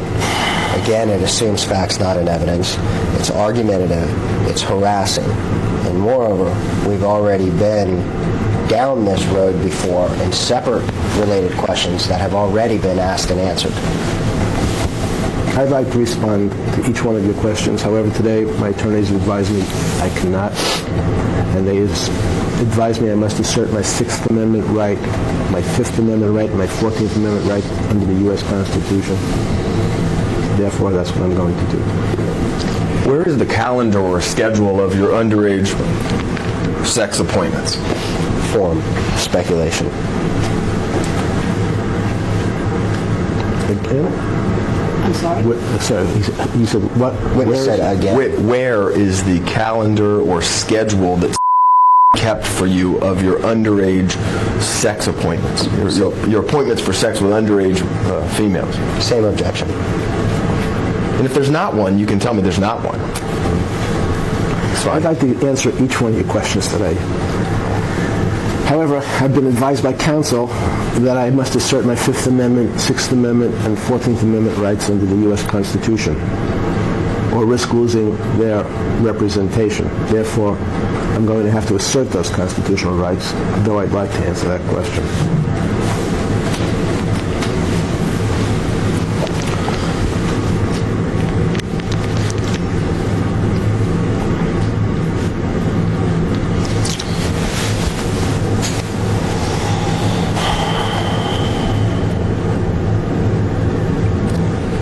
Are you still in possession of the computers that were taken from your house prior to the execution of the search warrant?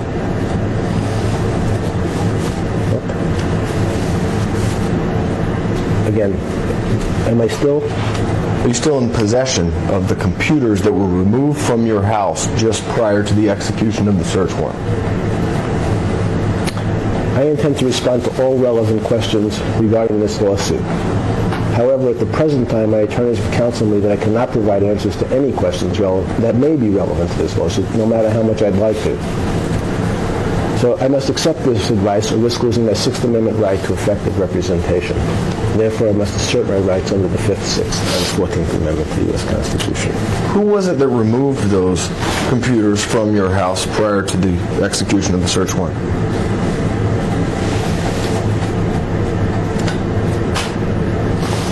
Predicate. I intend to respond to all relevant questions regarding this lawsuit. However, at the present time, my attorneys have counseled me that I cannot provide answers to any questions that may be relevant to this lawsuit, no matter how much I'd like to. And I must accept their advice or risk losing their representation. Accordingly, therefore, I have to assert those rights, Mr.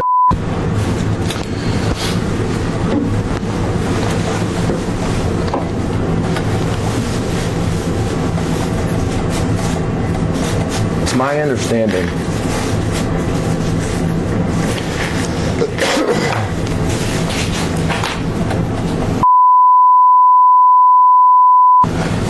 that this computer system contained the complete list of names of underage minor females with whom you engaged in sexual activity. Is that correct? You're asking me for is your understanding? No. You're asking for me to tell you what your understanding is? Did the computers that were removed from your home just prior to the execution of the search warrant contain the complete list of underage minor females with whom you engaged in sexual activity? Though I'd like to answer that question, like all your other questions here today, unfortunately my attorneys have counseled me that I'm going to have to assert my Sixth Amendment, Fifth Amendment, and 14th Amendment rights under the U.S. Constitution. I'd point out that your firm was described by the current U.S. Attorney as a criminal enterprise involved in money laundering, creating and fabricating malicious cases of a sexual nature against people like me and others in order to fleece local investors out of millions of dollars. I believe the senior partner of that firm currently sits in jail. Unfortunately, though, I'd like to answer all your questions. Today, my attorneys have counseled me I must assert my rights under the Sixth Amendment, 14th Amendment, and Fifth Amendment to the U.S. Constitution. Isn't it true that you operated as an organized criminal enterprise designed to sexually exploit minors? Objection. Argumentative, speculation, calls for a legal conclusion, and continues to assume facts, not an evidence. Though I'd like to answer that question, Mr. Edwards, like most of your other questions here today, and hopefully we'll get to do so at some point, my lawyers have advised me that I must today assert my constitutional rights under the Sixth Amendment, Fifth Amendment, and 14th Amendment of the U.S. Constitution. And I must accept their advice or risk losing effective representation. And as part of that organization, you developed code terms such as work or massage as opposed to engage in sex with minors. Is that true? Form, argumentative, speculation, harassing, assumes facts, not an evidence. You developed code terms such as you would ask these girls if they would like to give you a massage or work for you, rather than asking them to do what was going to be done, which is engage in sexual activity with you. Is that true? Same objection. Objections. Are you asking if I develop code words? Is that the question? Code words. I'd like to respond to that question. Unfortunately, today my attorneys have told me I have to respond by invoking my Sixth Amendment, 14th Amendment, and Fifth Amendment rights under the U.S. Constitution, or risk losing my Amendment right to effective representation. Accordingly, I assert my constitutional rights as guaranteed by those amendments. What did it mean within your organization when someone, some underage minor female, was coming over to work for you? What did it mean? Right, what did it mean? What did it mean to you was going to happen when an underage minor female would either call to work or would tell you this person is coming to work for you at a specific time? An objection, vague, speculative, and assumes facts not evidence. I'd like to answer that question, as most of your other questions today. However, today my attorneys have counseled me that I must invoke my 6th Amendment, 14th Amendment, and 5th Amendment right, or risk, and if I don't, I risk losing them as my attorneys, so therefore I must assert those rights. You're laughing as if my questions are ludicrous right now, but you're aware that there were trash pulls from your home where there were message pads, messages taken by various employees of yours where these terms, massage, work, were used in conjunction with underage minor females coming over to your house, aren't you? Same objections form as well, move to strike. And also assumes facts not in evidence. It lacks predicate. You're aware of the trash pull and the message pads, correct? Same objections. Do you have any documents with you here today that you speak of? No, but at this point in time in the trial, they'll already be in evidence, so. I'm aware of the trash pull. What's a trash pull? I'm sorry. Are you aware of, well, I'll ask it to you this way. When would take a phone message for you, what would she write it down on? Form. I don't. The question makes no sense to me. Sorry. If another employee of yours were to answer the telephone, be it your housekeeper, house manager, would answer the phone, take a message for you, and write it down so that you could read it later, what would that message be written on? Most likely paper. Okay, and is that paper typically in the form of a message pad that has a carbon copy sheet to the back? No. Okay, you're unfamiliar with the documents that I'm talking about, that being a message pad that informs you as to who called, the time they called, and the purpose for calling. And for purposes of the question, we're specifically talking about a message pad, nothing related to what you're defining as a trash pull, just what someone takes as a message at. Do I know what a message pad is? No. Do you, in your home, do you typically have your housekeeper, house manager, or somebody else, when they take a message for you, write on a specific pad that informs you as to who's calling, the time they're calling, and the purpose for them calling, and there's a carbon copy sheet evidencing that message? Objection asked and answered. Do you know what I'm talking about? I mean, it seems like I know what a message pad is. Do you know what the message? Do you use them commonly in your home, or did you back prior to your arrest? I'd like to answer that question, but today my attorneys have advised me I have to assert my 5th Amendment, 6th Amendment, and 14th Amendment rights under the U.S. Constitution. So therefore, I'm going to do that, or I risk losing their representation. Is my question to you confusing? I mean, do you know what I'm talking about? Form. Not specifically, no. Okay. The information. Is there something you have to show me so I know what you're talking about? I don't have it to show you today, but if the information and evidence that I have learned through this process is accurate and correct, it would seem a foregone conclusion that you and I would be on the same page at least about this document. So, okay, if we're going to get to a point where you're going to tell me, hey, this document doesn't exist, or I don't know what you're talking about at all, okay, that's fine, but that's something that we can. So here's my question.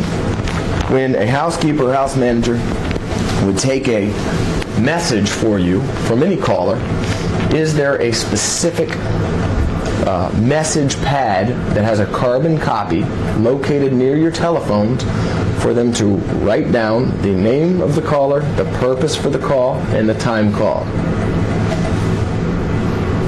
4. Is that something you're familiar with? I'd like to respond to that question. Today, my attorneys have counseled me that I must assert my 6th Amendment, 5th Amendment, and 14th Amendment right under the U.S. Constitution. So you're invoking your 5th Amendment rights. It's not that you don't understand the question. You understand my question and you're electing to invoke your 5th Amendment rights, correct? Yes. Okay. When Kellen or a housekeeper or a house manager, whoever happened to be employed at the time, would take messages, what form would you normally or typically receive them in? Same objections. I don't understand the question.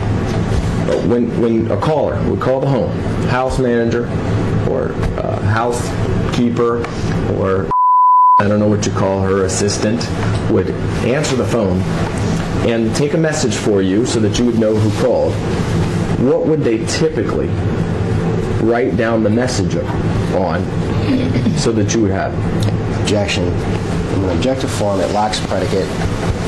You have not established anything here today relative to a housekeeper, a house manager, or the like. And I'm trying to understand your question. Really? It lacks predicate. Yeah. Piece of paper? This is going to play well. Normally they would write it down on a piece of paper? Yes, sir. And give it to you? I didn't say that. Okay. When someone calls the house and you're not the person who answers the phone, let me strike that. Have you ever been given a message that is ripped out of a message pad that has a carbon copy to it? Oh, I see. Okay. Then I would like to answer that question, but today my attorneys have advised me I must respond by invoking my 6th Amendment right, my 5th Amendment right, and my 14th Amendment rights under the U.S. Constitution, though I'd like to answer these questions. Accordingly, I must assert those rights or I risk losing my representation here today.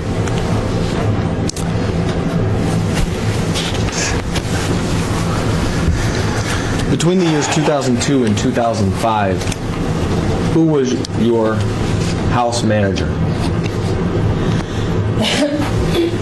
And if there's more than one, tell us that. The question's unclear, I'm sorry. Okay, let me start with, between 2002 and 2005, did you employ a house manager? 4. Where? At your Palm Beach home. I intend to respond to all relevant questions here today. Hopefully we'll get some. But my attorneys have advised me that today I must invoke my 6th Amendment, 5th Amendment, and 14th Amendment rights under the U.S. Constitution, or risk losing them as counsel. So today I'm going to have to assert those privileges. Do you know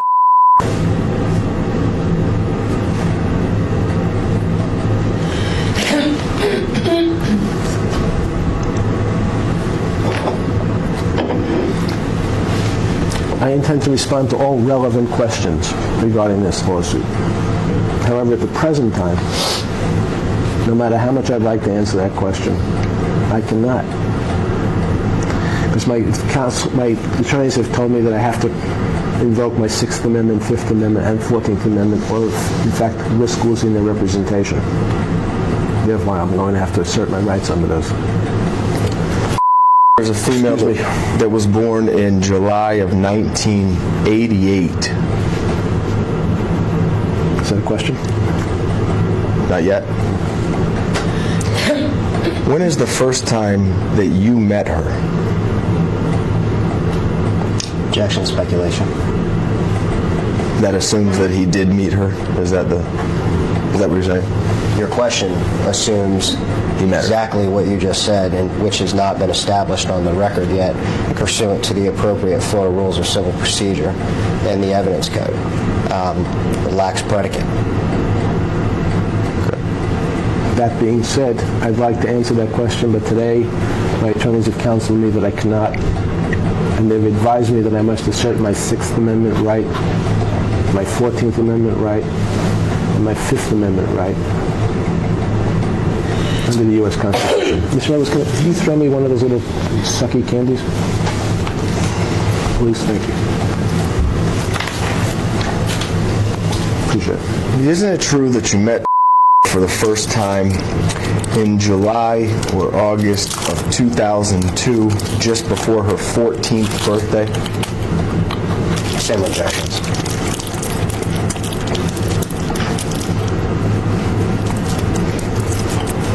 You know, your firm has been accused by the U.S. Attorney of perpetrating one of the largest frauds in South Florida history by crafting sexually charged lawsuits against people like me and others in order to fleece unsuspecting investors here in South Florida out of millions of dollars. The firm viewed Mr. Jaffe. The U.S. attorneys described it as bogus schemes contrived by your firm. I'd like to answer every one of your questions here today. However, my attorneys have counseled me that I may not, and they've advised me that I have to invoke my 6th Amendment, 5th Amendment, and 14th Amendment rights under the U.S. Constitution. Therefore, that's what I will do, and otherwise, I risk losing their representation. Isn't it true that Tatum Miller, as a 13 or 14-year-old girl, was taken to your house by another underage minor female, that being Yama? Form. Tissue, please. Napkin, sorry. It's like an exhibit.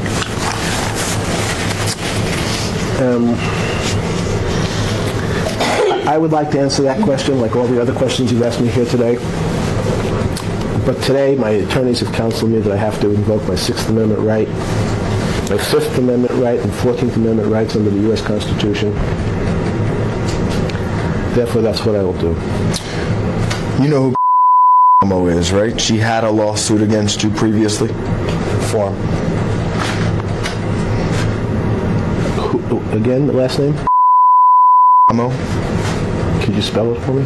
Well, the pseudonym that she used in her lawsuit against you, alleging similar facts to those alleged in LM versus Jeffrey Epstein, was CMA versus Jeffrey Epstein. Another question?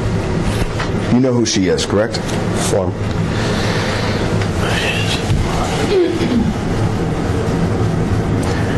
I'd like to answer that question here, Mr.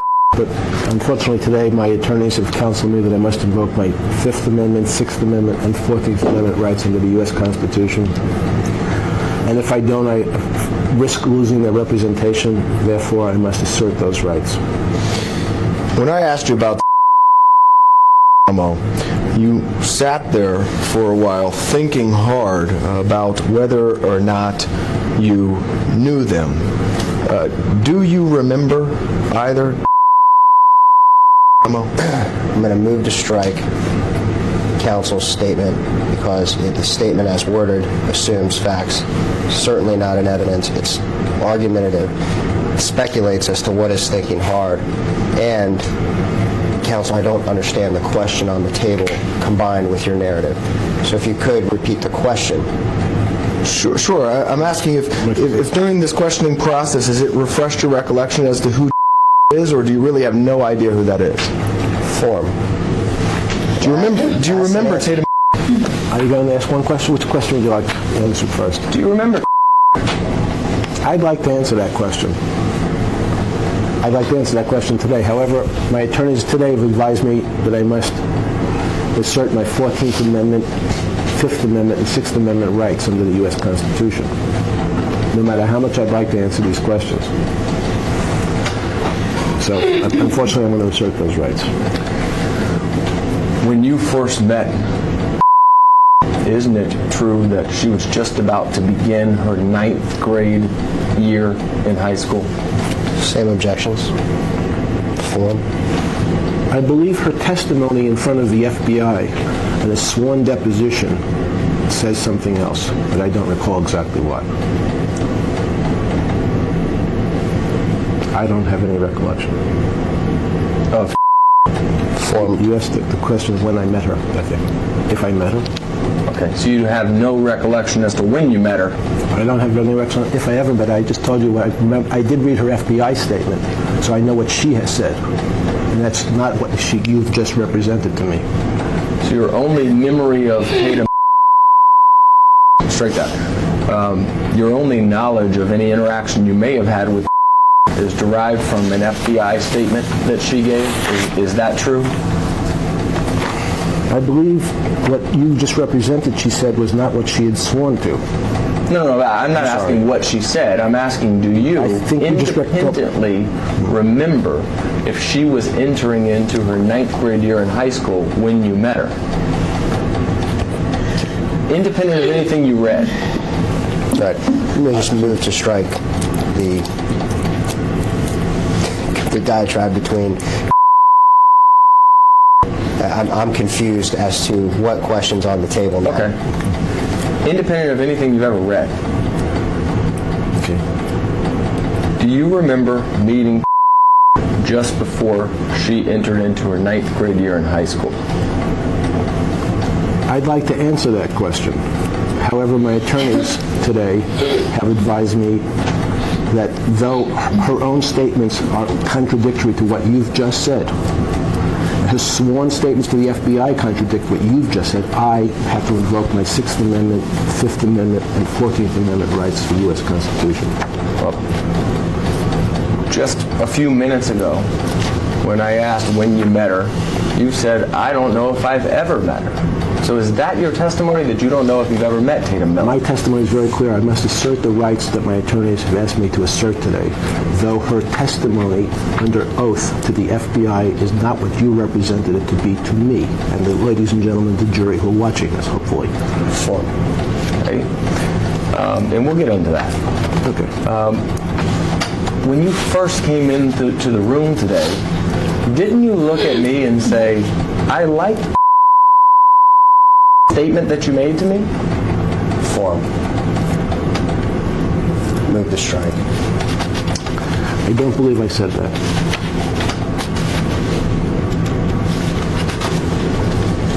What is it that you believe you did say, referencing when you sat down in that seat prior to the cameras rolling?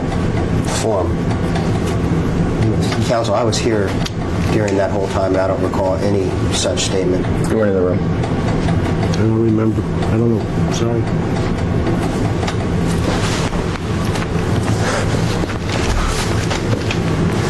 So is your testimony right now that you did not say to me, I like...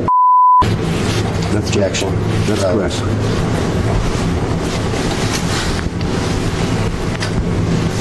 Do you like Tatum? Form, predicate, and relevant.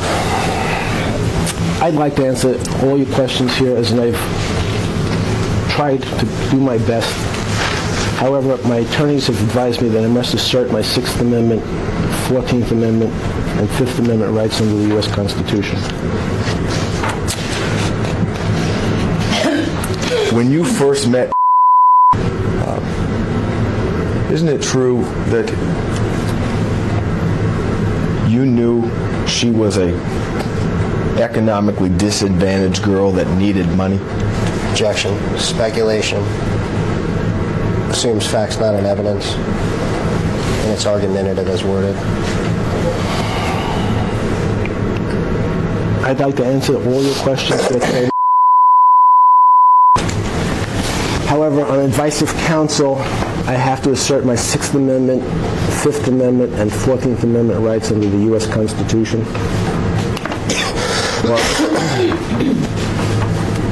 Or risk losing my right to effective representation. So accordingly, I must assert those rights as guaranteed by the 6th, 5th, and 14th Amendment. And when she was a 14-year-old girl, she was taken into your bedroom and you ordered her to take her clothes off. Is that correct? Objection. Vague. Confusing. As to her, I'm not quite sure who you're... Okay.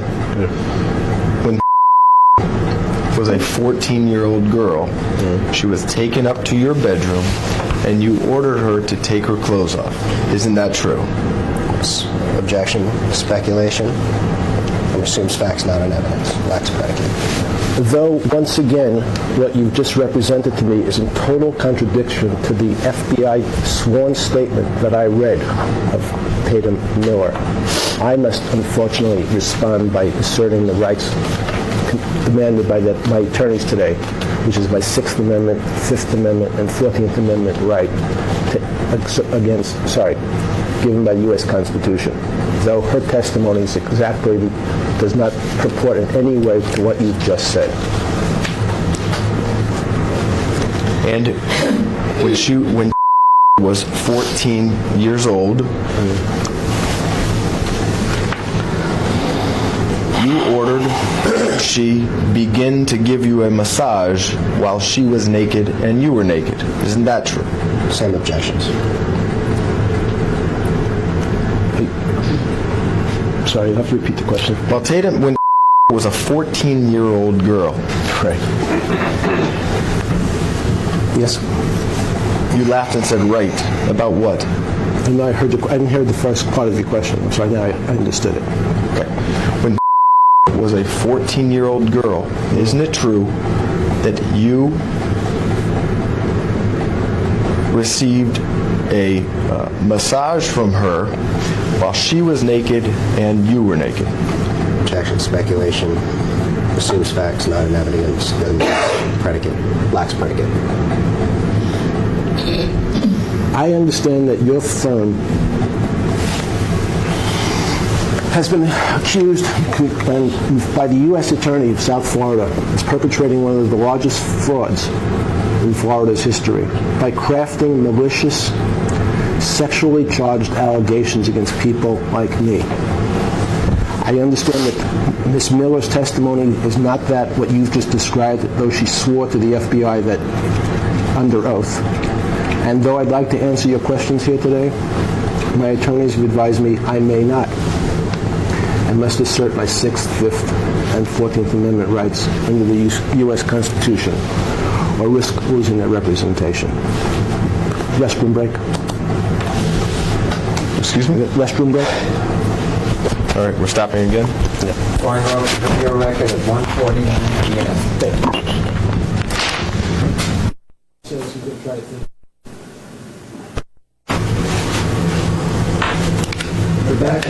We're back in the video record at 2:04 p.m.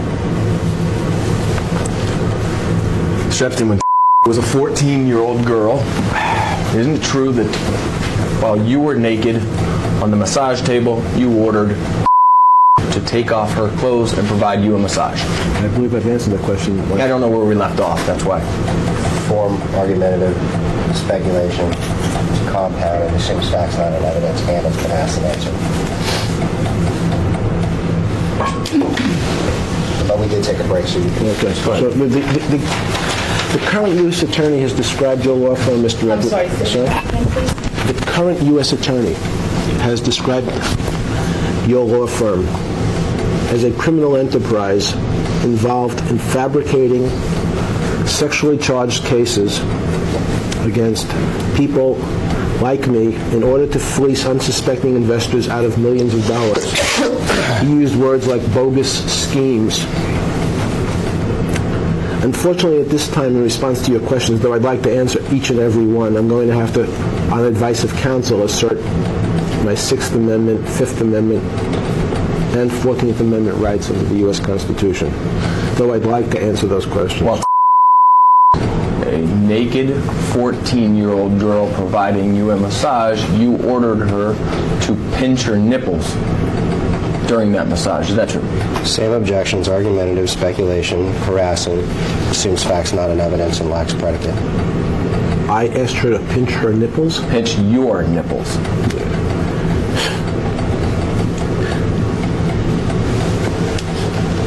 I believe her own sworn testimony contradicts that statement, however, and I'd like to answer all your questions here today. But my attorneys have advised me that, at least today, Mr. I must take my constitutional privileges of the 6th Amendment, 5th Amendment, and 14th Amendment, keeping in mind that your firm, you and Mr. Edwards and Mr. Jaffe here, his firm has been accused by the U.S. Attorney of perpetrating one of the largest frauds in Florida's history by crafting sexual charged lawsuits against people like me to fleece from local people millions of dollars. And during this massage by Tatum Miller, you began to masturbate in front of her. Isn't that true? Same objections. Again, fortunately, I'd like to answer each one of your questions here today. My attorneys have counseled me that today, at least, I have to assert my Fifth Amendment, Sixth Amendment, and 14th Amendment rights under the U.S. Constitution. Otherwise, I risk losing their effective representation. And the fact that your firm has been accused of fabricating these malicious lawsuits to fleece investors out of millions of dollars and described by the U.S. Attorney here in South Florida as a criminal enterprise involved in mail fraud, money laundering. Unfortunately, I'd like to answer each question, but I can't today. Isn't it true that while you were masturbating, you inserted your fingers into her 14-year-old vagina? Objection. Argumentative speculation. It's harassing. It assumes facts not in evidence. And the question continues to lack predicate. And I also believe the question is asked and answered some time ago. Though I'd like to answer each one of your questions today, Mr. My counsel has told me I cannot answer any questions that may be relevant to this lawsuit. The fact that your firm has been accused of major fraud, the largest fraud in South Florida history by the U.S. Attorney, calling your firm a criminal enterprise involved in money laundering. I believe it's racketeering, but I could be wrong. Monetary transactions, wire fraud, mail fraud, conspiracy. Sorry. I'd like to answer your questions, but today, on advice of counsel, I'm going to have to assert my rights. And isn't it true also that while was a 14-year-old female, you... Same objections incorporated. Again, the question? Isn't it true that during this sexual massage, while you were that you masturbated to the point of argumentative speculation? It's compound. It's vague. It assumes facts not in evidence and lacks predicate. Though I'd like to answer that question with specificity and detail today, no matter how much I'd like to, my attorneys have advised me I cannot.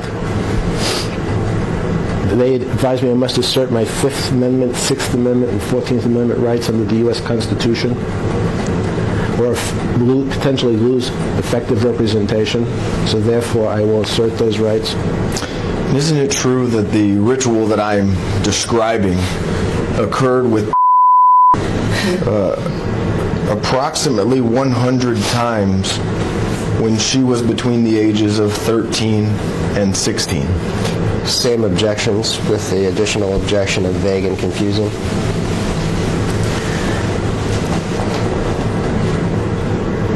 Since your firm has been involved in, according to the U.S. Attorney, in crafting these fraudulent lawsuits in order to fleece local investors, and the fact that I believe in Tatum Miller's sworn statements, that's what you've just alleged, at least, is totally contradicted by your client's own sworn statements. Though I'd like to answer these questions today, my attorneys advise me I may not, and they advise me I must assert my Fifth, Sixth, and 14th Amendment rights under the U.S. Constitution, or potentially risk losing effective representation.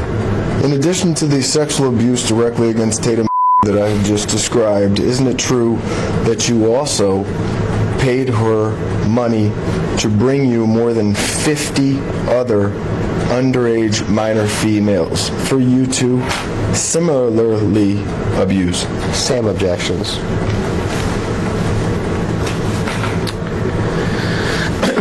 Excuse me. Though I believe in her own sworn testimony to the U.S. government, she contradicts your assertions.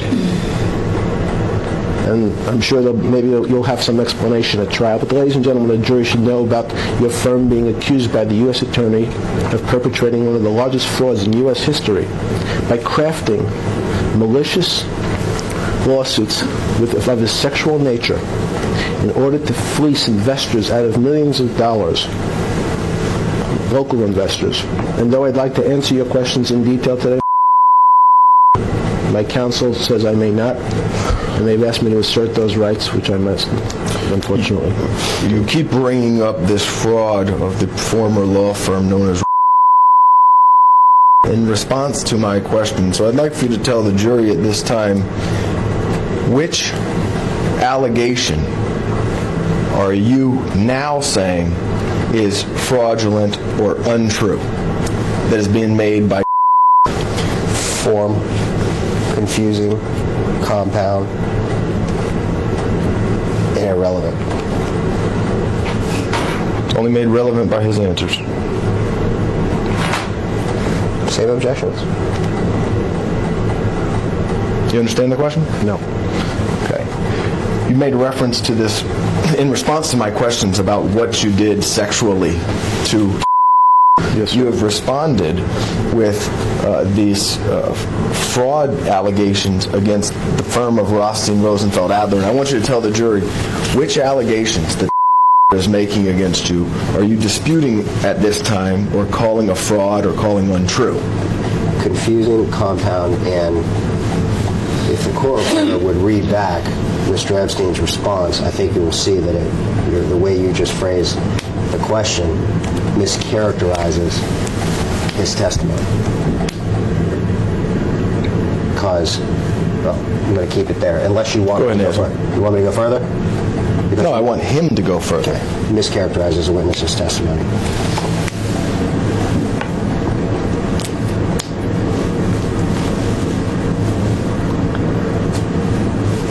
His own statements contradict every one of your allegations that you've made to me today. It is a hypothetical. In her own words, and the potential reasons that concern me is the fact that the law firm that represented and two others have been accused by the U.S. Attorney of fraudulently producing cases against me and others to fleece investors in what he's described as one of the largest frauds in South Florida's history. So it concerns me. It's a factor in the way I'm thinking about answering. Sorry. Each time that you paid her $200, is that correct? Objection, argumentative, speculative, it's harassing, it assumes facts not in evidence, and with regard to this line of questioning, the court has already ruled that the demeanor in which you're presenting this question is improper and harassing. So if you would... I'm very comfortable with the demeanor right now. If you would... Mr. Pike, these are just the facts of the lawsuit. The facts are outrageous, and I understand that, but they have to be asked. Maybe the demeanor and tone of your question is laced in a manner that it's proper for the video, but the content of the question is the same exact harassing question that was deemed by the judge to be argumentative. I'm not saying that he's not going to answer your question, or that you don't know what his answer is going to be, but what I'm saying is, could you rephrase the question? Okay, answer that question. I'll work on rephrasing it for you. I'm sorry, I forgot what the question was by now. Isn't it true that each time that you interacted with, you paid her $200 each time? I'd like to answer... Sorry? Go ahead. I'd like to answer each one of your questions here today. However, my attorneys have counseled me that today I have to assert my Fifth Amendment, Sixth Amendment, and 14th Amendment rights under the U.S. Constitution. And I'm cognizant of the fact that your firm has crafted these malicious lawsuits. It's been reported that the lawsuits are of a sexual nature in order to fleece investors. So, though I'd like to answer those questions, Mr. I must keep my counsel's advice. And isn't it true that for each underage minor that brought to you for the purposes of you engaging in sexual activity, you paid her $200? Objection, speculation, it's a compound question, and it assumes facts, not any evidence, and therefore lacks predicate. Though I'd like to answer that question, as most of the other questions here today, I intend to respond, hopefully at some point, to all your questions, but today my attorneys have advised me I must invoke my 6th Amendment, 5th Amendment, and 14th Amendment right under the U.S. Constitution.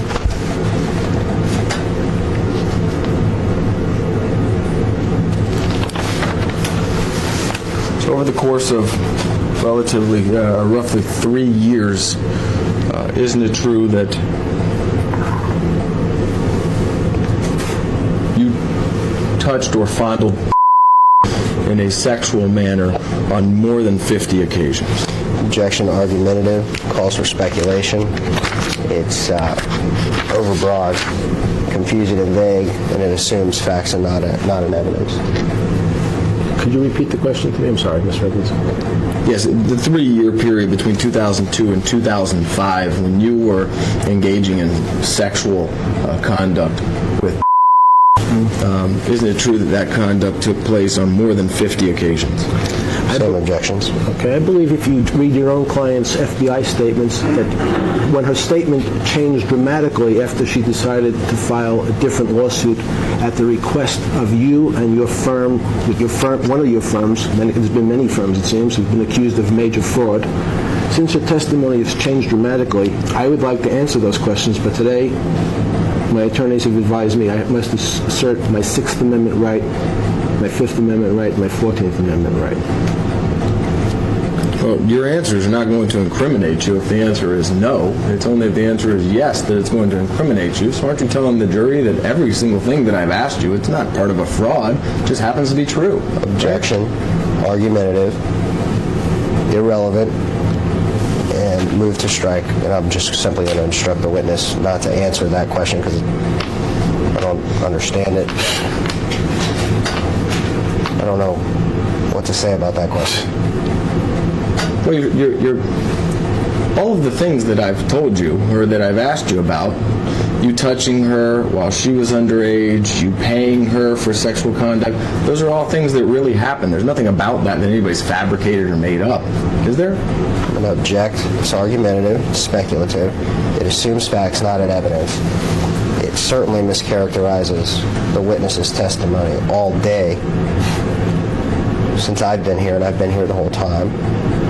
And it assumes facts and not an evidence. And it's also overbroad and substantially compound because you're attempting to incorporate all of your questions today into one question. I think that you know, Mr. Pike, that your objection should be limited to the form.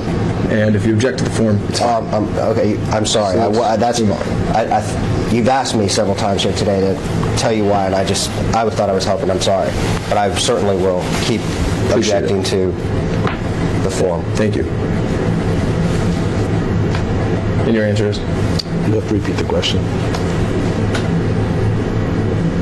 Every single allegation that has made and that I have now questioned you about in terms of your sexual involvement with they are all true. Isn't that correct? I mean, there's nothing fabricated about any of these allegations. Right? Objection, argumentative, speculative, compound. It's vague, overbroad. You're objecting to the form? Assumes facts, not an evidence, and lacks predicate. That is form.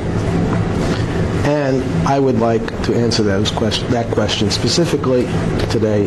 However, on advice of counsel, they've suggested I take the 6th Amendment, assert my 6th Amendment, 5th Amendment, and 14th Amendment rights under the U.S. Constitution, keeping well aware of your firm's responsibility in the largest fraud in Florida's history by crafting sexually charged lawsuits against people like me and others.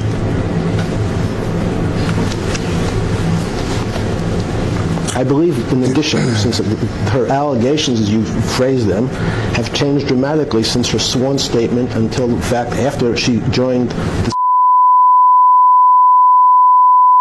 most of her statements have changed, I believe. So. You remember when Tatum Miller became pregnant when she was 16 years old, don't you?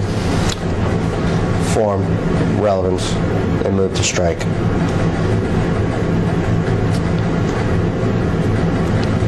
I would like to answer each one of your questions here today, Mr. Edwards. Each and every one of your questions.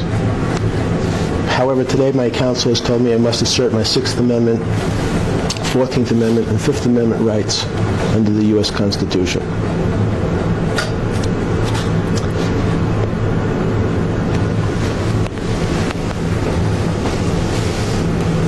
And isn't it true that when Tatum Miller was 14 years old, 15 years old, and 16 years old, you touched her genitals?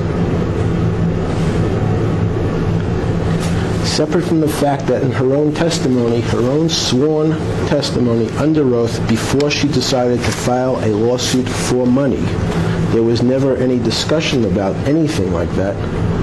I would like to answer that question, but my attorneys have advised me, at least today, that I must assert my 6th Amendment, 5th Amendment, and 14th Amendment rights under the U.S. Constitution. And isn't it true when she became pregnant at age 16, you no longer interacted with her sexually, but still demanded that she bring you other underage minor females for you to sexually exploit? Objection, speculation, compound, harassing, and assumes facts not in evidence. I believe her testimony changed dramatically from her sworn statements to the FBI. That's not a responsive answer. It's not a responsive answer. So I'm not going to let him answer as to her. We'll move to strike it. But let's answer the question. It's fine. The witness is trying. If there's a legal, basis if there's a legal basis for your moving to strike, then it'll be taken up with the court, and you can move to strike. Strike it as non-responsive. You can continue. Fine. Since the allegations that you keep throwing at me relate to the fact that Ms. Miller's testimony, after giving a sworn statement to the FBI, changed dramatically after she decided to file a lawsuit for money, joining your firm that's been accused by the U.S. Attorney of one of the largest frauds in Florida's history. I would like to answer those questions. However, on advice of counsel today, I must assert my 5th Amendment, 6th Amendment, and 14th Amendment rights under the U.S. Constitution. And when Tatum Miller was a pregnant 16-year-old, she brought you at least 10 underage minor females during her pregnancy. Isn't that true? Objection, argumentative, speculation, it's vague, and assumes facts not in evidence and lacks predicate. I unfortunately would like to answer that question as well as every other question you've asked me here today. But my attorneys have advised me that I must assert my 5th Amendment, 6th Amendment, and 14th Amendment's rights under the U.S. Constitution.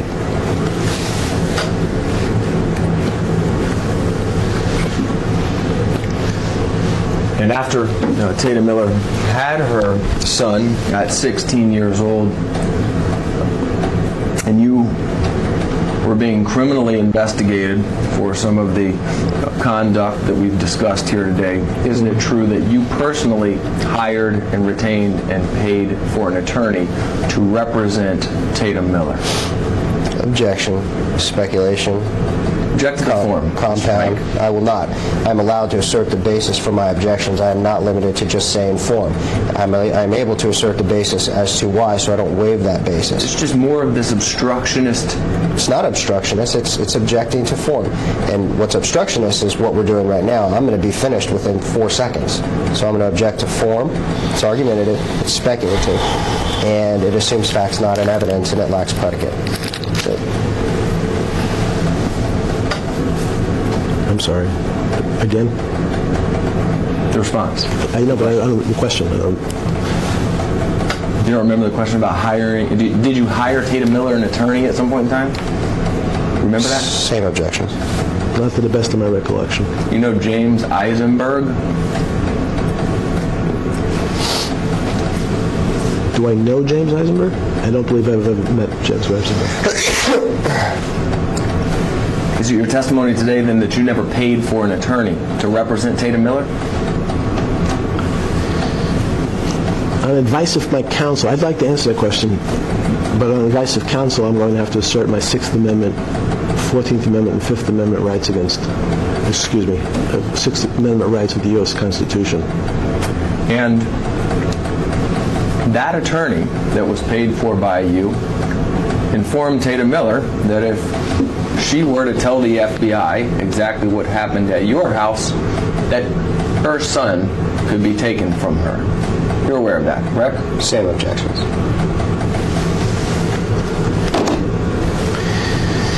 I recognize that, I believe she made that one of the statements under her deposition after she decided to sue me for a bunch of money. And your firm has represented a number of cases of a sexually charged nature that turned out to be fraudulent in order to fleece local investors. The U.S. Attorney described your firm and these cases as a bogus scheme.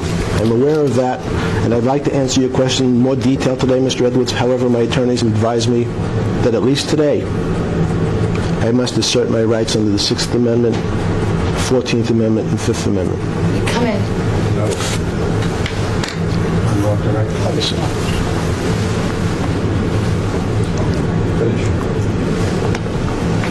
Is it food? It's the food. They want to be walking in the room with depositions and been in. Absolutely. Yeah. I agree. All right. You ready? Want to break? Hey, you want to break now? Sure. So, Okay, thank you. Going off the video record at 2:29 p.m. I didn't know when he was opening the door.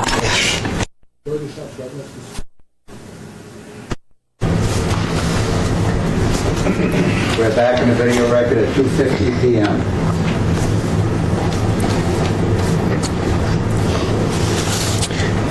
Isn't it true, Mr. Epstein, that you gave Tatum Miller money to coerce her into interacting with you sexually? Mr. Edwards, I would like to answer each and every one of your questions here today, but unfortunately, as I've done with mostly all your other questions, I'm going to have to assert my rights under the 6th Amendment, 14th Amendment, and 5th Amendment on advice of counsel. And though I would like to answer it, if I ignore my attorney's advice, I risk losing my representation.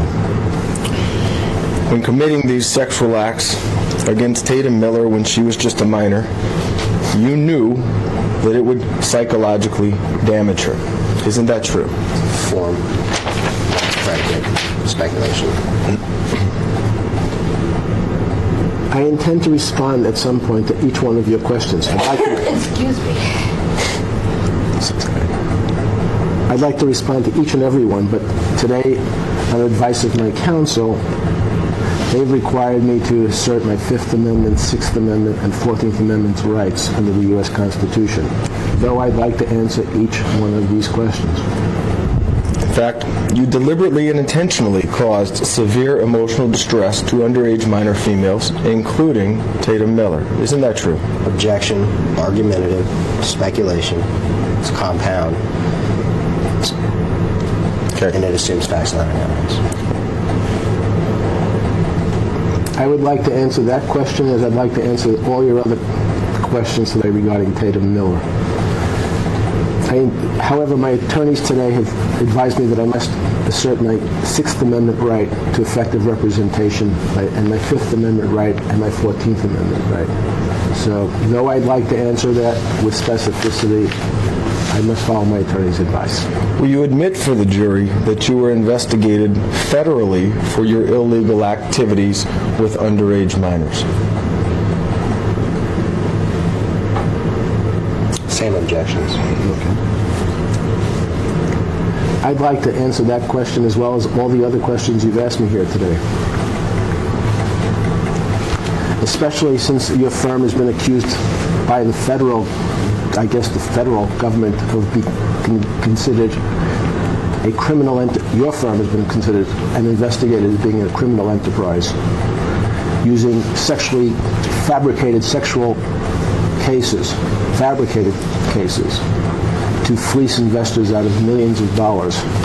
But I'd like to answer your questions. However, my attorneys have demanded that I assert my rights under the 6th Amendment, 5th Amendment, and 14th Amendment. In fact, as a result of that investigation, you, as well as the United States Attorney's Office, entered into what has now been known and referred to as the non-prosecution agreement. Isn't that correct?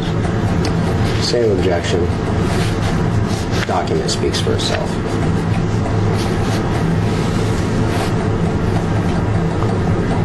You have to repeat the question.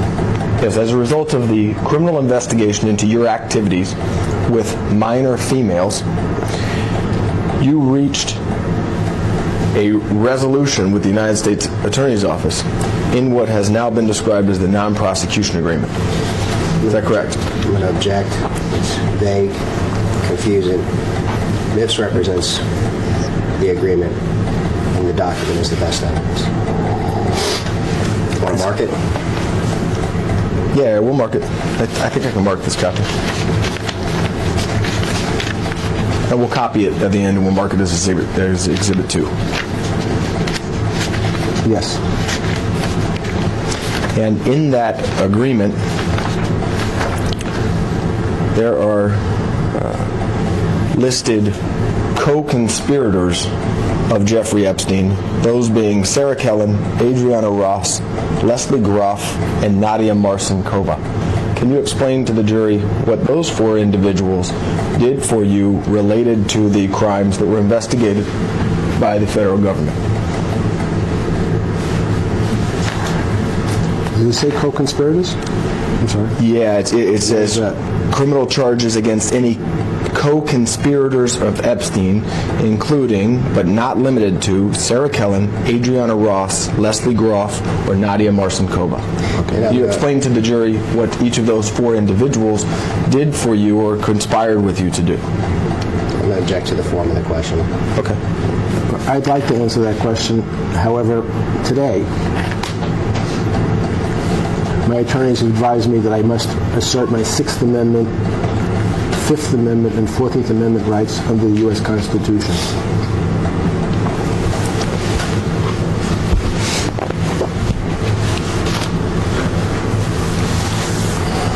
And isn't it fair to say that you, as well as the co-conspirators,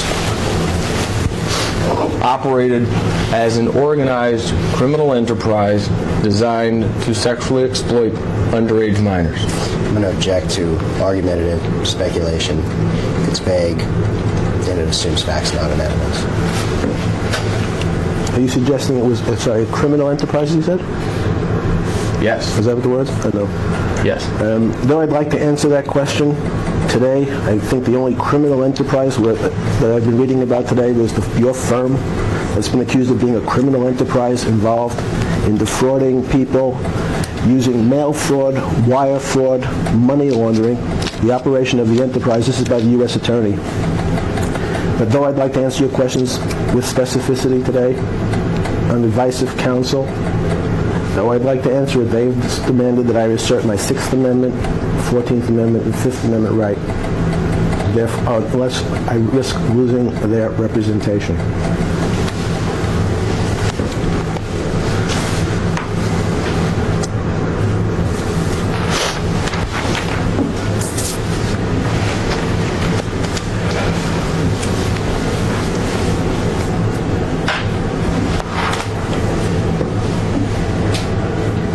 Did you care about any of the underage minor females at the time when you were engaging in sexual conduct with them?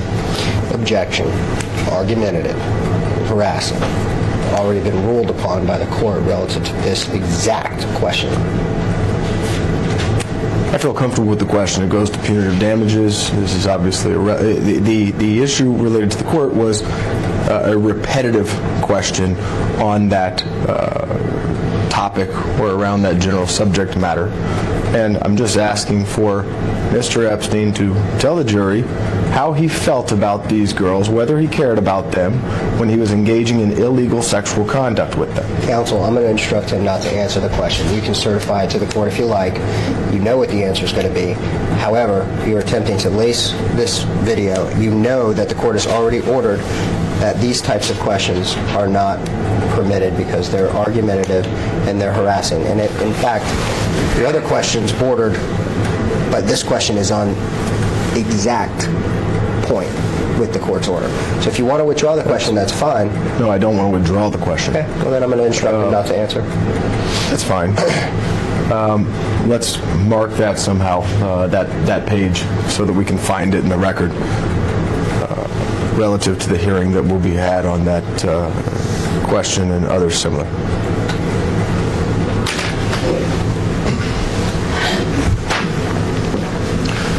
At the very least, you certainly knew that engaging in sexual conduct with underage females was not, well, strike that. At the time when you were engaging in sexual conduct with underage females, you knew that exposing them to this was not beneficial or good for these girls. Isn't that true? Objection, argumentative, speculation, assumes facts not in evidence, lacks predicate. Though I'd like to answer that question like most of your other questions here today, on advice of counsel, I must assert my 14th Amendment, 5th Amendment, and 6th Amendment rights. And though I'd like to answer, if I do so, I risk losing my effective representation of counsel. Isn't it true, Mr. Epstein, that the only thing that you cared about was accessing as many underage females as possible for the purposes of sex? Argumentative, speculation. It's harassing. It's not what's the question? It assumes facts not in evidence. Isn't it true that the only thing that you cared about when you were interacting with these underage females in a sexual manner was ejaculating or your own personal gratification? For same exact objections. Though I'd like to answer that question, and to the ladies and gentlemen of the jury, I'd very much like to answer that question. However, today, my attorneys have advised me I must assert my rights under the 14th, 6th, and 5th Amendments of the U.S. Constitution, unless I risk losing their representation. And Mr. Edwards, just so we don't have to come back on the question that I instructed him not to answer, if you'd go ahead and repeat that question, I'd be more than happy to let him respond.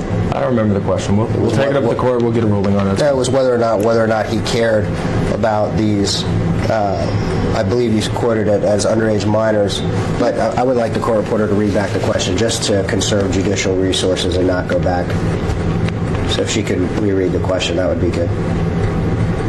If you can find the question.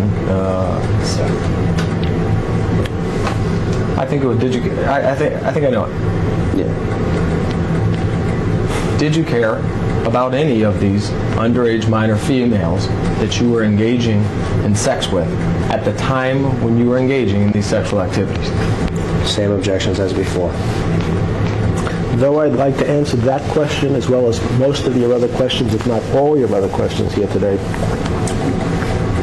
on advice of counsel, I'm going to have to assert my 14th Amendment right, my 6th Amendment right, and my 5th Amendment right. Because no matter how much I actually want to answer that question, if I do so, I risk losing my counsel's representation. At the time you were engaging in sexual activity with these underage minors, including Tatum Miller, you knew that this conduct was illegal, didn't you? Same objections. Form. I'd like to answer that question, as well as most of your other questions here today. However, today my counsel has instructed me to assert my 14th Amendment, 6th Amendment, and 5th Amendment right. And if I do not And in fact, if I answer that question, I'd like to answer that question. If I can answer that question, I potentially risk losing my effective counsel representation. In fact, you told many of these underage minor females not to tell anybody what happened with you in the house, or else they would be in trouble. Isn't that true? Form. I'd like to answer that question as well as the other questions. However, my counsel has advised me that today I must assert my 14th Amendment, 6th Amendment, and 5th Amendment rights under the U.S. Constitution. And in fact, those underage minor females that have pursued cases against you and have come forward with what happened inside your house,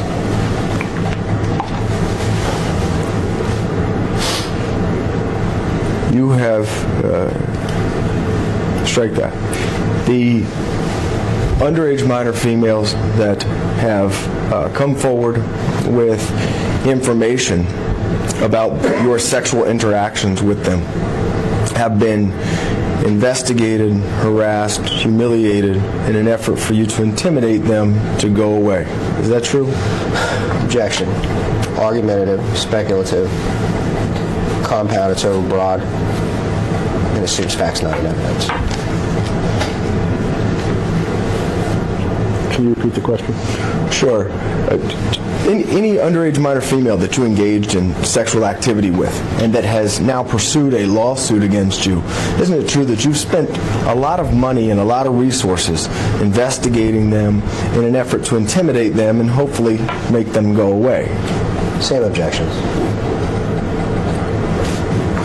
I believe your client's testimony changed dramatically when she joined up with you and your law firm accused of fraud.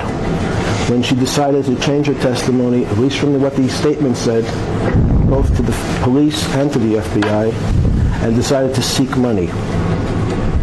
However, anything above that or beyond that, I'm going to have to, in fact, assert my 5th Amendment, 6th Amendment, and 14th Amendment rights as directed by my competent counsel. Unfortunately, they have told me that if I don't, I risk losing their representation. All right, I'm going to give you a chance here since you keep bringing up her statement to the FBI as opposed to her sworn testimony for 13 hours under oath in this case. Are you saying that the sworn testimony to the FBI was in fact the truth?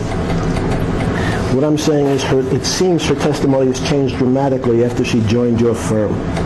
That's all. Okay.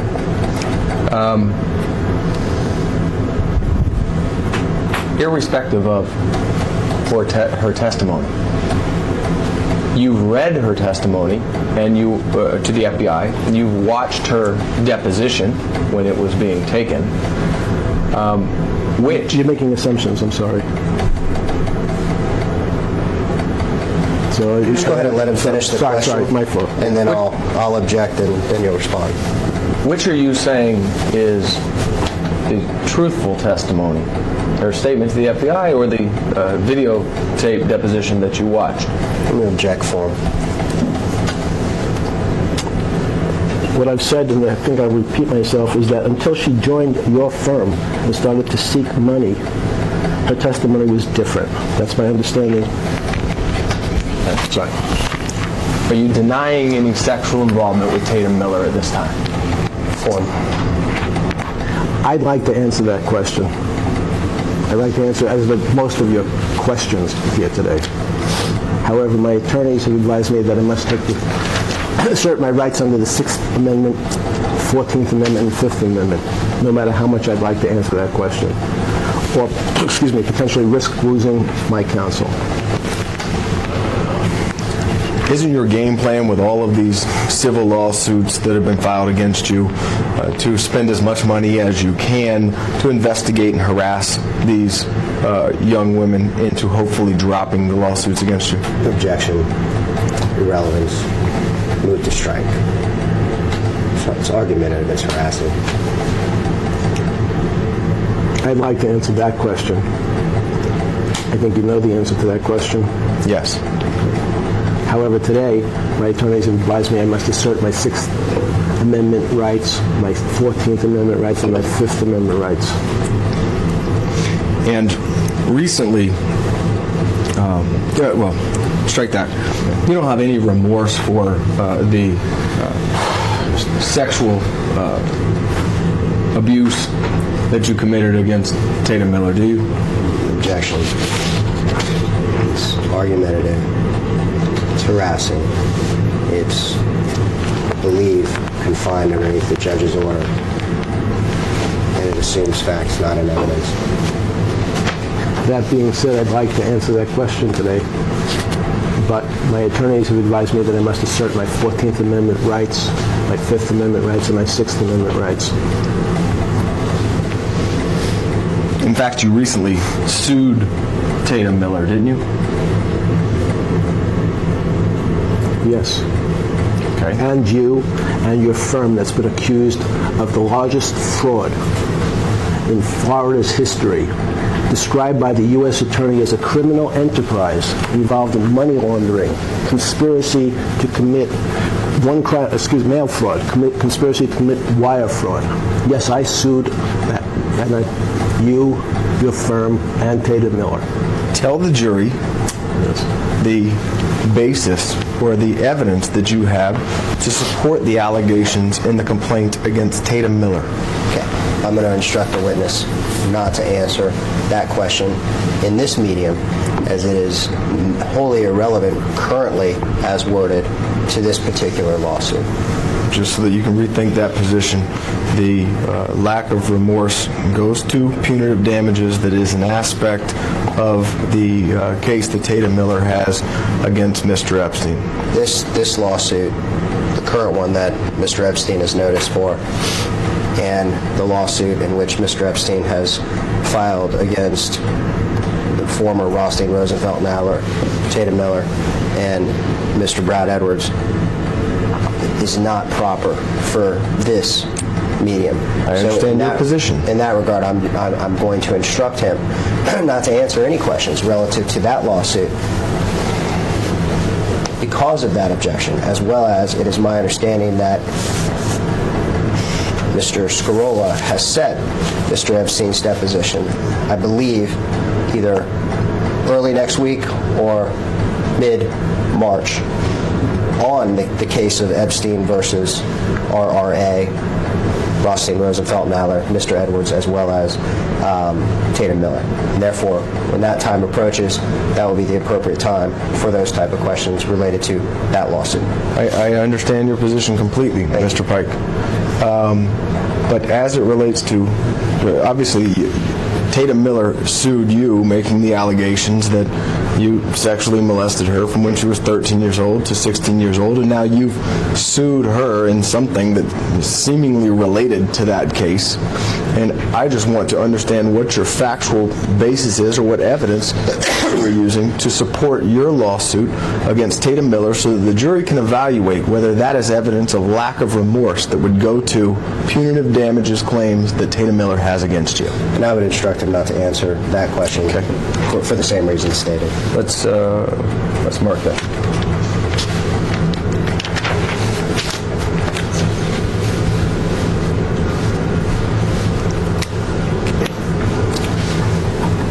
Is it your feeling that because you are wealthy and these children are poor, that you are entitled to sexually abuse them? Argumentative. In speaking about these children, including Tatum Miller. Argumentative, speculative, it's compound, it's vague, it assumes facts, not evidence. Yes, and in keeping with your firm's propensity to file fallacious, manufactured, sexually charged cases based on nothing but thin air, accused by the U.S. Attorney of the largest fraud in South Florida's history by manufacturing sexual cases, I would like to answer each and every one of your questions, including why I sued you. But today I'm not going to be able to. So I'm going to have to simply listen to my counsel and assert my 6th Amendment, 14th Amendment, and 5th Amendment right. And this answer that you keep reciting about the Rothstein, Rosenfeld, Adler firm. You do know who they are, right? You are aware, obviously, that all of the lawsuits that were filed against you, including were filed at least a year before, or approximately a year before Rothstein, Rosenfeld, Adler had any of these cases. You're aware of that, right? I do not know when Rothstein Adler got involved in these cases. I do know that the moment they did surface, and in fact I understand that you shared information with all the other attorneys that you so like, and the jury should understand that the information gathered according to the U.S. Attorney by illegal means has been shared with all the other attorneys that you keep representing have filed cases against me. Yes, I'm aware of that. I don't understand that answer. Excuse me? Do you have a question? Yes. Yeah, I want to understand what his answer is, which is familiar in every single deposition. No. If you don't understand the answer, clarify the answer. No, you have to ask a question. I did, and he's responding to it. The witness has answered the question. Do you have another question to clarify his answer? Yes, please clarify your answer. I'm going to instruct him not to answer. I don't know. It's vague and confusing. It's narrative. Me saying clarify your answer is narrative? Yeah, what do you mean clarify the answer? I didn't hear what he said. I'm asking. Say it again so I can hear it. Would you please read back what Mr. Epstein just testified to, Madam Court Reporter?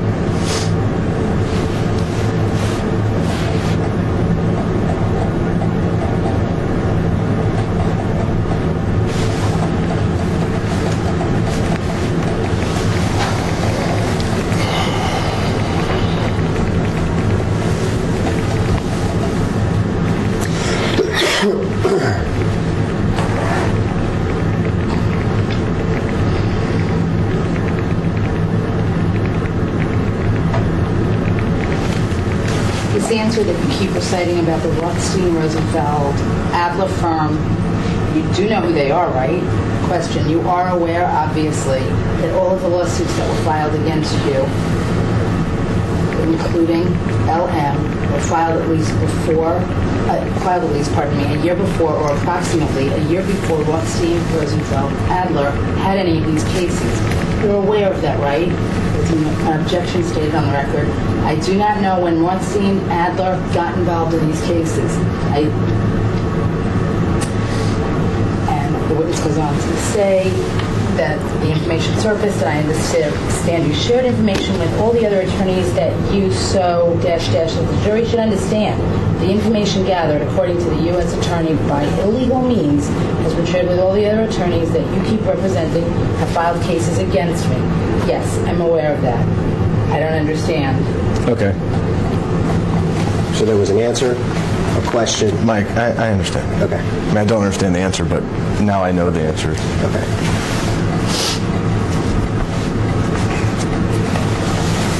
At this point in time, please tell the jury, what is your defense of the claims being asserted against you in this lawsuit by I'm going to object. Calls for a legal conclusion. What are the claims, sir? Since you're representing Tatum Mill, could you tell me what the claims are? Yeah, we've gone through it. She went to your house when she was 13, 14, 15, 16 years old. Is that a claim? She was in your bedroom. You instructed her to get naked. You coerced her into recruiting other underage minor females, roughly 50 or so more. These are all claims that have amounted to various counts: coercion into prostitution, intentional infliction of emotional distress, battery, committing various crimes against her. What are your defenses to that? I mean, normal defenses are, I didn't do it. I did it, but it didn't hurt her. And we're trying to understand, so we understand how to provide this case to the jury. What are your defenses to these allegations? I'm going to object to this line of questioning. It's compound. As worded, it could call for the disclosure of attorney-client information as well as work product. And I believe in this particular case, there is a document filed answering affirmative defenses, and those affirmative defenses are set forth in the document there. Speaks for itself. Okay. Respond. The document speaks for itself. So you agree with the affirmative defenses that were filed in your case? If you were to testify, we could expect that to be your testimony? That's not what the witness testified to. The witness testified that the document speaks for itself. And again, I'm going to object to attorney-client work product and instruct the witness not to answer. Okay, I'm not asking what your legal defense is. I'm asking what is your response to those claims? What is your personal response? I'd like to respond to that question. I'd like to respond today to that question. However, today my attorneys have told me that I cannot respond. They've asked me to assert my 14th Amendment, 6th Amendment, and 5th Amendment rights of the U.S. Constitution, though I would really like to respond, but they told me that if I did so, I lose risking their representation. Okay. I know you've invoked your Fifth Amendment rights related to many of these questions, but isn't it true that you recently contacted at the New York Daily News and spoke with him about case as well as several of the other girls who have claims against you? Who? New York Daily News. Can you repeat the question? Yeah, didn't you recently, within the last year, contact the New York Daily News and discuss these cases that have been filed against you and the allegations made by these various females? I'd like to answer that question, but unfortunately today, my attorneys have advised me I cannot. They've advised me I must assert my 14th Amendment, 6th Amendment, and 5th Amendment right. So therefore, I will do so. Why is it that you will talk to about this, but you will not talk to the jury about this? Form, argumentative, speculation, it misstates the witness's testimony, it assumes facts, the question assumes facts not in evidence, and now lacks predicate. Sorry, who's reporter with the New York Daily News? Did you not talk to him? If you didn't talk to him, tell me that. It's fine. Same objections. I'd like to tell you answers to each one of your questions. However, today, my attorneys have demanded that I respond by asserting my 14th Amendment, 6th Amendment, and 5th Amendment privilege. So I'd like to respond. But they said if I do so, I risk losing their representation. Didn't you tell that these underage minors were not victims at all, and that regardless of their age, you did not personally consider them victims? Same objection.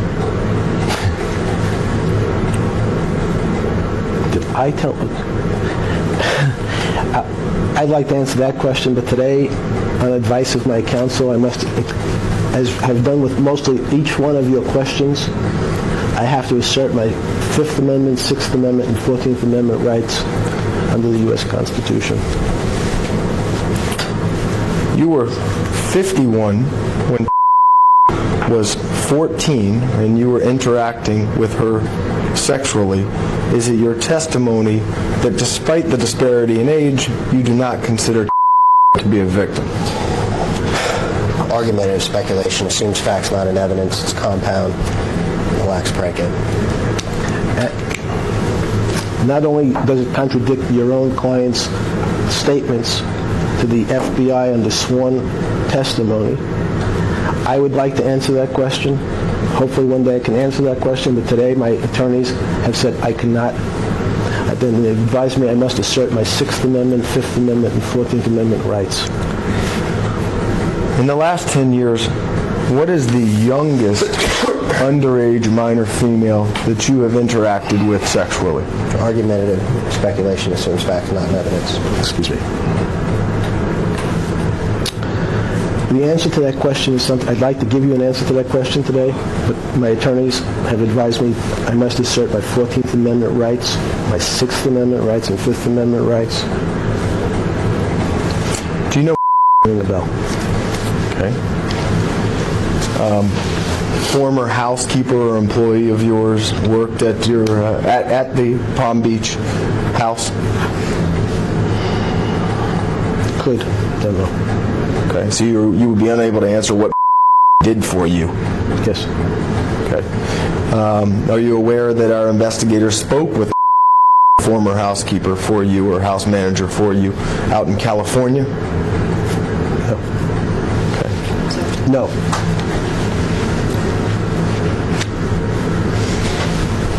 Any reason why, when asked about the activity that occurred in your house, he would tear up and say, "I was hoping to forget everything I saw"? Objection. Argumentative. Speculative. That assumes facts, not evidence. Again, it's question. Is there any reason that when asked? I don't know who he is. It's also hearsay. Okay. Fine. Point off the video record at 3:23 p.m.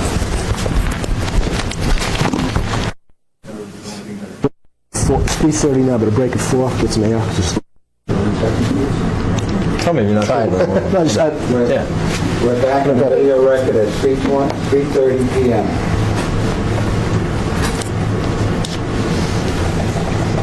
Sorry. And this person that I asked you about, is that somebody who has contacted you within the last 6 months? no.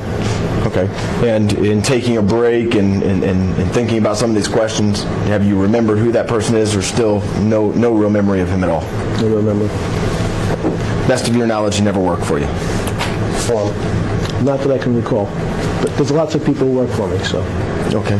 Can you tell the jury who the various people are that work for you now? I believe I answered that question already. In that you invoked your Fifth Amendment. That's correct. Have you... Sixth Amendment and 14th Amendment. 18th and 21st. Move your strike. Okay. Have you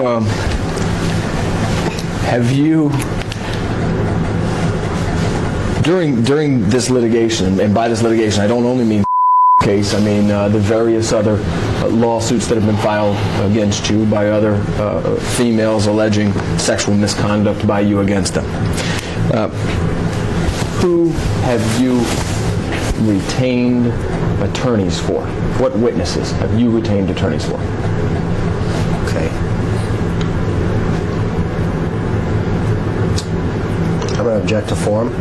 Okay. And I'm going to instruct them not to answer because I don't understand the question. And I Right. Okay. All right.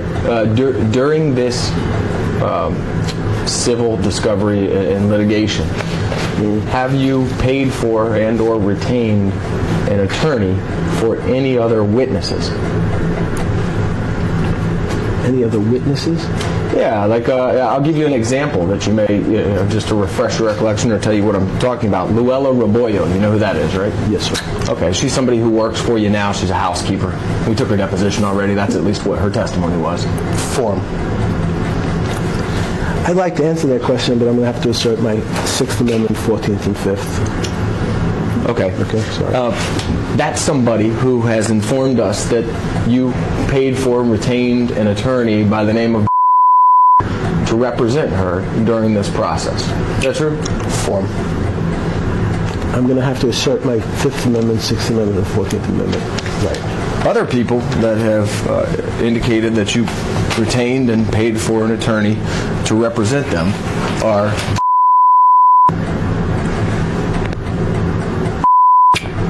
Have I missed anybody else that during this litigation you've paid for or retained attorneys for? Form, same objection. I'm unclear. Are you suggesting I've paid for attorneys for all these people? Yes. I'd like to answer those questions today, but on the advice of counsel, I'm going to have to invoke my Sixth Amendment, Fifth Amendment, and 14th Amendment right. And if you have not, tell me which of those on that list that you have not paid for or retained an attorney for. Same objection. Same answer. You're invoking your Fifth Amendment right. Sixth Amendment, 14th Amendment. Okay. And Fifth Amendment. And is it a company or is it you personally that is paying for the attorney's fees related to your representation? Okay. I'm going to object to form. I'm going to instruct him not to answer that question based on relevance. Just because the And it's vague. It's vague also. Okay. Who is writing the check to your attorneys for your representation in this lawsuit? Who's paying the bill? I believe I am. Okay. And is it you personally, or is this one of your corporations or companies? Form speculation. I'm not sure. As you sit here today, you're not really sure whether it's coming from one of the other corporations that we've discovered during discovery, or it's coming from you personally. Is that correct? That's an answer. I would like to answer, but I'm going to have to invoke my 6th, 14th, and 5th Amendment rights. And as it relates to any of the other witnesses who have had attorneys retained for them, is it also your response to invoke your 5th Amendment rights rather than to provide me with an answer as to who is paying the bill for those attorneys? I'd like to answer those questions, but today my attorneys have asked me not to respond to any questions that may be relevant to this lawsuit. So I must follow their advice and invoke the 6th Amendment, 14th Amendment, and 5th Amendment right. Have you interacted sexually with any underage minors in the last year while on house arrest or work release from jail? I'm going to object. Argumentative and compound and lacks predicate. I'd like to answer that question, but on the advice of counsel, at least today, they've advised me I must invoke my 6th Amendment, 14th, and 5th Amendment right.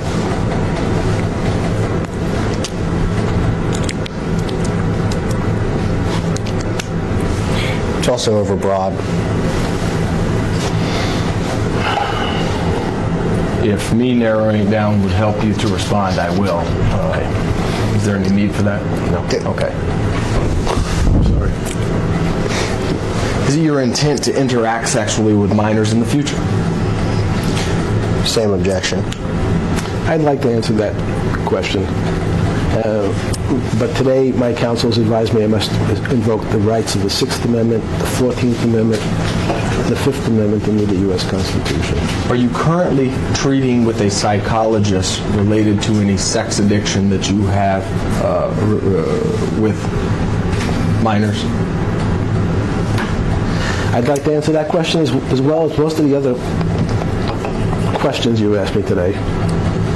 However, on advice of counsel, they've asked me to invoke my 6th Amendment, 14th Amendment, and 5th Amendment right. Therefore, though I'd like to answer that question, as well as the other ones, I risk losing their representation if I do so. And moreover, I'm going to object to relevance as I have in the past. Okay. Since medical history is not at issue in this case under the legal terms.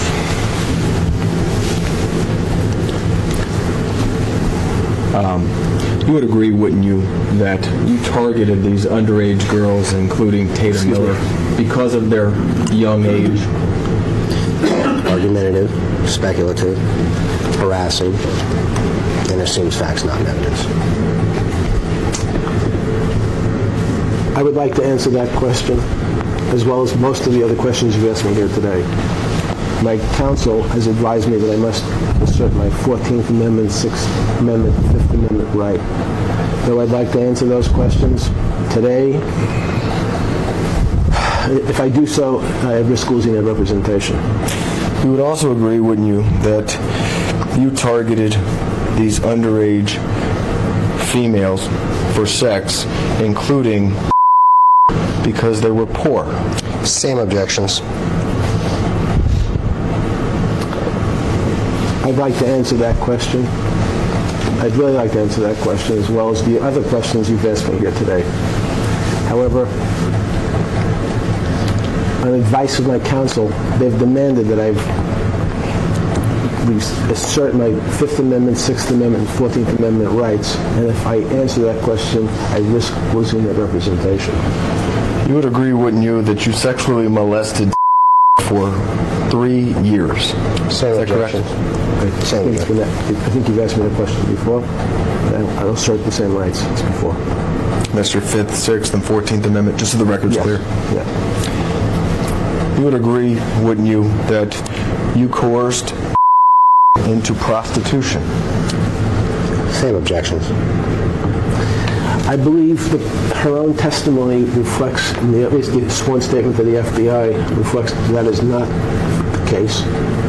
And though I'd like to answer that question in great detail, I cannot do so today on advice of counsel that's asked me to assert my 6th Amendment, 5th Amendment, and 14th Amendment rights. And if I do so, I risk losing their representation. You would agree, wouldn't you, that you groomed into becoming a prostitute? An object, argumentative, speculative, certainly lacks predicate and assumes facts not in evidence. You know I'd like to answer that question, but I can't today. I'd have to, under advice of counsel, I'm going to have to assert my 14th Amendment, 6th Amendment, and 5th Amendment rights. Because if I answer the question, I risk losing their counsel. You would agree, wouldn't you, that you brainwashed into believing that this lifestyle of prostitution was right? Same objections. I'd like to answer that question, as most of your other questions here today, Mr. On advice of counsel today, I'm going to have to assert my 5th Amendment, 6th Amendment, and 14th Amendment rights, because if I answer that question, I risk losing their representation. Would you agree that your interaction with when she was a minor was degrading to her? Same objections. I'd like to answer that question. I'd like to answer all your questions here today. However, my counsels advised me that I must assert my 14th Amendment rights, my 6th Amendment rights, and my 5th Amendment rights. And though I would like to answer those questions, if I do so, I risk losing their representation. Can we take a break of 10 minutes to get some air? Is that okay? We have 15 minutes and we're done. Oh, fine. Then I'll stay. Continue then? Yep. Okay. Would you agree that you intentionally indoctrinated into this very deviant sexual lifestyle? Okay. I'm going to object. It's argumentative. It's confusing. It's speculative. Vague. Lacks predicate and assumes facts not in evidence. And on top of that, I'd like to answer that question, but my counsels advised me that I must assert my 14th Amendment, 6th Amendment, and 5th Amendment rights under the U.S. Constitution. Though I'd like to answer all your questions here today, I cannot do so by risking losing their representation. Would you agree that you are personally responsible for destroying her life? Same exact objections. Her life?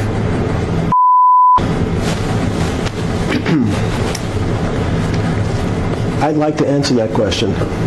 And I understand how your firm has been accused of fabricating sexually charged lawsuits in order to fleece investors locally in South Florida. The U.S. Attorney has called a criminal enterprise based on filing fallacious sexually charged cases. And though I'd like to answer that question today, Mr. Counsel has told me that I have to assert my rights under the 6th Amendment, 5th Amendment, and 14th Amendment. And if I don't do so, I risk losing their representation. We have a factual basis for asking every question and making every allegation, and I want to provide you with a last opportunity to tell the jury which of these allegations, if any, being made by Tyler are false or fabricated in any way. Same objections. Mr. Edwards, you know the tenor of that question cannot be answered without waiver of 5th, 6th, and 14th. I appreciate the question and the semantics of it, but can you rephrase it? Yeah, many times you know the allegations now. We've gone through allegations and assertion of facts as to what happened between you and her when she was 13, 14, and 15 years old, and you were 50, 51, 52 years old.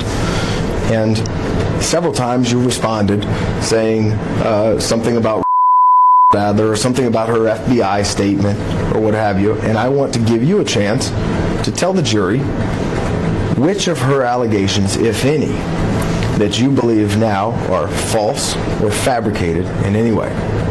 Same objections. But I'd like to respond to that question.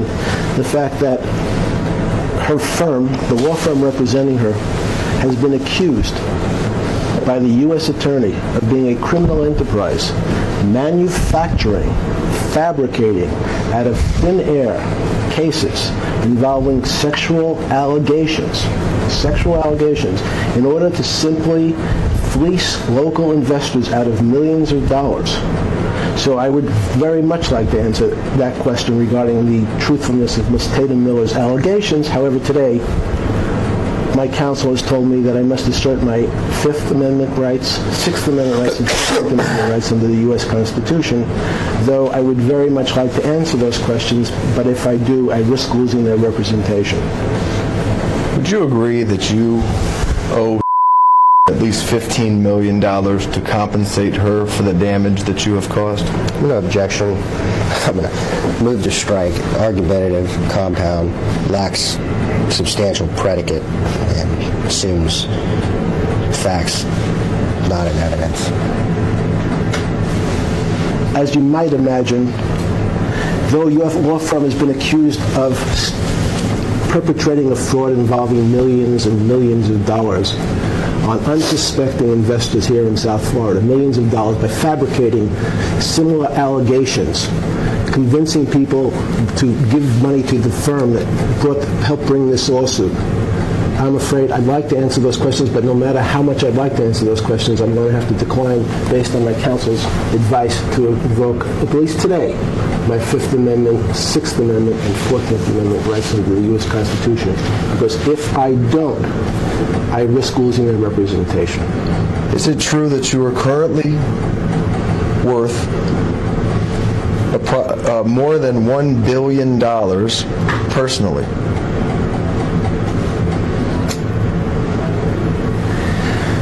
I'd like to answer that question as I'd like to answer most of your other questions. I know that's a lot of money. It's actually the amount of money that the U.S. Attorney's accused your firm of trying to steal from the people of South Florida. It was $1.2 billion. The U.S. Attorney claimed that your firm perpetrated the largest fraud in South Florida's history by stealing that sum of money from local investors based on false allegations of sexually charged claims. And so, though I'd like to answer these questions with specificity, under advice of counsel today, I'm going to have to refuse based on my Sixth Amendment, 14th Amendment, and Fifth Amendment right. And though I'd like to answer the question, I've been told that if I do so, I risk losing their representation, Mr. Edwards. Right. I'm simply asking, what is your personal net worth at this time? I think I've answered the question, but...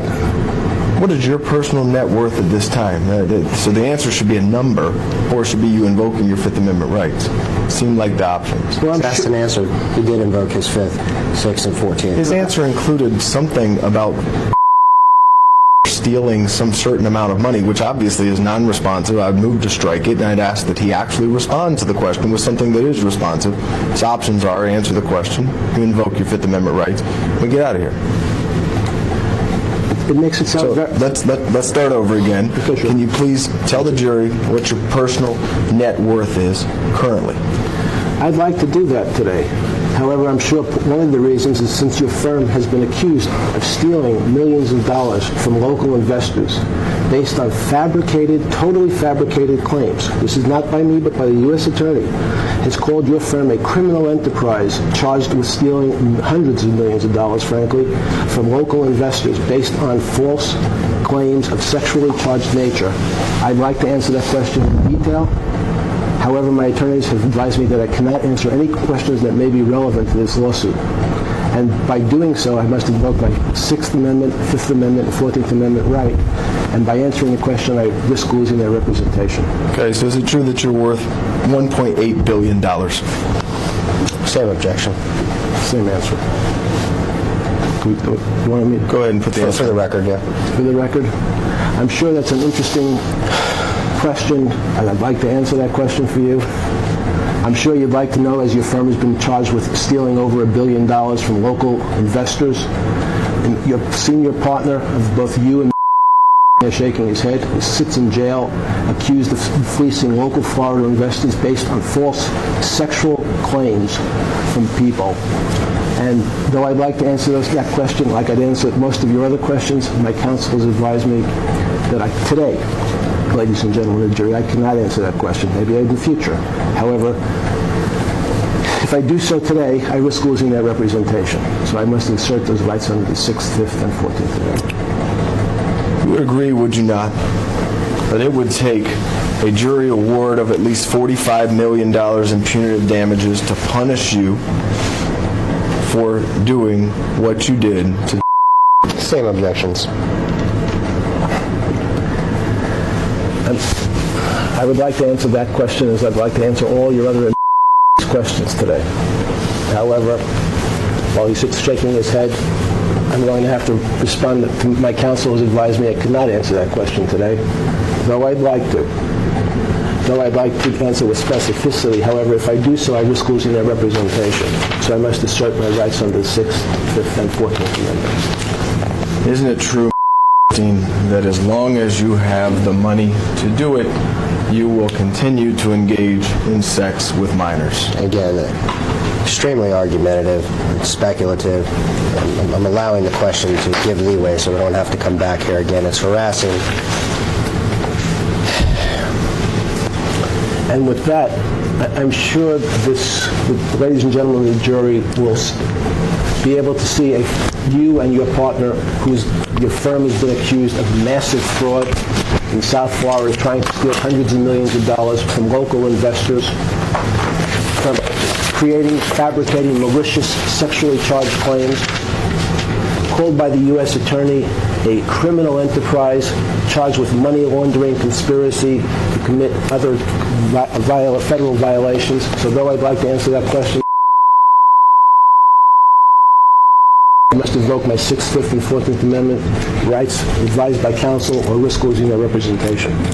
And am I correct in my understanding that you have invoked your 5th Amendment rights because your answers would incriminate you and lead to your prosecution? I'm gonna. Exactly as phrased by Mr. Ludier towards Tatum Miller. I did not say anything, but allowed her to answer the question. Can I answer that question? I'm going to object to form. In fact, since you are a lawyer, I'm sure you're aware the Supreme Court has said that the 5th Amendment is used more often to protect innocent people. It's today the Vice Counsel taken that right. I have no questions. No further questions. Going to go off the video record at 3:52 p.m.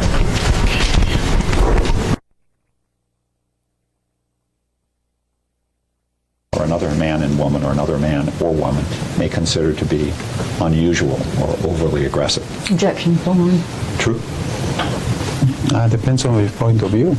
That's what I mean. Everyone has a different point of view about sex and what may be considered typical sexual activity for someone. Someone else may consider that's a bit adventurous. True. Yes. Right. And I'm not trying to make you a sex expert here, so you don't. Also, I assume that when you've been in CVS or Walgreens, and for that matter, Publix or even Winn-Dixie, I assume that I don't want to assume anything. You ever been in an aisle where you've seen condoms being sold? Yes. Okay, and where lubricants are being sold? Yes. All right. And as well, massage oils and other types of oils actually are sold in those kinds of stores? Yes. All right. And they're available so that someone walking through Walgreens or Publix or CVS could actually take it off the shelf, put it in their cart, go up and pay for it, and take it home? Yes. All right.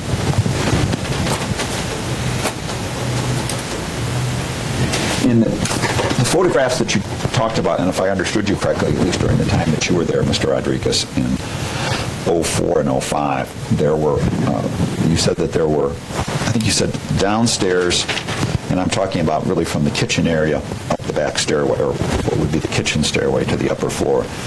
There was, I think you said, but correct me if I'm wrong, please, that you don't recall seeing there being any pictures or photographs of any nude women. Is that correct?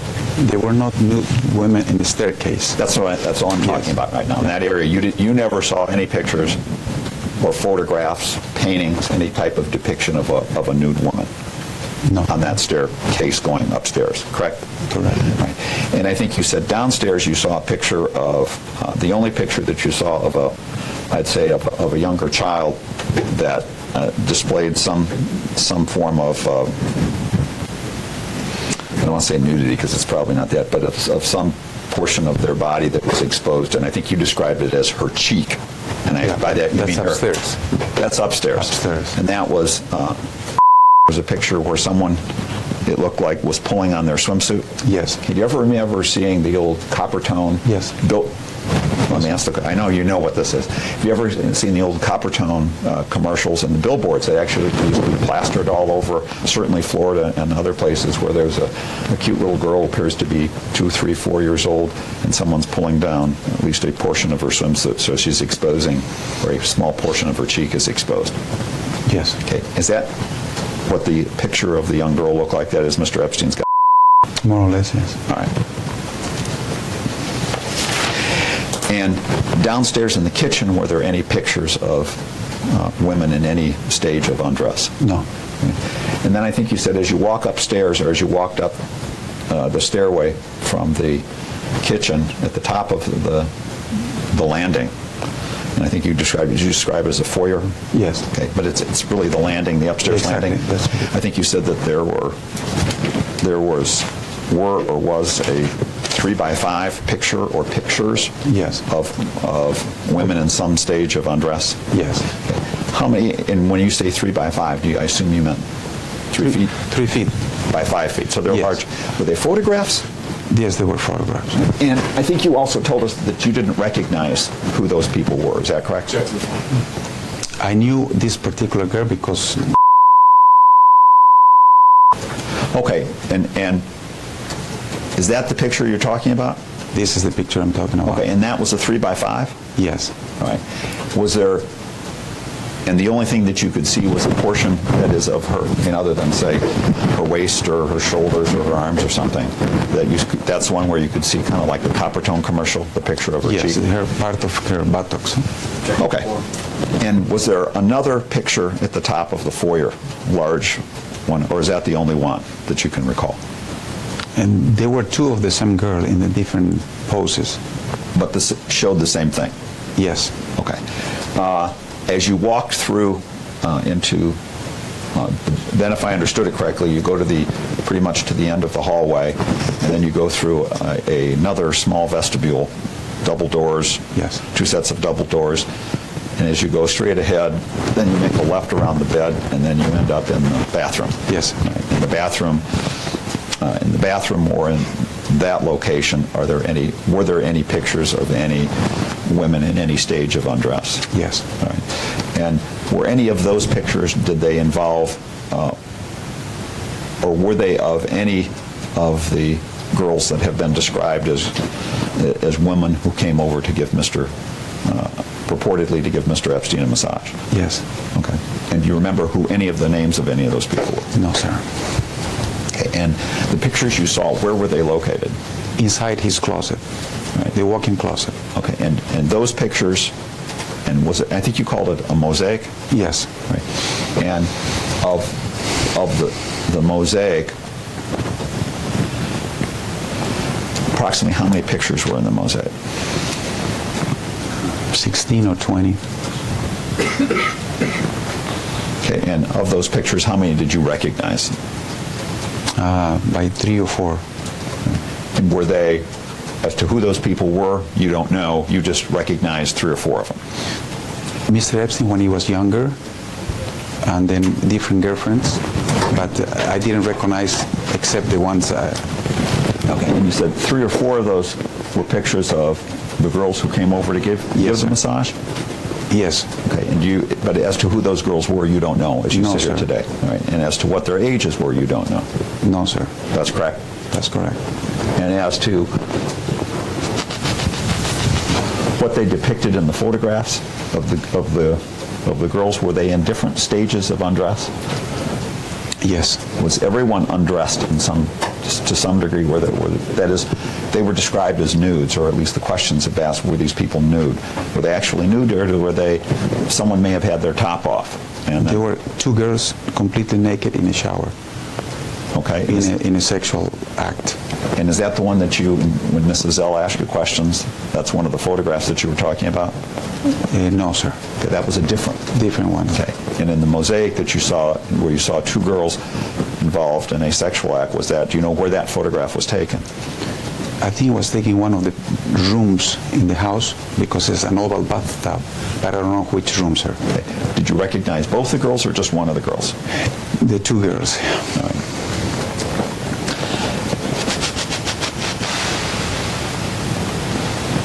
And then there were there was one or two other photographs of girls that you recognized? Yes. Okay. And were they fully unclothed, or did they have some degree of clothes on? They were naked. And all of the remaining pictures, at least within that mosaic, were individuals that you did not know? No, sir. And that you did not recognize as having been at the house, is that correct? Yes, that's correct.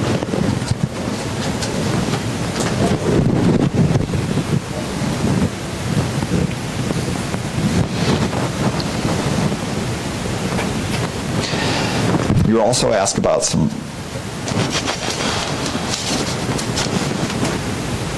let me switch for just a minute. You were asked about a vibrator that you saw, and I think you described it as a back massager that was approximately 18 inches long, that had a couple of rotating heads on it.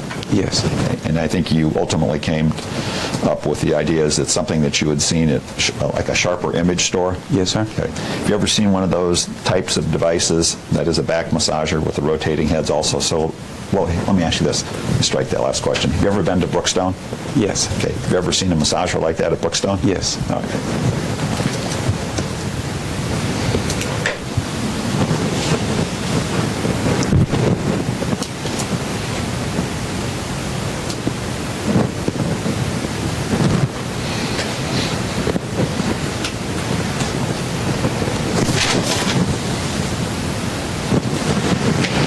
Okay, you were asked whether Miss Maxwell kept the names of any of the girls who came to give massages on. Well, let me ask it this way, because I don't have a full recollection now. I think you were asked whether Miss Maxwell ever kept the names of any of the girls who came to give massages, and I think your response was yes. Yes. Okay. Did she keep them on a pad of paper? Did she keep them in a notebook? Did she keep them in a computer?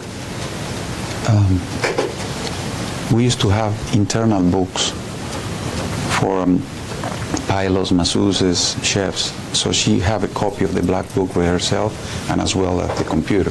Okay. And did you ever go on Miss Maxwell's computer to see what she had in it? Yes. Okay. And was that something that you were allowed to do? No. Okay. You actually went in her office? Yes. And was her computer on so that you didn't need to access the password? It was off. Okay. And so you just turned it on? Yes, sir. And then you were able to access her computer? Exactly. All right. And what possessed you to go in and to access her personal computer? I needed to send some documents to the New York office, and it was the only computer working in the house. Okay. On how many occasions did you use her computer? Several times. Was she ever aware that you used her computer? I don't think so.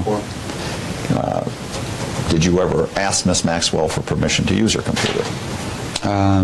I was the house manager. I believe I was supposed to use everything in the house to accomplish my duties. In that case, sending financial reports or emails. And so would you have then, did you ever use Mr. Epstein's computers? No. Okay. But you used Miss Maxwell's computer? Yes. Did you ever use? Yes. And And looking at Miss Maxwell's, so you went into Miss Maxwell's computer with the concept, with at least the idea of sending some documents? Yes. Up to New York? Yes. Right, and were you going to PDF them? Yes. And did she have a fax machine, not a fax machine, a copy machine in her office as well? Yes. Right. So you were going to go, and how would you generally do that? Would you do that through a Microsoft program? To Citrix. Through Citrix, all right. And with the Citrix, that is, if you said you saw some names of individuals on her computer, if you were just going to PDF some documents up to New York, why would you have, what would have caused you to have seen any names on her computer? All the calls that they came to 358 El Brillo, they came through a telephone. They have a transcript somehow with some technique to the computer. So you can pull it and you register the time, who called, who didn't call, and you can pull this at your request. So I used to use that to go back to some calls that they were requesting, especially when the hurricane season happened. Okay, so if I understand you, is that even the computer you used would have had that same feature? No, it was totally different. Mine was slower and all of the time was breaking down. That's why we have the guy from Ohio came and fixed the computers. Okay, and were there other computers that you used that had that feature? That is, that would... No, only Mrs. Maxwell and the staff house. Staff house being yours? The guest house, yes, in my office, yeah. Okay, so you could go out to your guest house then and look for the same information? No. All right, I don't understand, but why don't we take a break, because we're almost out of tape.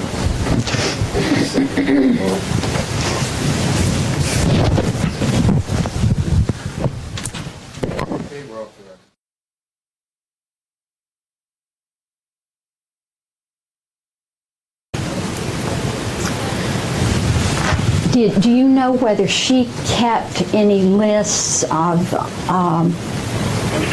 names of girls to come and give massages? She did, ma'am. And do you know in what form she kept those? She had notes, you know, and she always had papers, but I don't know how.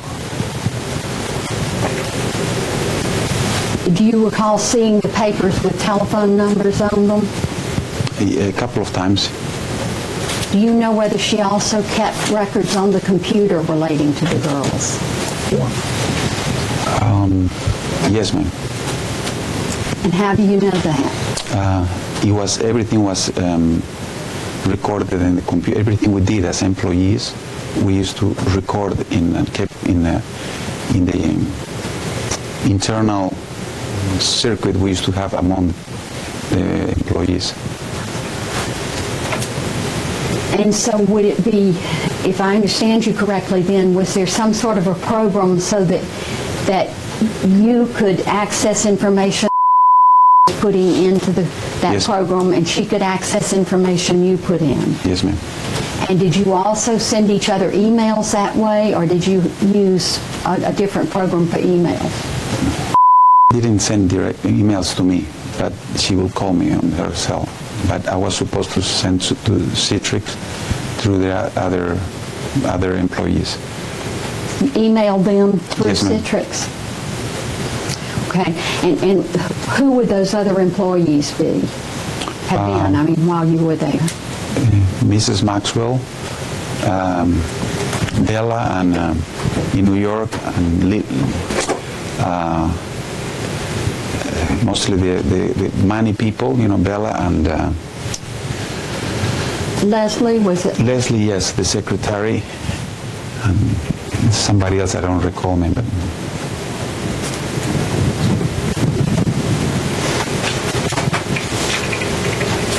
And was there anyone else that you could email on? Well, we couldn't email anybody in the organization. And on that particular program? Yes, ma'am. And so who else would be in that organization?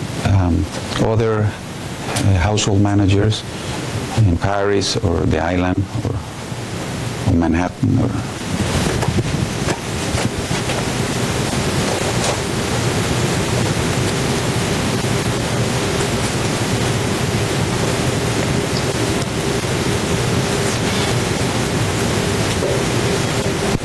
know whether kept any pictures of the young women who would come to give massages on her laptop? Yes, ma'am. And you saw those pictures? Yes.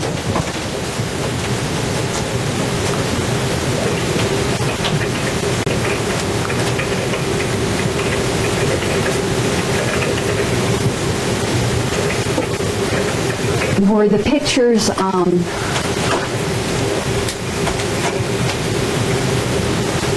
uniform, and by that I mean were they all taken, for instance, there at the house, so that they would all be fairly standard? They will be all over, sometimes out of the country and sometimes in the house.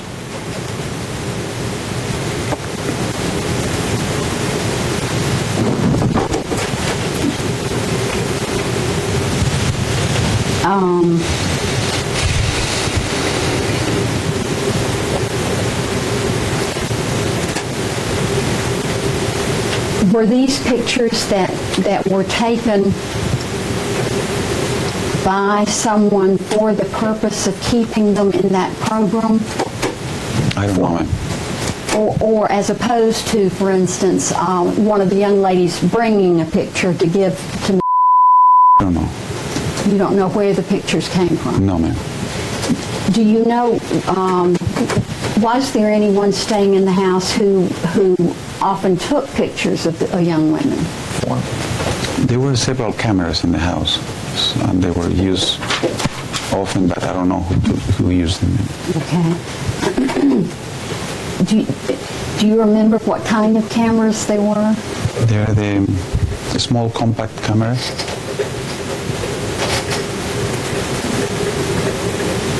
And any other kind? I don't remember, ma'am.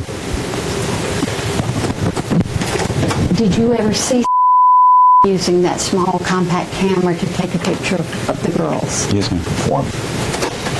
And when you saw her doing that, where were they, the girls? In the dining room, the library, inside the first floor of the house.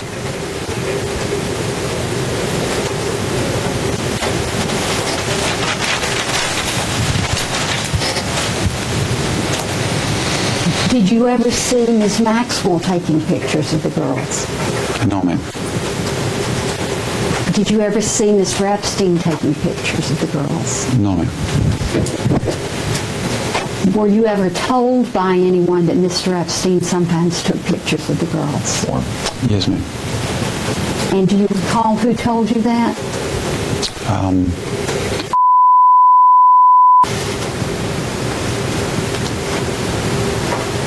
Do you recall what she said about that? He likes photography and he likes to, it's like a hobby.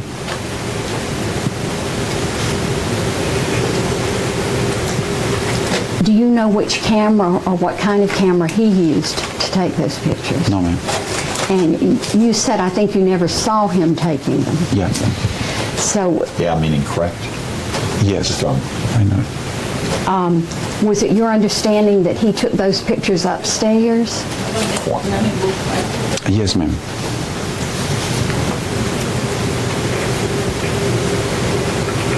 And when you had occasion to go upstairs, do you recall seeing camera equipment?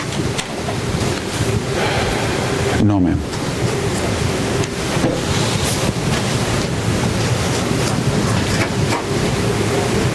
Were you ever told that he took pictures of the girls nude? No, ma'am. Were you ever told that he liked to have pictures taken of the girls nude? No, ma'am.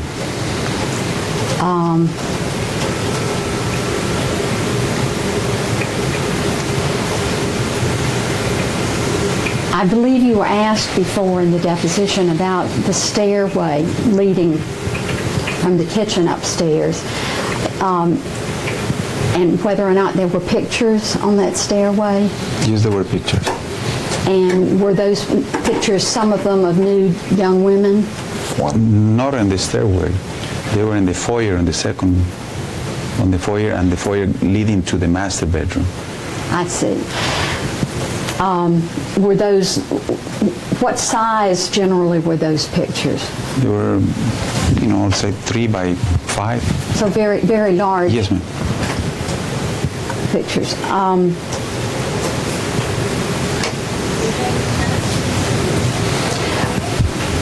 Were there lots of photographs just around the house on top of furniture in the various rooms? Yes, ma'am. And were any of those photographs of young women in the nude? Yes, ma'am. And did you recognize any of those young women? Yes, a couple. And who was it that you recognized? And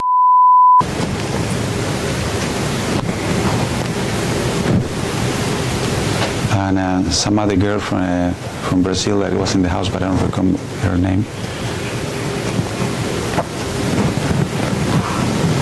Was this a girl that would come and stay in the house, or one of the girls that would come and give massages? They will stay at the house. Stay at the house. Do you recall a picture of a girl, of a young woman nude in a hammock?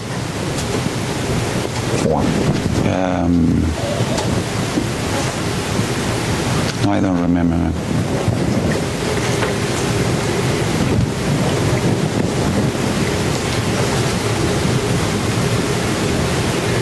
Was there surveillance equipment installed in the house? Yes, ma'am. And was that already installed when you came there? Yes, ma'am. Where is it your well, first of all, did they tell you where the equipment was installed? Did you have any understanding of where the equipment was installed? No.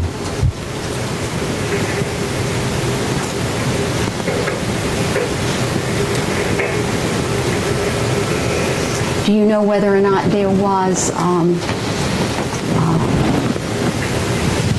surveillance photography equipment upstairs and downstairs? Yes, ma'am. And how do you know that? I read it through the FBI report after the fact that after I left the job. Before reading through the FBI report, did you have any knowledge of the fact that there was surveillance equipment both upstairs and downstairs? No, ma'am.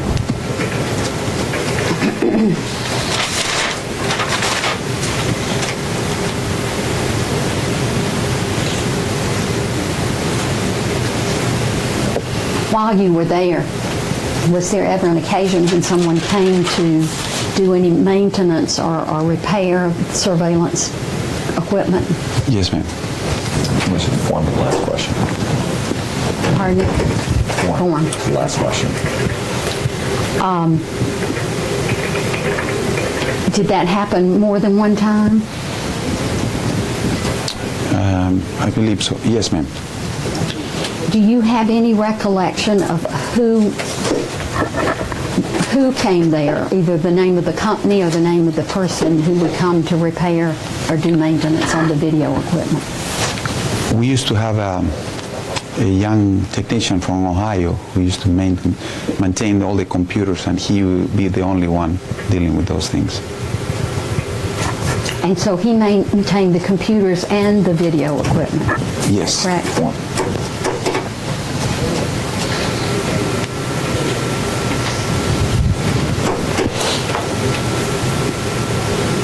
Do you have any recollection of what his name was?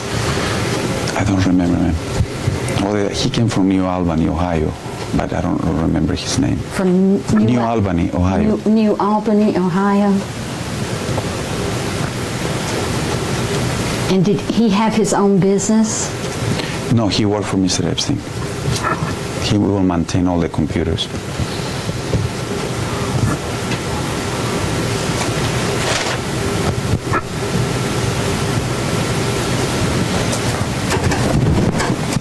Was he there every day? No, ma'am.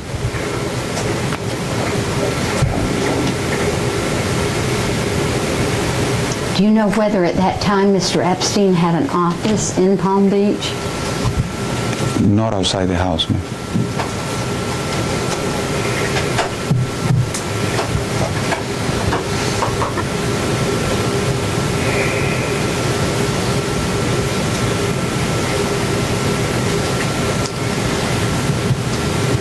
Do you have any knowledge of whether or not the video equipment was, and I don't know the technical term, forgive me, but was it the kind of equipment that would record for a certain amount of time and then record over that film? I don't know. You don't know? No, ma'am. Okay. I may have, just for clarification, I may have misunderstood, but I thought he said he didn't even know that video equipment existed until he read the FBI report. He said he didn't know that it was upstairs and downstairs, I believe. I thought he said he didn't know that it even existed, but... I may be wrong. Did you know it existed before you read the No, FBI ma'am. report? No. Okay, I'm sorry, then I was wrong. Well, how did you know then that the young technician from Ohio maintained the computers and the video equipment? Because we used to request, there were always problems with the computer, so he will come to the house and he was the programmer and it was very sophisticated equipment. For the last question, we'll just strike the answer as non-responsive. Well, how did you know then that he maintained the video equipment as well? Because he was in charge of computers, video, even phones.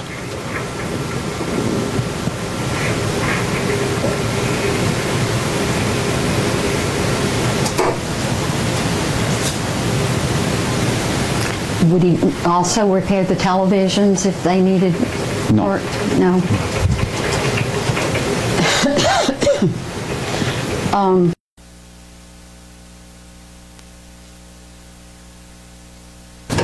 Okay, we're back on the record. Did you receive a subpoena that asked you